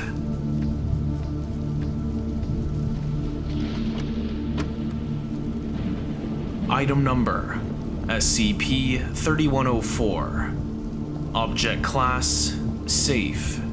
Special Containment Procedures: SCP-3104 is currently stored in Evidence Locker in the Site B Sector Security Substation, pending investigation. It is to remain there until the investigation is complete, at which point appropriate measures will be taken. Description: SCP-3104 is an info hazard. It does not represent a hazard to Foundation interests, operations, or personnel if it is securely contained and information about it is not known to those outside the containment project. Access denied. Level 2 or lower clearance required. Confirmed. Ryza Cognitohazard Warning. Warning. The following information has been secured with a mild selective disabling cognitohazard by approval of the O5 Council in order to prevent viewing and subsequent spread of an info hazard by Foundation personnel. It is designed to target Foundation personnel in the following departments: Internal Security, External Security, Internal Affairs, Administration, Records and Information Security Administration, Ethics Committee, O5 Council.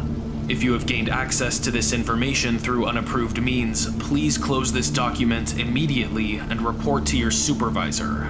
Do not read further. Do not disclose any information to your supervisor other than that you have been exposed to cognitohazard Ryza-3104 and require amnestics.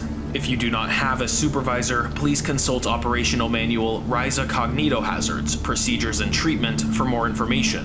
Secure the help of a coworker if required, but do not disclose any information to them other than that you have been exposed. Special Containment Procedures. Foundation security personnel and anyone involved in administrative hierarchy above security are to be denied access to information regarding the nature of SCP-3104. This includes all administrative personnel from Level 3 to O5 level, as well as any Foundation Internal Affairs personnel, Ryza personnel, anyone reported to by any of these departments, and others responsible for enforcing rules which Foundation personnel in general have to follow. This extends to anyone responsible for rulemaking where the rules affect groups of 25 or larger. Any Foundation employee in these departments exposed to information about SCP-3104 is to be immediately treated with a Class A amnestic. In the event SCP-3104 becomes relevant to Site or Foundation security, as determined by the currently assigned junior researcher, information regarding it is to be sanitized by junior personnel with Level 2 clearance or lower, in accordance with standard Strict 7 medium info hazard redaction regimes, and passed upward through the Info Hazard Advisory Council. The internal affairs and security investigations are to be postponed indefinitely through informal means with the cooperation of the O5 Council and Ryza by the way of the IAC. Evidence Locker is to be locked with 2 locks, one of which has been internally welded shut. Breach containment procedures are to be devised, but such procedures are to be limited to containing the results of the breach and limiting public effects of the same. Procedures are not to mention the nature of SCP-3104, only the outcomes of its effects and how best to contain them. Information control filters are to be devised to filter any mention of SCP-3104 from police bulletins, law enforcement websites, and Interpol communications. Description: SCP-3104 is a brick of cocaine wrapped in plastic, ordinary in appearance, and weighing approximately 1 kilogram. It has no unusual physical characteristics, and testing has showed it to be identical in composition and effect to non-anomalous cocaine. On the plastic wrap is handwriting, possibly in permanent marker, reading 200X. SCP-3104 is an info hazard affecting those responsible in some way for law enforcement administration, and similar activities. If a person meeting this criteria learns about it in any way, including being told of the existence of the item or seeing any part of the item, they are compelled to obtain the item and place it in custody, and to spread information about it to other law enforcement personnel. Subjects affected by this compulsion only consider SCP-3104 to be in custody if it is secured in an evidence locker or similar arrangement belonging to the organization they are an employee of or have control over. This has the effect of causing complete disruption of law enforcement activity in the event of any knowledge of SCP-3104 reaching any law enforcement official. SCP-3104 was contained on 1980. Following a widespread exposure event, knowledge of the item first reached the Foundation when Foundation police liaisons in Florida received an all-points bulletin regarding SCP-3104, notifying police departments statewide of the existence of the item and stating that it was an extremely illegal fugitive from justice last seen in Tampa. A mass migration of law enforcement officers to Tampa ensued, including nearly all Foundation security personnel in the state exposed to the bulletin and not working in a sealed facility. Post-operation review of public media showed that police attention centered on the Tampa Drug Enforcement Administration field office, which was under siege by an extremely large crowd of police officers on foot and in police vehicles. Eventually, a breaching crew from the Orlando County Sheriff's Office arrived and managed to gain access to the building, at which point a crowd crush and melee ensued, resulting in fatalities and injuries. Several minutes later, MTF Delta 16, ordinarily responsible for the distraction and containment of SCP at site, the closest Foundation facility to Tampa, arrived on scene in a pair of M60A3 Patton main battle tanks, making their way to and through the front door of the DEA office and causing fatalities and injuries to police officers crushed by the tank treads, as well as Foundation fatalities as SCP breached containment in their absence. Delta 16 secured the item and returned to site, followed by several hundred police cruisers, each filled to capacity, 5 police helicopters, 1 light-winged aircraft, and 20,654 police officers traveling on foot. Delta 16 then documented the item and placed it in evidence locker in the B Sector Security Substation in accordance with procedure, then entered debriefing room B3 to await standard debriefing. Site staff described the attitude of Delta 16 members at this time as jovial. Crowd control protocols at site were placed into effect immediately. The police cruisers arrived approximately simultaneously at the main entrance gate, eventually followed by stragglers over the next several days due to breakdowns and fuel exhaustion. The aircraft ran low on fuel and were forced to land. Amnestic fog canisters were used against the gathered law enforcement officers, removing the compulsion. The initial crowd dispersed on its own over the next several hours, with the Foundation providing tow service for those with disabled vehicles. It was determined during a debriefing interview that Delta 16 was not commanded by administration to secure SCP-3104. At that point, the Foundation at large had no awareness of it. An interview later determined that Delta 16 Epsilon, the loader for the number 2 tank, had a brother in the Drug Enforcement Administration who had informed him of the seizure of the item during a routine family phone call. Automated monitoring did not flag the call. At that point, Epsilon informed his squad mates. The MTF then manned their tanks and exited the site through a closed gate. Security forces were alerted and prepared to mount a counterforce or retrieval operation of sufficient strength to counter the tanks, assuming that Delta 16 had gone rogue or been otherwise compromised. By the time Delta 16 took control of the item and radioed that they were returning to base, the Foundation forces had reached the outskirts of Tampa. Rapid deployment operations at site were reviewed and revised following this incident. After researcher evaluation of the info-hazardous effects of SCP-3104 and its effect on the Internal Affairs Officer initially responsible for the debriefing, Delta 16 and the officer were treated using the debriefing room's built-in amnestic foggers. Delta 16 has been cleared of all wrongdoing regarding this incident. The crowd of officers proceeding without vehicles continued to arrive over the next several days in taxicabs, commandeered cars, and eventually on foot, having walked the entire distance. Amnestization procedures were performed on each as they arrived, and they were assisted with return to their homes and medical treatment where applicable, placing a temporary strain on site's medical department and motor pool. A disinformation campaign was enacted regarding a police union march and unrelated crime wave in order to explain the Tampa event and the effects of partial or complete absence of police presence throughout a large portion of Florida.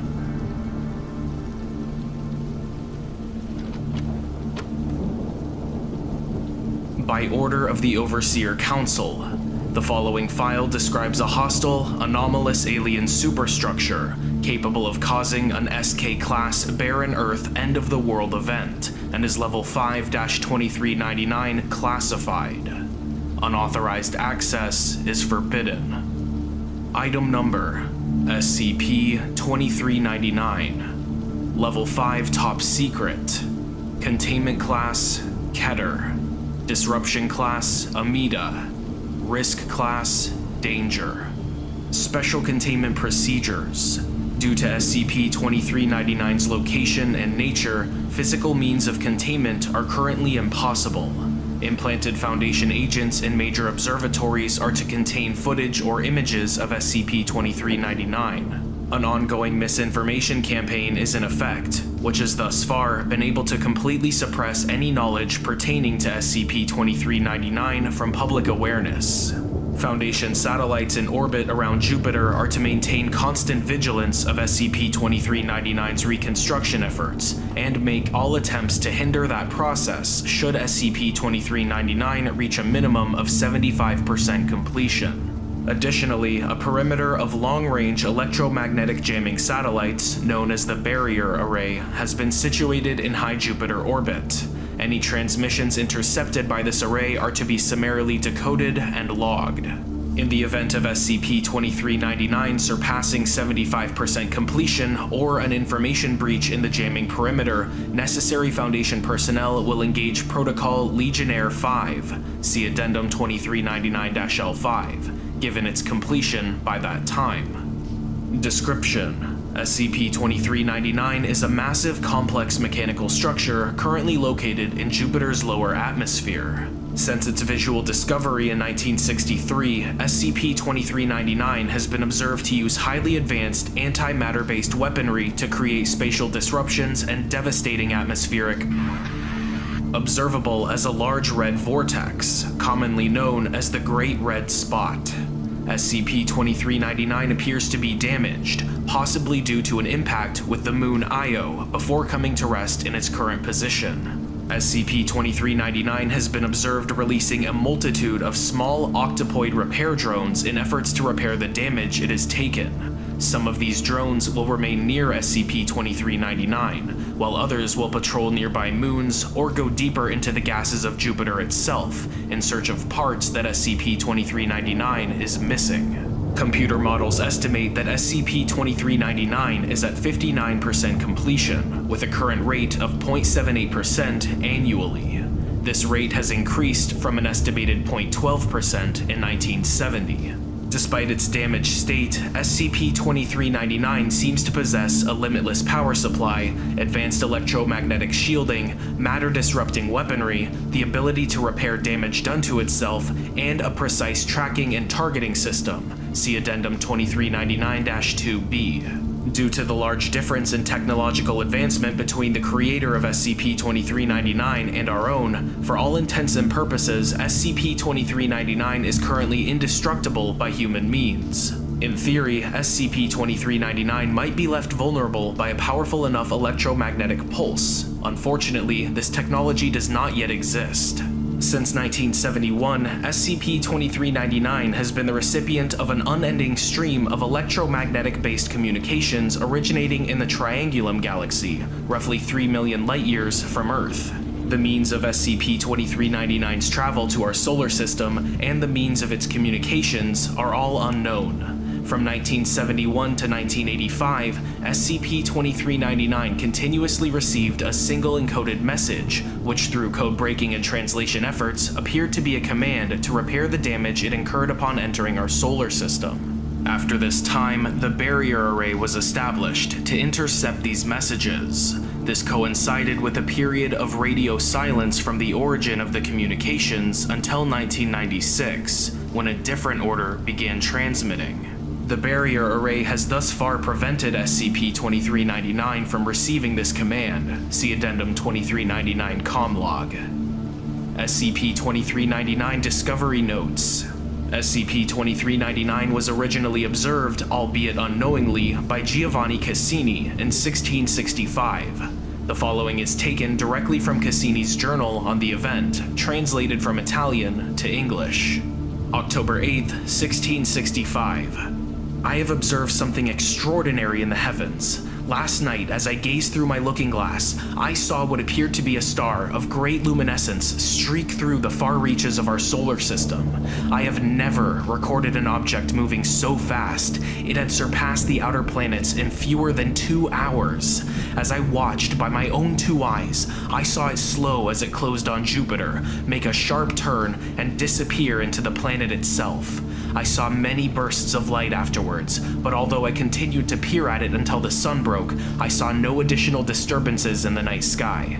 I must continue to document these changes, and will alert my colleagues when the day is upon me. October 15th, 1665.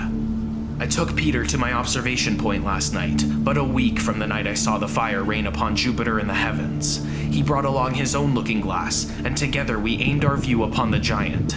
To our surprise, a magnificent change has occurred. Where once the distant world only showed bands of color, there is now a great red spot where the star came to rest on the surface of Jupiter. Peter was incredulous, of course, that such an amazing discovery could have taken place before our very eyes. I will continue to take note of this. October 18th, 1665. Tonight, as I peered through my looking glass, I swear on my life I observed what looked to me like explosions and starbursts emanating from our red spot. I fear my mind is playing tricks on me, for there has been no record of such violent outbursts by a heavenly body since the dawn of astronomy. I will consult with Peter on the morrow, and hopefully glean from him some advice on the matter. October 19th, 1665. Peter sees the same as I. As I approached him with my concerns, he leveled the same with me, and through our following discussion, we concluded that it must be a powerful reaction to the falling star I saw upon the first night, and not a product of our own shortcomings. I am left wondering what cataclysmic event must be taking place upon our heavenly neighbor. Our work to document this must go on. Addendum 2399-2B. At hours on Barrier Unit 53 observed one of SCP-2399's repair drones closing on a piece of debris, quickly determined to be part of a damaged communications array. Because of the nature of this specific component and the ramifications of allowing SCP-2399 to recover it, it was ordered that Barrier Unit 45 fire upon the drone with its onboard concussion batteries. Batteries were discharged, however, the drone appeared undamaged. Footage obtained by Barrier Unit 53 shows that while the payload in question was launched towards the repair drone, it was destroyed within 5 kilometers of the target by additional charges originating from SCP-2399. Command lost contact with Barrier Unit 45 15 seconds after initial discharge, with video observation showing SCP-2399. The resulting spatial anomaly originating in the termination of Barrier Unit 45 by Barrier Units 44, 51, and 55. Under no circumstances are any barrier units to further engage SCP-2399 or drones released by SCP-2399. Addendum 2399-2C. Project Gygus. Information restricted to Level 4 personnel or above. Clearance accepted. After the events of... It was decided that necessary force would be authorized to destroy or incapacitate SCP-2399, using Foundation resources as well as resources from 45 nations, notably, and a platform of warheads bearing megaton payloads and warheads bearing EMP detonators was launched and placed in orbit around Europa at hours with orders from 15 heads of state and 05,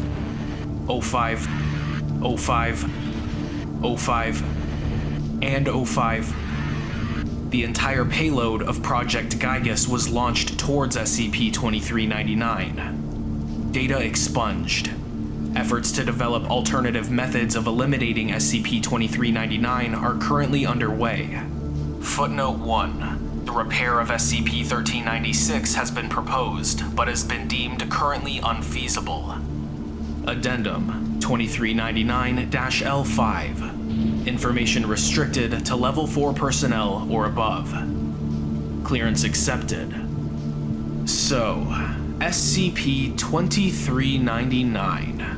Have you ever sat and wondered, maybe after you hear about a car accident on a street you were just on, or a bombing in a city you were visiting, just how lucky you are to be alive? Just how many things have to go right for you to continue to exist? A few seconds too late, a few seconds too early, and somebody reaches for something they dropped, and a busload of people run into another busload of people. Sometimes this kind of thing does happen, as we've seen far too often. But that's what we're here for, to protect those who can't protect themselves from things that they wouldn't even know to protect themselves from. We can't do it all though. As many things as we've been able to contain, as many things as we've been able to keep under lock that would threaten to destroy us all, still far too many remain that we can't do anything about. Whether they're too big or too fast or too powerful, any of these things could blink and wipe humanity from existence. The fact that they haven't done so yet is just luck. SCP-2399, however, is different. We have little information regarding SCP-2399's motives, origins, and full capabilities. We do not understand how it is capable of communicating over such large distances, or why those who constructed it, if it was in fact constructed, sent it to us in the first place.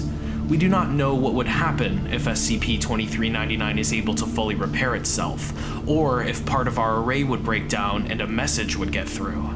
We do not know this, so we must assume the worst. Judging by what we've seen, were SCP-2399 to have reached Earth, it would have led to our timely destruction. But sometimes, humanity gets a little help. Sometimes, something steps in the way of the apocalypse. For us, and for SCP-2399, it was Jupiter. As SCP-2399 began to slow on its approach to Earth, Cassini saw what we've been able to ascertain, that SCP-2399 struck Io, was damaged, and was unable to escape the gravitational pull of Jupiter. Its weapons activated as they were intended, but it was Jupiter that experienced doomsday, not us. Eventually, though, it's likely that SCP-2399 will resume full functionality, and will likely be able to pull away from Jupiter and proceed to its target. As of now, we can keep hurling bombs and EMPs at it all we want, but we've got no indication that any of it will so much as scratch the thing. On the contrary, experience dictates it would do nothing at all. If this were to happen now, we would undoubtedly be destroyed. Jupiter has given us time. For now, SCP-2399 will remain there, reassembling itself, while we devise some way to stop it. Like it or not, we are in an arms race with this thing. Our best guesses give us something like 25 years until it's able to hear past our dampening array. Until then, we must seize the opportunity that has been laid before us. We must use the time we have been given and not let it be wasted. So, we devised Protocol Legionnaire, one gigantic EMP, powered by God knows what, followed by a volley of nukes big enough to wipe out our civilization 1,000 times over. A blunt plan, and simple, and likely futile. Our researchers and researchers around the globe have yet to devise a way to even deliver that kind of pulse, let alone a way to power it. There is no indication whatsoever that we'll be able to complete Legionnaire on time, or if it'll do what is intended once it is completed. but we must try. We must do something. Even if we have to drain our banks and empty our minds, we must try. Not often do we get a chance to see the swerving bus that will end our lives and step out of the way. Jupiter unknowingly has offered us that chance. I suggest we take it. Randall McAllen, Director, Barrier Project, Site Addendum 2399 Comlog. Information restricted to Level 4 personnel or above. We saw the sound and heard the light. All messages logged are to be understood as having repeated themselves continuously until either a new message is logged or a logged instance of radio silence. 1971. Unit is damaged. Repair. 1985. Updating orders. Maintain position. Repair. 1985. Period of radio silence. Barrier array is established. 1996. Unit is out of range of target. Proceed to planet number 3 in system. Repair. 2015. Unit is out of range of target. Proceed to planet number 3 in system. Priority is target. Cease repairs.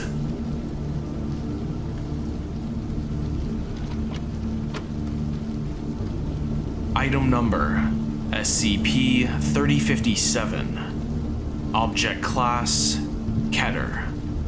Special containment procedures. A small quantity of SCP-3057-1 is contained on site.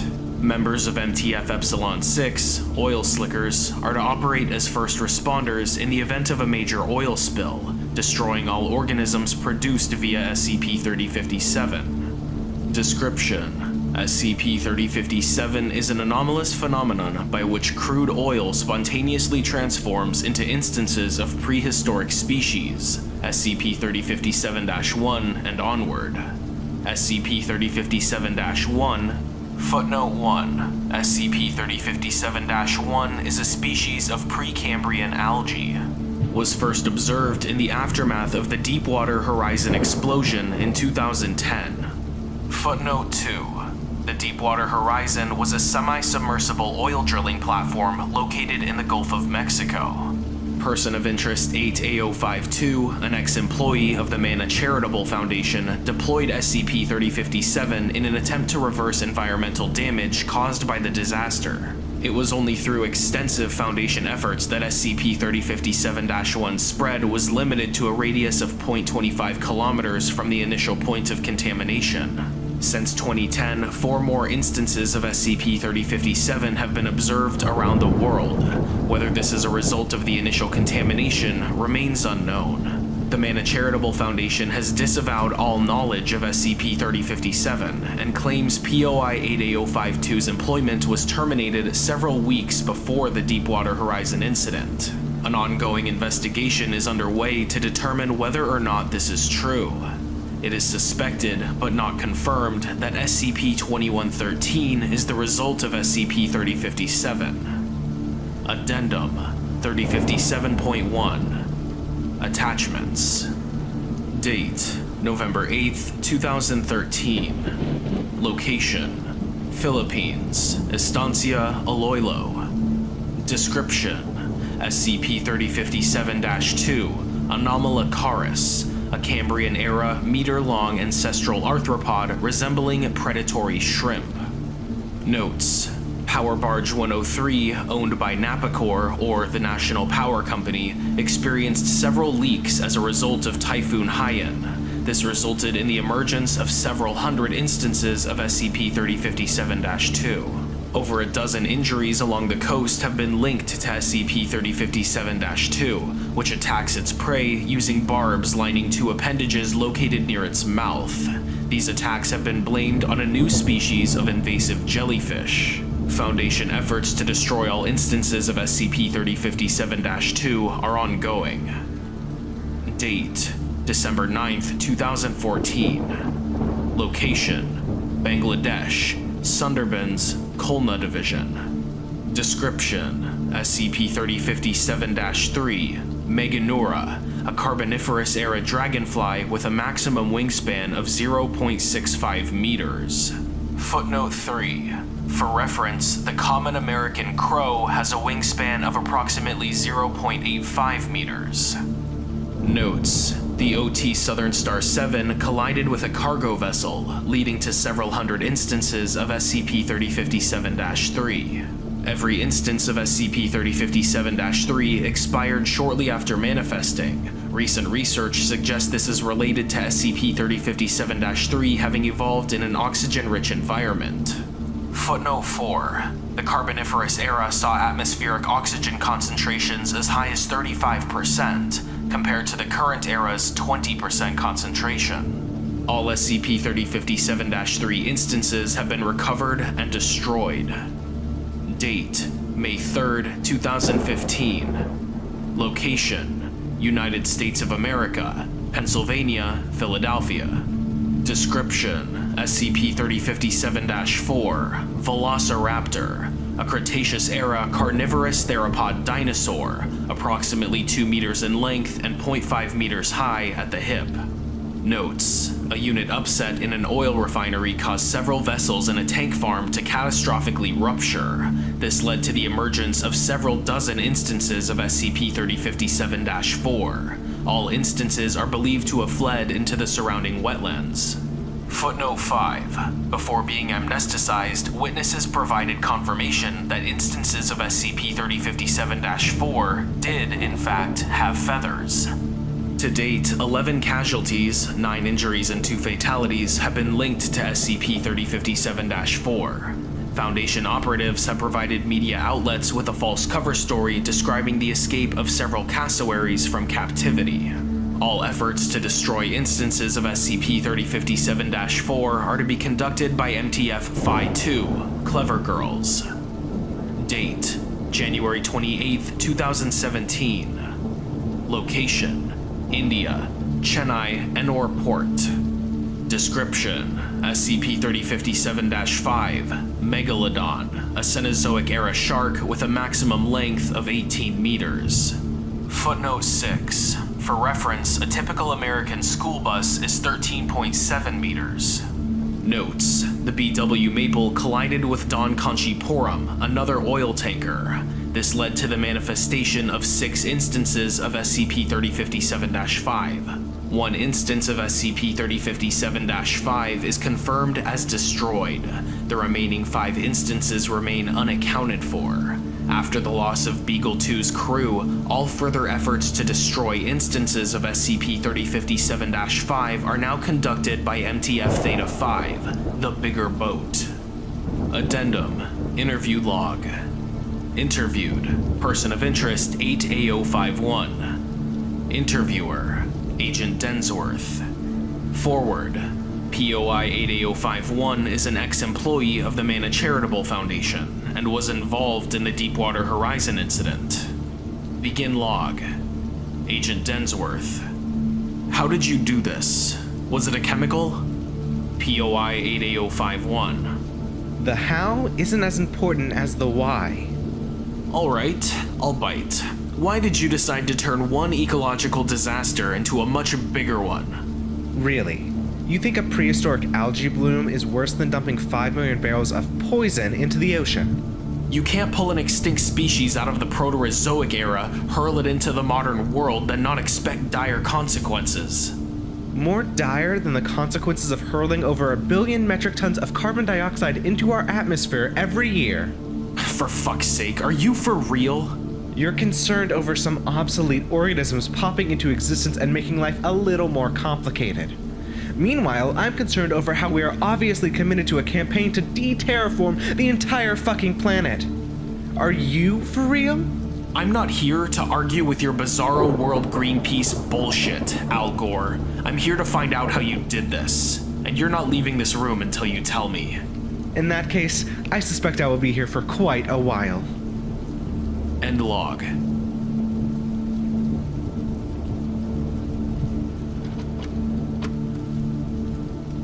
Item number: SCP-4054. Object class, safe. Special containment procedures. 3 NES consoles modified to run SCP-4054 are to be kept for testing purposes. SCP-4054 is to be stored on-site in a secure locker. Access is limited to Level 3 personnel and above. Foundation agents monitoring flea markets, yard sales, and property auctions for anomalous activity are to be briefed on the existence of SCP-4054. Any NES cartridges suspected of being copies of SCP-4054 are to be purchased for examination. A Foundation-operated bot, IO Sauron, is to monitor online gaming communities for discussions regarding the existence of SCP-4054. A joint operation involving MTF-Mu-4, debuggers, and MTF-Gamma-5, red herrings, is to be conducted to investigate these discussions and determine whether the participants are aware of SCP-4054. All copies are to be recovered, and action is to be taken to discredit the existence of SCP-4054 as a hoax or urban legend. Any screen captures or videos of SCP-4054 are to be removed or otherwise replaced with doctored images to further perpetuate this narrative. Description: SCP-4054 is the Seventh Door, an unlicensed platform adventure game released for the Nintendo Entertainment System in 1988. The contents of each cartridge vastly exceeds the storage limitations of its read-only memory chip. Extracting SCP-4054's PRG read-only memory produces a data file too large to be contained on any currently available device. Because of its limited publication, 300 units, inability to be copied, limited replayability, and incomplete state, functional copies of the Seventh Door are highly valued by vintage NES collectors. The game is also notable for its unique method of bypassing the North American version of the 10 NES lockout system. Footnote 2. The 10 NES lockout system was designed by Nintendo to prevent unlicensed cartridges from operating on their consoles. Each cartridge includes 2 transistors that function as a voltage inverter. When activated, this component produces a negative charged voltage spike that can temporarily disable early versions of the console's checking integrated circuit, bypassing the authentication lock and allowing unlicensed cartridges to run. Later iterations of the Nintendo Entertainment System would add a series of 1K resistors along with diodes and grounds to prevent this technique from circumventing the lockout unit. However, a defect in this voltage inverter's design causes irreparable damage to the Seventh Door static random access memory with each successive reset. This produces an increasing number of glitches which will inevitably render the cartridge non-functional. The Seventh Door was shipped prior to completion. As a consequence, several core components of gameplay differ from what is depicted in its instruction manual and box art. The protagonist has no extra lives. Upon dying, all progress is lost. The cartridge resets. All power-ups described in the manual are absent save for one, the Hand of Glory, which prevents monsters and platforms from moving for 10 seconds. Footnote 5. According to European folklore, a Hand of Glory is the left hand of a man who has been hanged for murder. When used as a candle, those who perceive its light cannot approach its holder. All monsters are absent.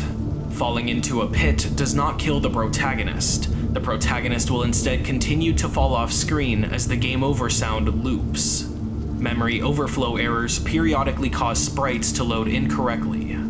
The prisoners use the protagonist's sprite rather than their own. After unlocking a door, prisoners provide no clue regarding the location of other keys. The text boxes are empty. The protagonist dies at apparently random intervals, typically after a period of remaining still. This occurs regardless of whether or not the game is paused. To date, researchers have uncovered several hundred levels beyond the 7th, described in the manual as the final level and the location of the 7th key. These stages consist of vast networks of crypts, prisons, abandoned factories, and empty underground cities. The precise number of additional levels beyond the 7th has not yet been determined, but vastly exceeds the storage capacity of the cartridge's ROM chip. The 7th level does not contain the 7th key. Addendum 4054.1 Video Stream. In 2004, Charles Rogers, an amateur NES cartridge collector, posted a thread at www.openingtheseventhdoor.int, a defunct online forum that was dedicated to the Seventh Door, under the username Inky49. There, he suggested using an NES Game Genie to directly set the value associated with the protagonist's number of keys to 7. Footnote 6. Produced in 1990, the Game Genie is a game-enhancing module that attaches between the NES cartridge and the console. It permits direct modification of reference addresses in the ROM of the cartridge via strings of characters, or code. Several days later, Mr. Rogers posted a link to an online video stream where he intended to attempt and beat the 7th door using this exploit. Partway through the run, the video abruptly stopped. A follow-up investigation determined that Mr. Rogers had gone missing. Authorities suspected foul play after discovering several fingernails torn from Mr. Rogers' left hand inside his NES console. Footnote 7. No copy of the 7th door was recovered. To date, SCP-4054 has been linked to 25 disappearances. It remains under investigation.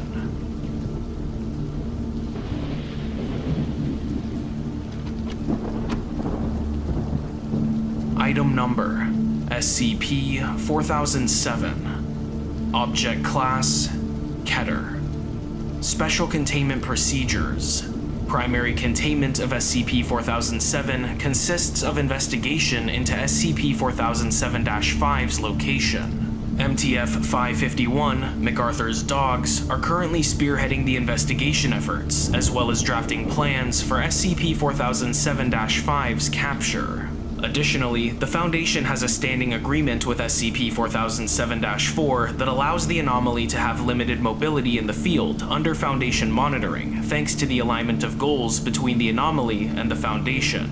SCP-4007-4 should be considered a high-value intelligence asset for information concerning SCP-4007 and SCP-4007-5. Description: SCP-4007 is a collective designation for 5 anomalous individuals, informally known as the Ping Fang 5, who formed a special operations unit serving under Unit 731 of the Imperial Japanese Army during World War II. Footnote 1. Unit 731 was a Japanese bioweapons and chemical warfare department known for human experimentation and vivisection. All 5 individuals received multiple anomalous abilities over the course of the Second World War. While each individual received different abilities, a number of properties, both anomalous and otherwise, are common to all instances that the Foundation has encountered to date, such as extended longevity. SCP-4007-4 remains in excellent physical condition, despite being over 100 years old.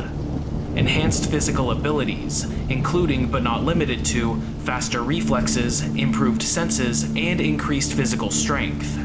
The ability to speak multiple languages, primarily Japanese, English, Mandarin Chinese, Russian, and German. Intelligence and Special Forces training. To date, all encountered SCP-4007 instances have shown an unwillingness to accept the end of the Second World War. Similar to other non-anomalous Japanese holdouts, SCP-4007 instances have maintained that their missions are not yet complete, and thus require them to be in the field and operating under their original orders. To date, only SCP-4007-4 has shown any willingness to cooperate with Foundation personnel, though it has refused to acknowledge the end of the war, even when shown direct evidence of such. Prior to Foundation encounters with SCP-4007, all instances of the anomaly remained active and at large throughout the territory formerly held by the Empire of Japan during the Second World War. At present, 2 instances, SCP-4007-4 and -5, remain alive, though only SCP-4007-5 is considered to be uncontained. More detailed information on SCP-4007's history and composition is included below. SCP-4007 Overview. SCP-4007's origins lie in a collaboration between the Imperial Japanese Anomalous Matters Examination Agency, or IJAMEA, and Unit 731. Footnote 2. The IJAMEA was a Meiji-era branch of the Japanese military that specialized in paranormal research, now officially defunct. Utilizing IJA-MEA's research into anomalous objects, along with Unit 731's development of Project Shinka, SCP-4007 was created as a combination stealth infiltration and special forces unit, capable of working in highly dangerous environments within hostile territory, and completing otherwise extremely difficult objectives of the Imperial Japanese military, both as an entire unit and as individual operatives. Over the course of the war, SCP-4007 fought in nearly every major theater of operations that the Imperial Japanese military engaged in during the war, though it primarily operated in Republican Chinese territory during the majority of the war, leading to their informal designation as the Ping Fang 5. By 1945, SCP-4007 was largely recalled from fieldwork in order to aid in the defense of the Japanese home islands. However, given the different locations in which SCP-4007 instances have been encountered post-war, it is believed that individual SCP-4007 operatives were given a new set of orders in 1945. The reasoning behind this, as well as the contents of said orders, remain unknown. Project Shinka and Unit 731. In 1935, under the banner of medical research, Unit 731 was established as an Imperial Japanese Military Research Division in Pingfang, China. During the course of the war, Unit 731 became notorious for its biological warfare testing, as well as its use of human vivisection in experimentation, both of which were performed on forcibly abducted Chinese civilians, captured foreign POWs, political dissidents, and convicted criminals. By 1937, it is believed that Unit 731 became aware of the existence of anomalous individuals, leading to the creation of Project Shinka, the predecessor program that would birth SCP-4007. On March 21, 1936, Director Shiro Ishii made the following internal announcement. It is now known to me that our mission is not only one of science, but also one of divine enlightenment. Certain individuals have been granted powers uncommon to the main population of this world. By chance of nature, these individuals have attained nearly godlike status over others. And yet, so few of these Maruta that we have detained use them as they should. Footnote 4. Maruta is the Japanese word for log, and was used as an informal name for human test subjects due to Unit 731's cover story as a sawmill. Science is the vehicle by which man attains mastery over nature, to impose one's will on nature, to showcase the superiority that we know we have been given, and to push the boundaries of what is possible. These are the rights by which science has shown us the way. Our work here has proven instrumental to expanding our knowledge and to securing the future of our nation. Logically, to take another's powers and to grant it to our own is the next step in ensuring that our future is always secure, no matter the threat we may face. Project Shinka would see a massive surge in abductions as Japanese Kempeitai began targeting anomalous individuals in Japanese-held territory and abducting them for Unit 731 research. Footnote 5. Kempeitai was the Japanese secret military police. Thousands of test subjects were subjected to vivisection procedures consisting of live removal of anomalous organs and body parts in order to see if said parts would function outside of the original host. Additionally, forced breeding programs in an attempt to create more live test subjects also became common, as anomalous individuals in the civilian population became scarce. It is believed that this mass anomalous genocide directly led to the uncommonly low occurrence rate of anomalous East Asian individuals in the Foundation's database relative to the size of the East Asian population. The next phase of Project Shinka began in 1937, as Unit 731 and IJA-MEA began grafting anomalous organs and body parts onto Imperial Japanese military volunteers in order to give them anomalous abilities, in the belief that these individuals would become better soldiers. Due to limited technology as well as limited knowledge of organ transplant rejection, the majority of the volunteers in this phase died due to post-transplant complications. Additionally, of the surviving volunteers, the vast majority did not have anomalous capabilities transferred to them, or did not have any control over their grafted anomalous abilities. However, by virtue of chance, at least 5 individuals would survive these procedures intact, and with at least some control over their anomalous properties.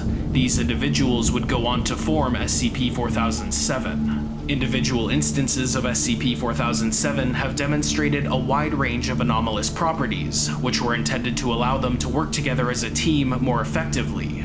Foundation interactions, biographical information, and operational history on each specific instance is included below. SCP-4007-1. Name: First Lieutenant Mitsuo Kitano. Original codename: Inazuma, or Lightning Bolt. Date of birth: June 7th, 1905. Description: Nominal commander of the unit. SCP-4007-1 possessed the anomalous ability to generate lightning, but was not immune to the effects of it post-generation. Status: terminated. Operational history: SCP-4007-1 was extensively deployed in the Burmese theater during the war, where it was utilized to burn down large segments of jungle in an effort to reduce cover and drive out Burmese and British Indian Army soldiers. Additionally, as ranking leader of SCP-4007, SCP-4007-1 took part in numerous joint operations in Japanese-occupied China. Following the war, SCP-4007-1 was identified by Foundation assets as having returned to eastern Burma, where it was holding out in Shan State. Foundation interactions: June 10th, 1946. SCP-4007-1 is identified by Republican Chinese soldiers stationed in the area, who mistook SCP-4007-1 for a communist Chinese guerrilla. SCP-4007-1 begins attacking Republican Chinese forces at this time. June 10th, 1946 through September 22nd, 1947.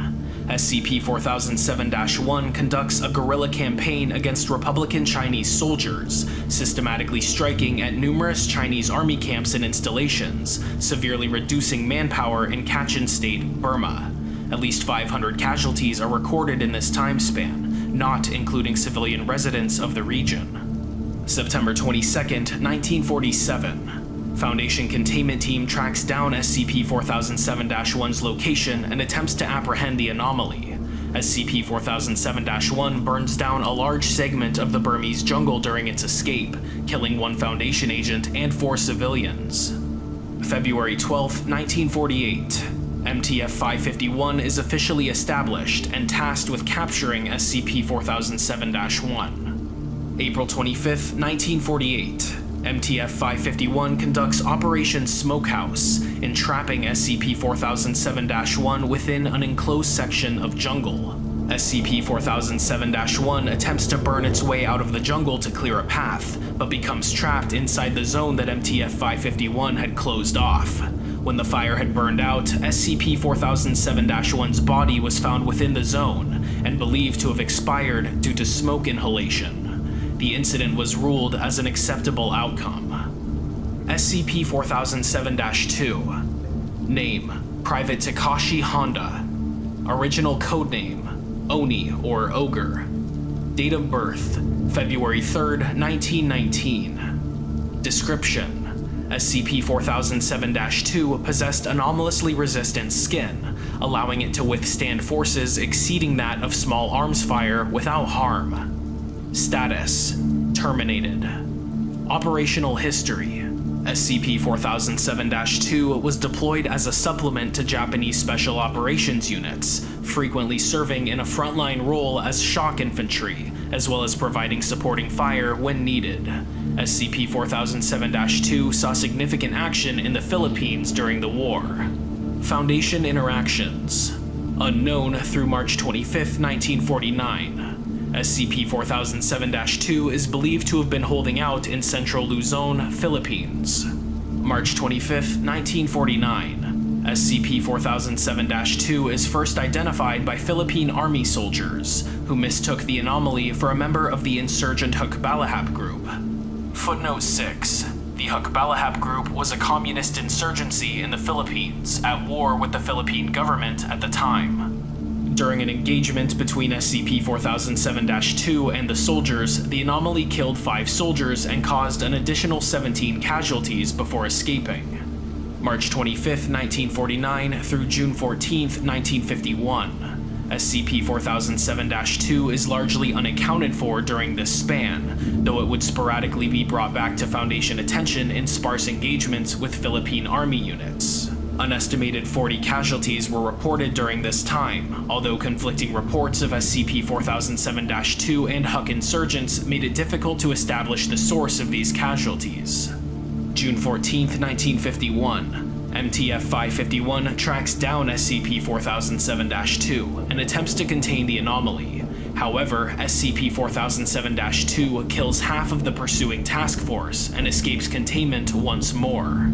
December 20th, 1951 through July 21st, 1957. SCP-4007-2 is entirely unaccounted for during this span of time. No engagements or sightings are known to have happened during this span. July 22nd, 1957. SCP-4007-2 abruptly resurfaces on a minor island of the Philippines off the coast of Quezon Province. MTF-551 immediately launches a new operation to contain the anomaly. In the resulting engagement, designated Operation Homewrecker, SCP-4007-2 inflicted heavy casualties onto MTF-551, forcing it to disengage and call in an airstrike. In the aftermath, SCP-4007-2 was discovered dead on the island, though the cause of death was ruled to be a lethal shock of electricity.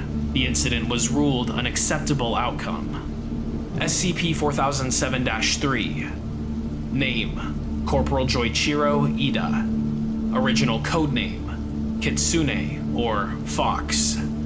Date of birth: December 8th, 1915. Description: SCP-4007-3 possessed a compulsive cognitohazard effect that compelled listeners to believe any statements spoken by it. Subjects with sufficiently high psychic resistance scores could resist the effects of this compulsion. Status: terminated. Operational history: SCP-4007-3 was deployed in numerous stealth operations in Japanese-held territory throughout Southeast China, often being used to discover and secretly infiltrate resistance cells before reporting them to the Kempeitai. Additionally, SCP-4007-3 was also tasked with gathering intelligence in Republican Chinese-held territory. Foundation interactions: unknown through June 23, 1947. SCP-4007-3 is believed to have affiliated itself with numerous communist Chinese rebel groups throughout Southeast China during this time, and actively aided them in their campaign against Republican Chinese forces. The reasoning behind this is unknown, as communist Chinese forces had been directly at war with Japan as well. June 23, 1947. SCP-4007-3 is discovered by the Foundation when it attempts to utilize its cognitohazard on an embedded Foundation agent within the 6th Army Group of the Republic of China. SCP-4007-3 manages to escape the agent and disappears for the next 9 years. June 23, 1947 to March 13, 1958. Unknown activities, though scattered intelligence suggests that SCP-4007-3 remained active in hunting down hidden Republican Chinese operatives embedded within the mainland following the Chinese Civil War. March 13, 1958. SCP-4007-3 resurfaces under an assumed name in Guiyang, southern China. MTF-551 is deployed to capture the anomaly for Foundation interrogation. During the subsequent Operation Fox Hunt, however, SCP-4007-3 was discovered dead of strangulation in its home upon arrival by MTF-551. Curiously, an examination of the home revealed several recently spent shell casings and compacted bullets, indicating that SCP-4007-3 had fired a gun at an unknown target, but further investigation yielded no clues. The incident was ruled as an acceptable outcome. SCP-4007-4. Name: Private Shigeru Matsui. Original codename: Kemori or Smoke. Date of birth: August 6, 1910. Description: SCP-4007-4 possesses the anomalous ability to become invisible.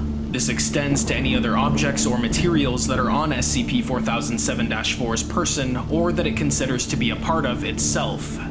Status: alive. Operational history: SCP-4007-4 saw extensive service within the Taishin Shuden, or Imperial Japanese Paratrooper Corps, where it was deployed in a stealth infiltration role. Prior to its deployment with the Taishin Shuden, SCP-4007-4 also received additional training as a field surgeon. Due to the rapid retreat of the Japanese military from its extended holdings, SCP-4007-4 was stranded in Sarawak, Malaysia, where it continued to reside following the war until Foundation contact. Foundation interactions. SCP-4007-4 was discovered by Foundation personnel after continuing reports of Japanese holdouts in Malaysia, in connection with earlier SCP-4007 instance interaction, led to MTF-551 making contact with the anomaly on May 3, 1950.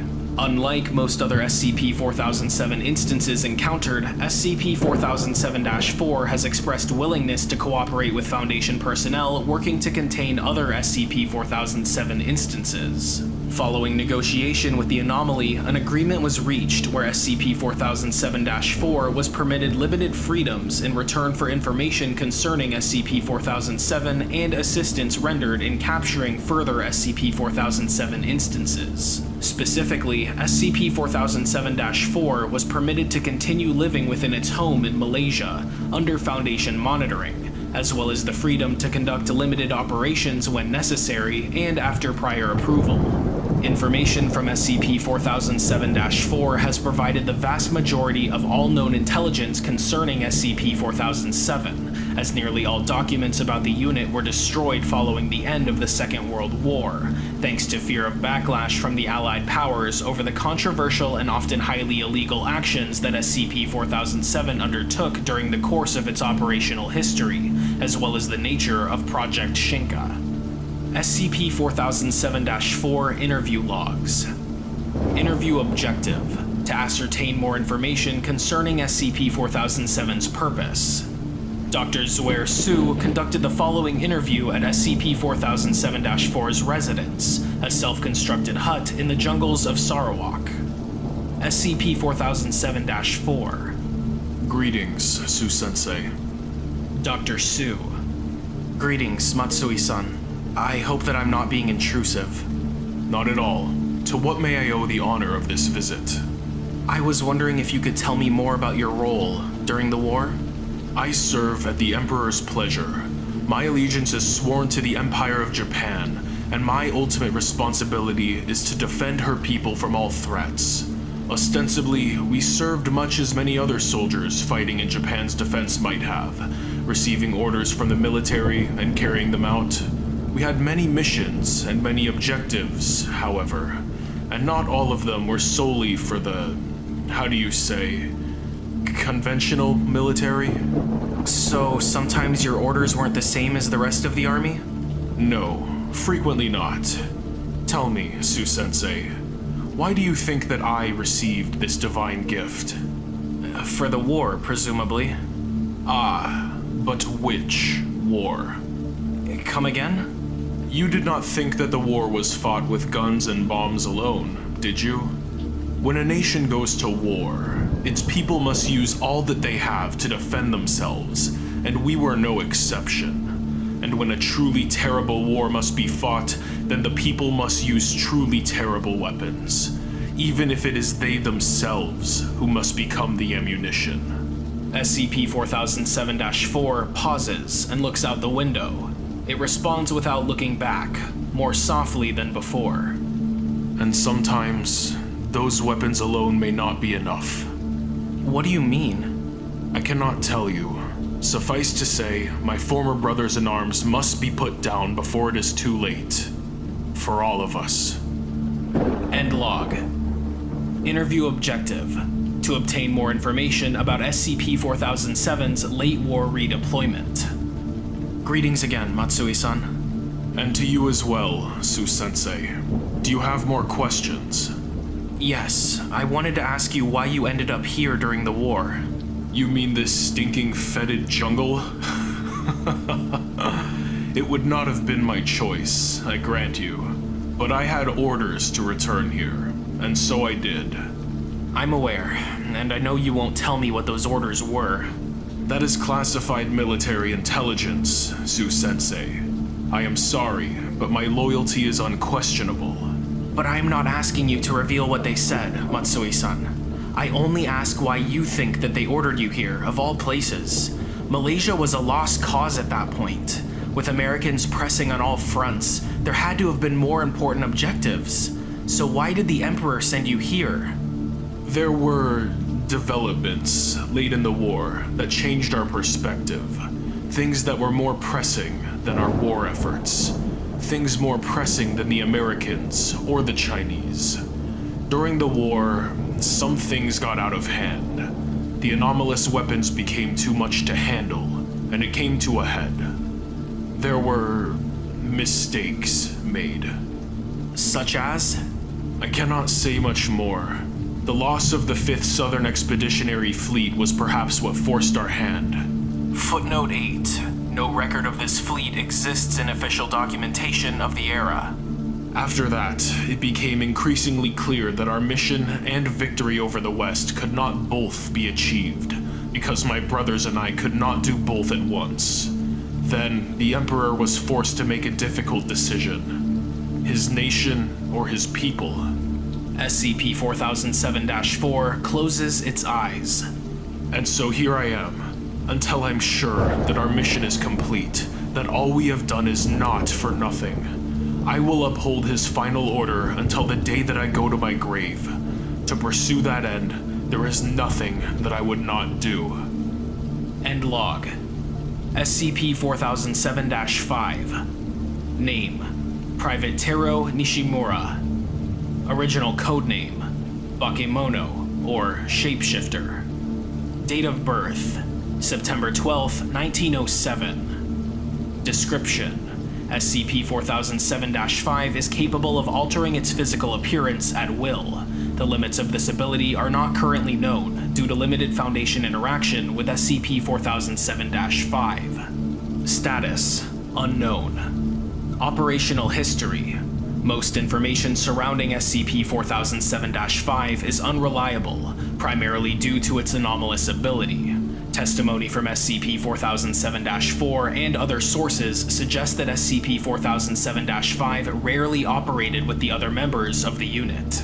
Scattered reports indicate that SCP-4007-5 was deployed in a far wider range of locations than the rest of the unit was, though verified sightings of the anomaly were exceedingly rare during the war itself. Foundation interactions: no direct contact. Due to the ambiguity of where it operated, there have been very few leads as to where the anomaly may be found. 551 has been tasked with monitoring reports of remaining Japanese holdouts from the war and investigating them for possible SCP-4007-5 connections. Warning: Level 4-4007 clearance required ahead. The file you are attempting to access is restricted to personnel with Level 4-4007 clearance only. Please do not attempt to open the following documentation without approved clearance. SCP-4007 Archival Notice 1. On May 4th, 2003, SCP-4007 Head Archivist Deping Zhang submitted the following report to the attention of the O5 Council. During scheduled archival of an old storage facility containing World War II-era Foundation documents, my team stumbled upon the old SCP-4007 document, written while we still used paper records for containment procedures. The full document has been attached, but this is a particularly troubling section. Item number: SCP-4007. Object Class: Keter. Special Containment Procedures: SCP-4007 is currently at large. All attempts to track down the anomaly are to be directed through MTF-551, MacArthur's dogs. Live capture procedures are in effect, as it is believed that SCP-4007 may contain high-value intelligence concerning Japanese anomalous operations and weapon development during the war. Description: SCP-4007, real name Shigeru Matsui, discovered March 14, 1945, is an anomaly... The description of the anomaly matches our description for SCP-4007-4, but the discovery date is well over a year before our first recorded interaction with an SCP-4007 instance, which we now know as SCP-4007-1. Moreover, this document suggests that SCP-4007-4 was the only known SCP-4007 instance at that time, which doesn't match the order in which we have them cataloged at present. I'm not sure where this discrepancy comes from, but it merits further investigation. Investigations were launched into potential reasons behind the discrepancy, and several members of MTF-551 were questioned, though none could offer any reason for the apparent loss of knowledge concerning the anomaly between March 14, 1945 and June 10, 1946. During the course of discussion, 05-3 raised the following point. Obviously, there must be some kind of tampering going on, because this kind of information does not simply disappear. While we've been discussing this though, I can't help but wonder at two other discrepancies that seem awfully hard to dismiss as coincidence in light of recent developments. First, there seems to be a peculiar recurring theme in SCP-4007 containment efforts, and how often they end in a terminated anomaly. Since when did we turn into the GOC? This many failed missions would be unacceptable under any other circumstance, but it seems as though it's been relegated to the status of a clerical error here. Second, on the subject of this report, we've spent several days discussing how exactly this report fits into the big picture. How did this information get tampered with? Does it affect our continuing containment of the anomaly? How do we confront 4007-4 about this? And so on and so forth. Excellent questions all, and no doubt we should be concerned about our primary source of intelligence on this anomaly being compromised. That said though, does it not concern anyone else how helpful SCP-4007-4 is? And does anyone remember how our present arrangement with SCP-4007-4 began? Special Report Alpha, SCP-4007. At the request of 05-3, Dr. Efren Domingo was appointed as the Special Investigator for SCP-4007, and submitted the following report to the attention of the O5 Council. We haven't turned up much about SCP-4007-4 yet, but the pattern of missing knowledge is consistent with some kind of cognitohazard. We're conducting a lot more research into what exactly could be happening. But there's another development.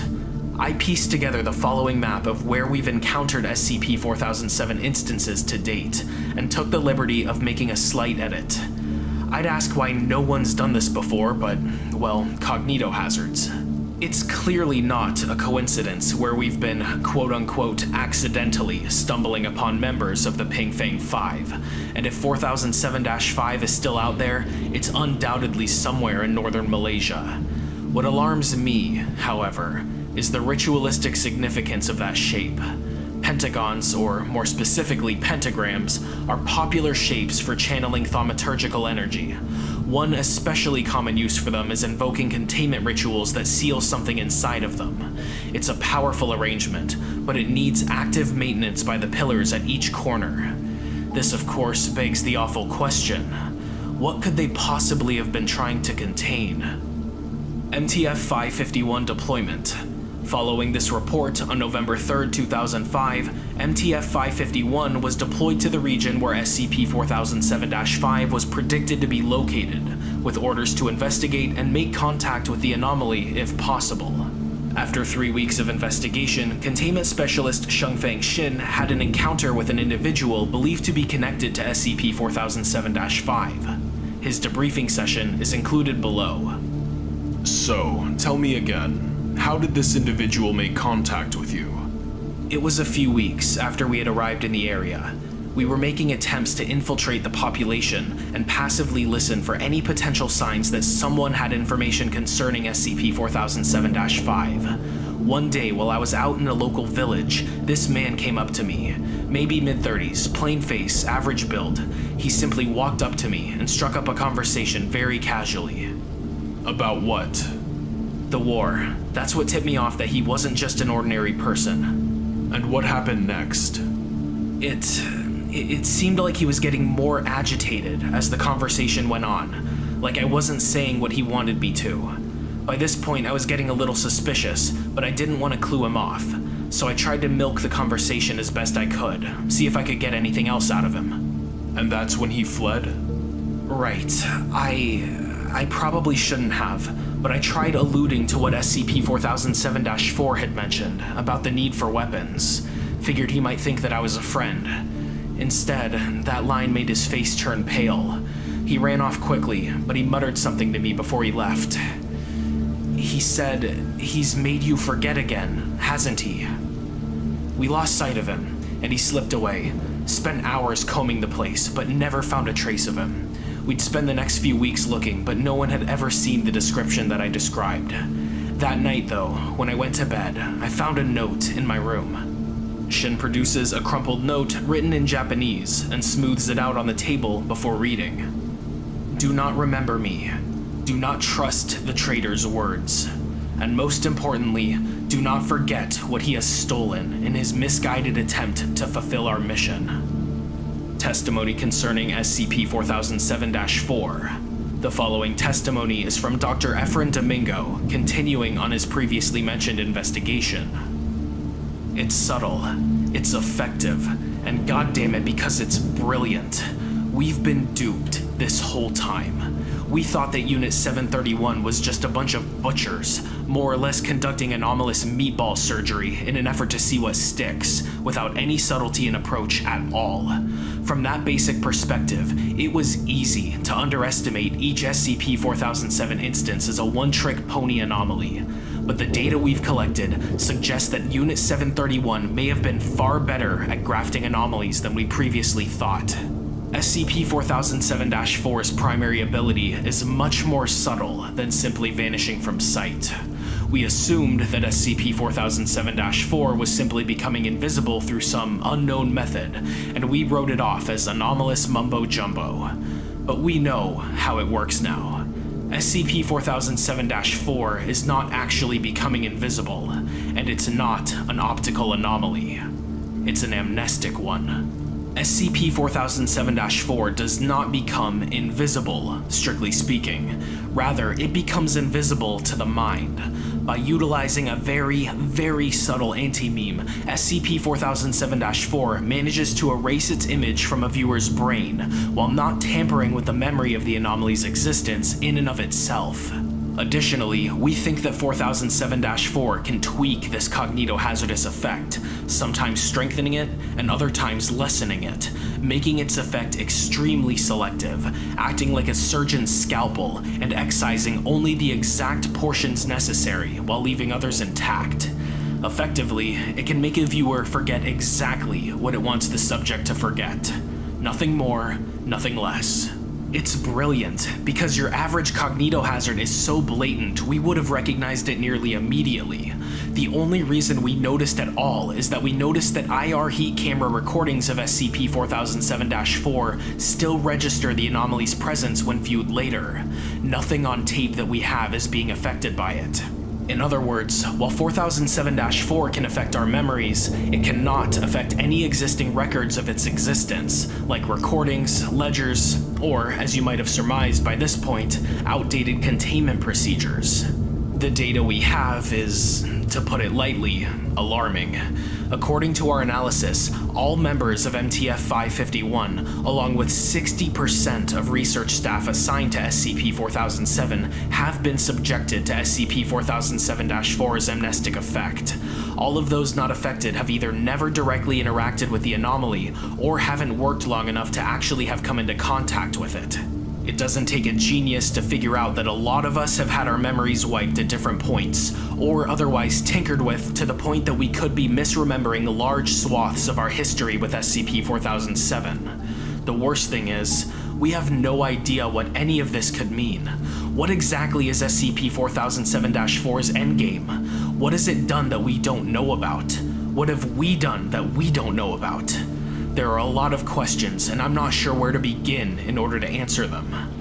However, we should probably start with the big one. What else have we forgotten about SCP-4007? SCP-4007 Expedition, January 3rd, 2008.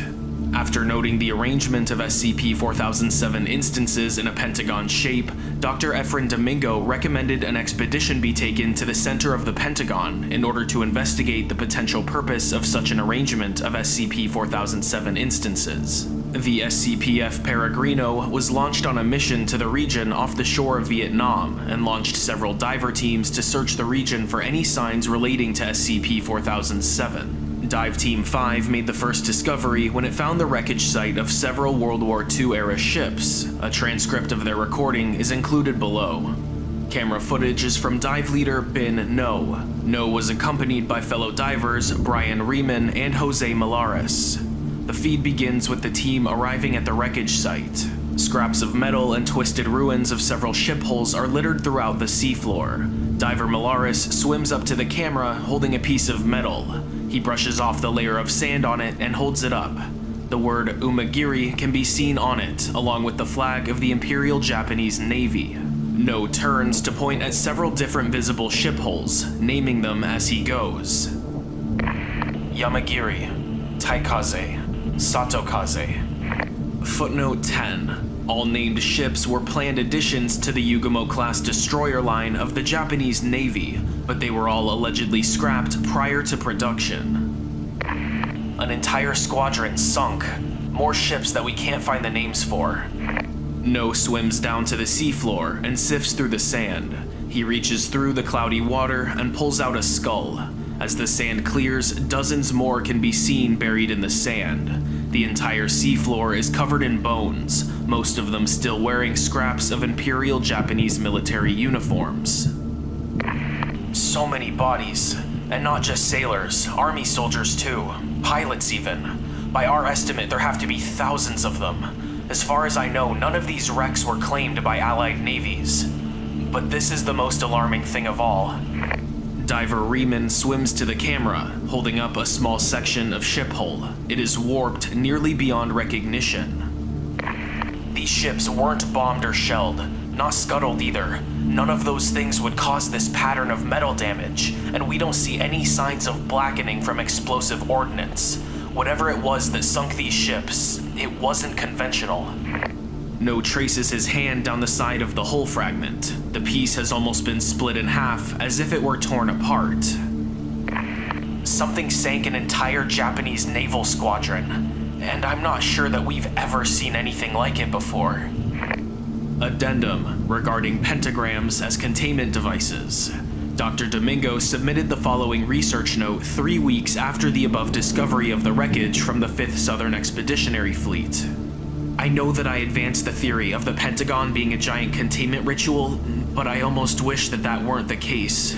After consultation with thaumaturgical and other esoteric containment specialists, the consensus is that if SCP-4007 was indeed maintaining some kind of thaumaturgical ritual, the size of this particular arrangement tells us 2 important things. First, whatever they were trying to contain must have been absolutely enormous.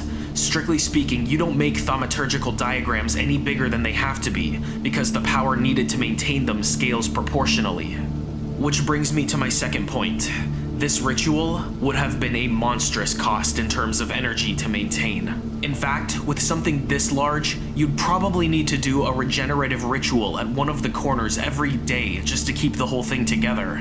All 5 would be preferable, but just 1 would be sufficient for the bare minimum. Without it, this whole structure would collapse within a day, releasing whatever's inside out to our material plane. What alarms me, though, is that this ritual structure is presumably half a century old.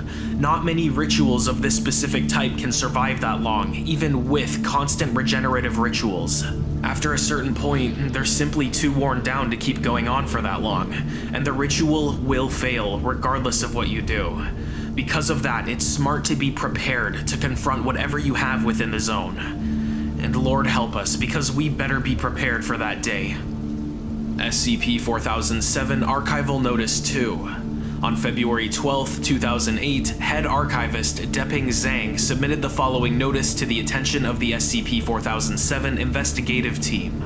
In our continuing efforts to uncover additional information concerning SCP-4007, we've recovered 2 documents that are of interest.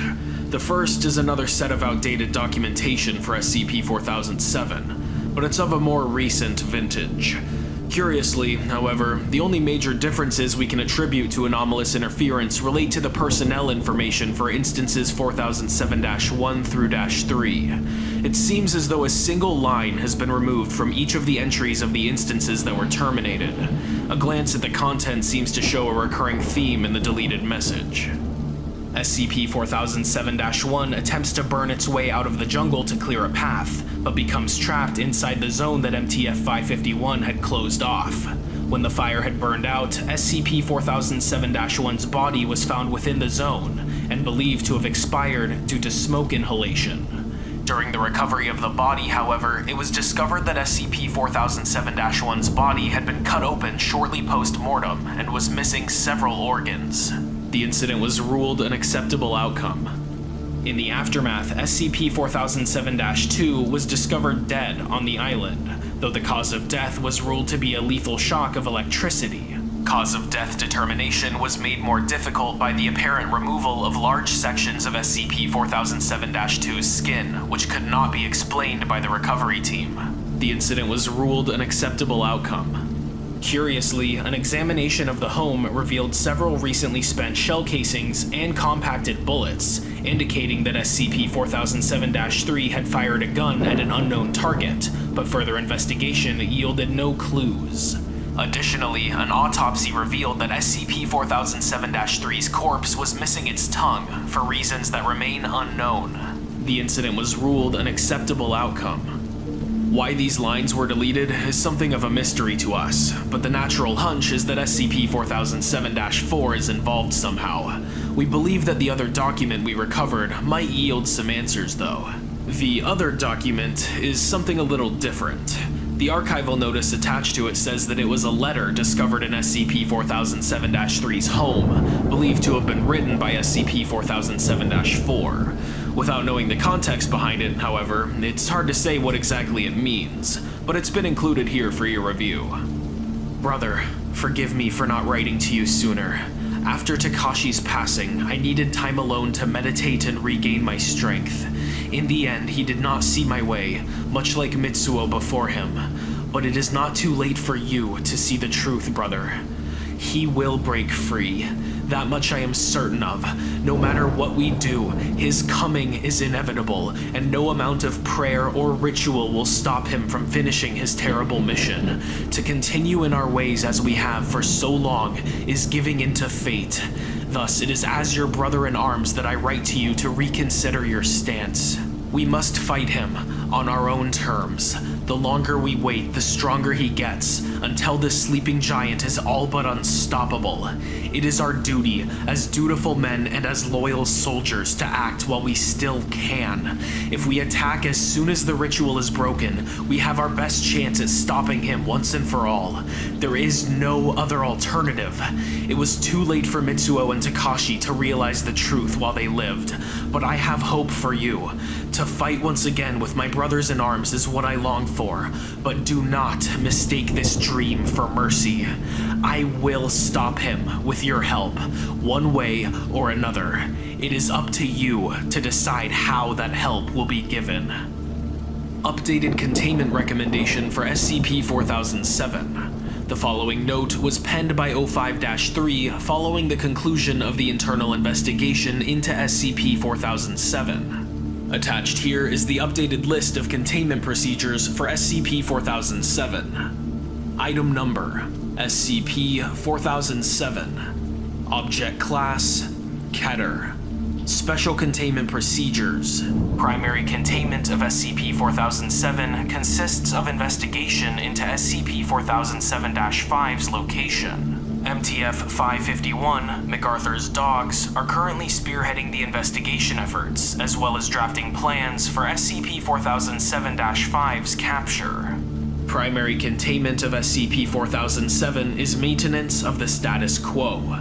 SCP-4007-4 is to be convinced that the Foundation is actively aiding it in searching for SCP-4007-5 when that is no longer true. Additionally, the Foundation has a standing agreement with SCP-4007-4 that allows the anomaly to have limited mobility in the field under Foundation monitoring, thanks to the alignment of goals between the anomaly and the Foundation. SCP-4007-4 should be considered a high-value intelligence asset for information concerning SCP-4007 and SCP-4007-5. SCP-4007-4 is to be convinced that this agreement is still true. All members of MTF-551 are to continue operating under the impression that this is true as well, in order to avoid triggering SCP-4007-4's primary anomalous threat. All additional efforts shall be dedicated to further research into SCP-4007's original purpose, as well as replacement of SCP-4007 instances. If this fails, all funding will be directed towards preparation for the release of the entity contained within SCP-4007's containment zone. I began this investigation seeking to find the truth about SCP-4007, hoping to figure out a clever answer that would tie up all the loose ends and resolve a mystery that seemed to stretch back decades. The pursuit of the truth is ostensibly what we strive for at all times, after all. I now understand that if there's anything we truly know, it is that there are some truths out there that are inherently unknowable, and even if they were, they may be so terrible that we may not want to know them at all. Why exactly was SCP-4007 formed in the first place? What sank the Japanese Navy fleet? What's inside the pentagram? I suspect that these questions may not have answers, for those that may have known the truth are either unwilling to tell us, dead, or have been forced to forget. In the end, we can only move forward with the scraps that our predecessors left us, and hope that we make the right choice.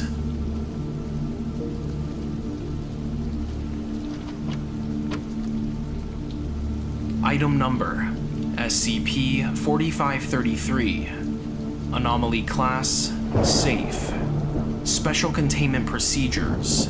When not being tested, SCP-4533 is to be stored in a standard containment unit. People affected by SCP-4533 are to be monitored for potential side effects, and anyone found to be repeatedly abusing the effects of SCP-4533 is to be placed under long-term sedation. Description: SCP-4533 is an ophthalmic retinal camera modified with a wide eyepiece, allowing for both eyes to be photographed simultaneously. Several of the internal components have been replaced with poorly understood anomalous parts. Despite the presence of manual controls, SCP-4533 operates automatically when a person places their chin on the chin rest and looks directly into the camera. When activated by a person scoring 1.0 or better on a standard visual acuity test, SCP-4533 functions as a standard retinal camera. Footnote 1. 1.0 is considered to be standard vision in the decimal visual acuity scale. Images of the eyes are produced on the screen as expected, followed by the message, "Thank you for using the Retinizer 3000. You have not been charged for this service." When activated by a person scoring lower than 1.0 on a visual acuity test, they are presented with a brief video, claiming that SCP-4533 is capable of correcting any eyesight problems in exchange for viewing a number of advertisements. Footnote 2. Even in cases of total blindness, users are able to perceive this video. Following verbal consent from the user, SCP-4533 activates its camera. The photographic flash from the device paralyzes the user. Mechanical implements extending from the viewing area then remove the eyes of the user and pull them into the main body of SCP-4533. The screen displays a variety of procedures being performed on the eyes, the intensity of which correlates to their visual acuity and overall health. These procedures range from minor alterations to the cornea or lens, to the dissection and opening of the eye, complete replacement of the vitreous humor and other parts of the eye, followed by surgical reconstruction. The eyes are then reinserted into the user's eye sockets, and the optical nerves reattached. During this process, users report no pain or loss of vision, instead claiming to have been shown a number of advertisements for various products. Once complete, the user's visual acuity is significantly improved, and the screen will display the message, "Thank you for using the Retinizer 3000. Your account has been debited. Have a nice day." Footnote 3. User's vision typically improves to between 1.0 and 1.6 on the visual acuity scale. 6 to 12 hours following the completion of an SCP-4533 procedure, advertisements will appear in the visual field of the user layered on top of their regular vision. Sounds audible only to the user accompany these advertisements, which universally end in a request to speak a particular phrase should they be interested in the product being shown. These advertisements encompass a wide variety of products, a significant proportion of which are products or brands not found on Earth. Should the user speak the requested phrase for a specific product, they will hear the message, "Thank you for your purchase. Your account has been debited," followed by the cessation of advertising for 2 to 4 hours. 4 to 7 days later, a package addressed to the user and containing the requested product will manifest at the entrance to their current location. Footnote 4. In all tests, this has been a Foundation site. No visual documentation of the appearance of these packages has thus far been recorded. The intensity and duration of the advertisements experienced by the user is proportional to the improvement in visual acuity received through the use of SCP-4533, though tests in which the user has ordered the products they are being shown have resulted in significantly longer durations. Investigation into the origins of SCP-4533 are ongoing. SCP-4533 test results. The following are test result examples highlighting the expected experiences of SCP-4533 users. Initial state: mild myopia. Results: visual acuity improved from 0.65 to 1.2. Subject reported seeing advertisements occupying an estimated 20% of their visual field in the lower left for 3 hours per day. Advertisements reoccurred for 26 days. Initial state: partial cataract in left eye, moderate hyperopia. Results: visual acuity improved to 1.1. Advertisements reported to fully fill the left and right sides of their visual field, leaving a vertical space in the center allowing for normal sight. Lasted for 8 hours per day and reoccurred for 28 weeks. Initial state: total blindness in both eyes caused by accidental chemical exposure in unrelated tests. Results: visual acuity restored to an assumed value of 1.0, though testing proved difficult. User reported advertisements filling all but a small square space in the center of their visual field. Advertisements were visible for extended periods, with 1-hour gaps every 4 to 6 days. Additionally, user reported advertisements appearing in their dreams, though it is theorized that this is due to the effects of SCP-4533 being active during sleep. Current length of effects at time of writing: 183 weeks. Examples of products received via SCP-4533 advertising: 150 cans of inflatable baked beans. Each individual bean can be manually inflated up to 3 times their regular size via an included mouthpiece, while retaining their regular density. Hasbro branded portable howitzer, ostensibly for children. Barrel measures 60 centimeters long and is painted in a variety of bright colors. Fires a shell up to 50 meters, which explodes with some force, releasing a cloud of colored powder and confetti. 47 live rats. Ever-beating hearts, a collection of 15 hearts from different species, including human, African elephant, black bear, and weasel. Each heart has been dried through an unknown process that retains its original size and beats once every 10 to 30 seconds. SCP-4545. Address label confirms its origin as SCP-4533. Readable meals. A selection of 20 small pieces of paper describing a variety of meals in extreme detail. The paper disintegrates after being read, following which the reader claims to have eaten the meal being described. Stomach content examination confirms this. Incident 4533-01. Coinciding with global communications disruptions caused by a solar flare, everyone who had previously used SCP-4533 reported problems with their sight. People no longer seeing SCP-4533 advertisements reported suffering from monochromacy, as well as seeing a message in the top right of their visual field that read, "Unable to connect to DRM server." Footnote 5. Monochromacy is the total inability to perceive color, instead seeing everything in shades of gray.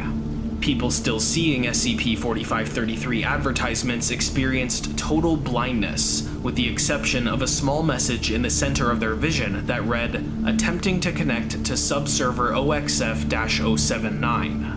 These issues lasted for approximately 5 minutes, after which all SCP-4533 users reported seeing a message reading, "Connecting to Qantas Advertising Int, please wait," after which their eyes began to function as expected. Incident 4533-03. A letter addressed to D456012 arrived at Site 192 following extended SCP-4533 testing, in which D456012 requested over 50 products from SCP-4533 advertisements. Footnote 6. The letter was addressed using their D-Class designation. The letter stated that D456012's debt was too extensive to be reclaimed via regular means, and that extreme measures would be taken to recollect. 2 days following the receipt of this letter, D456012's skin developed a number of blemishes which later formed into fully colored advertisements for a variety of products. 1 week later, a small blemish on D456012's neck resolved into a recognizable volume symbol, following which he began reciting advertisements seemingly against his will. This occurs approximately once every 30 minutes, even during sleep. The advertising blemishes fade after approximately 1 week, before reappearing in new forms. D456012 has described this process as extremely uncomfortable. At the time of writing, SCP-4533 advertisements cover approximately 90% of D456012's skin, in addition to obscuring almost the entirety of his visual field.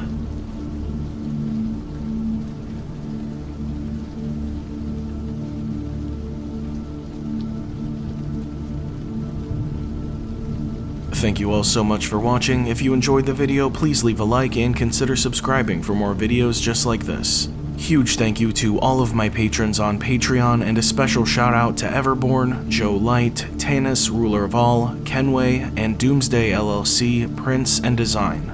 If you'd like to help support the channel, check out my Patreon, link in the description.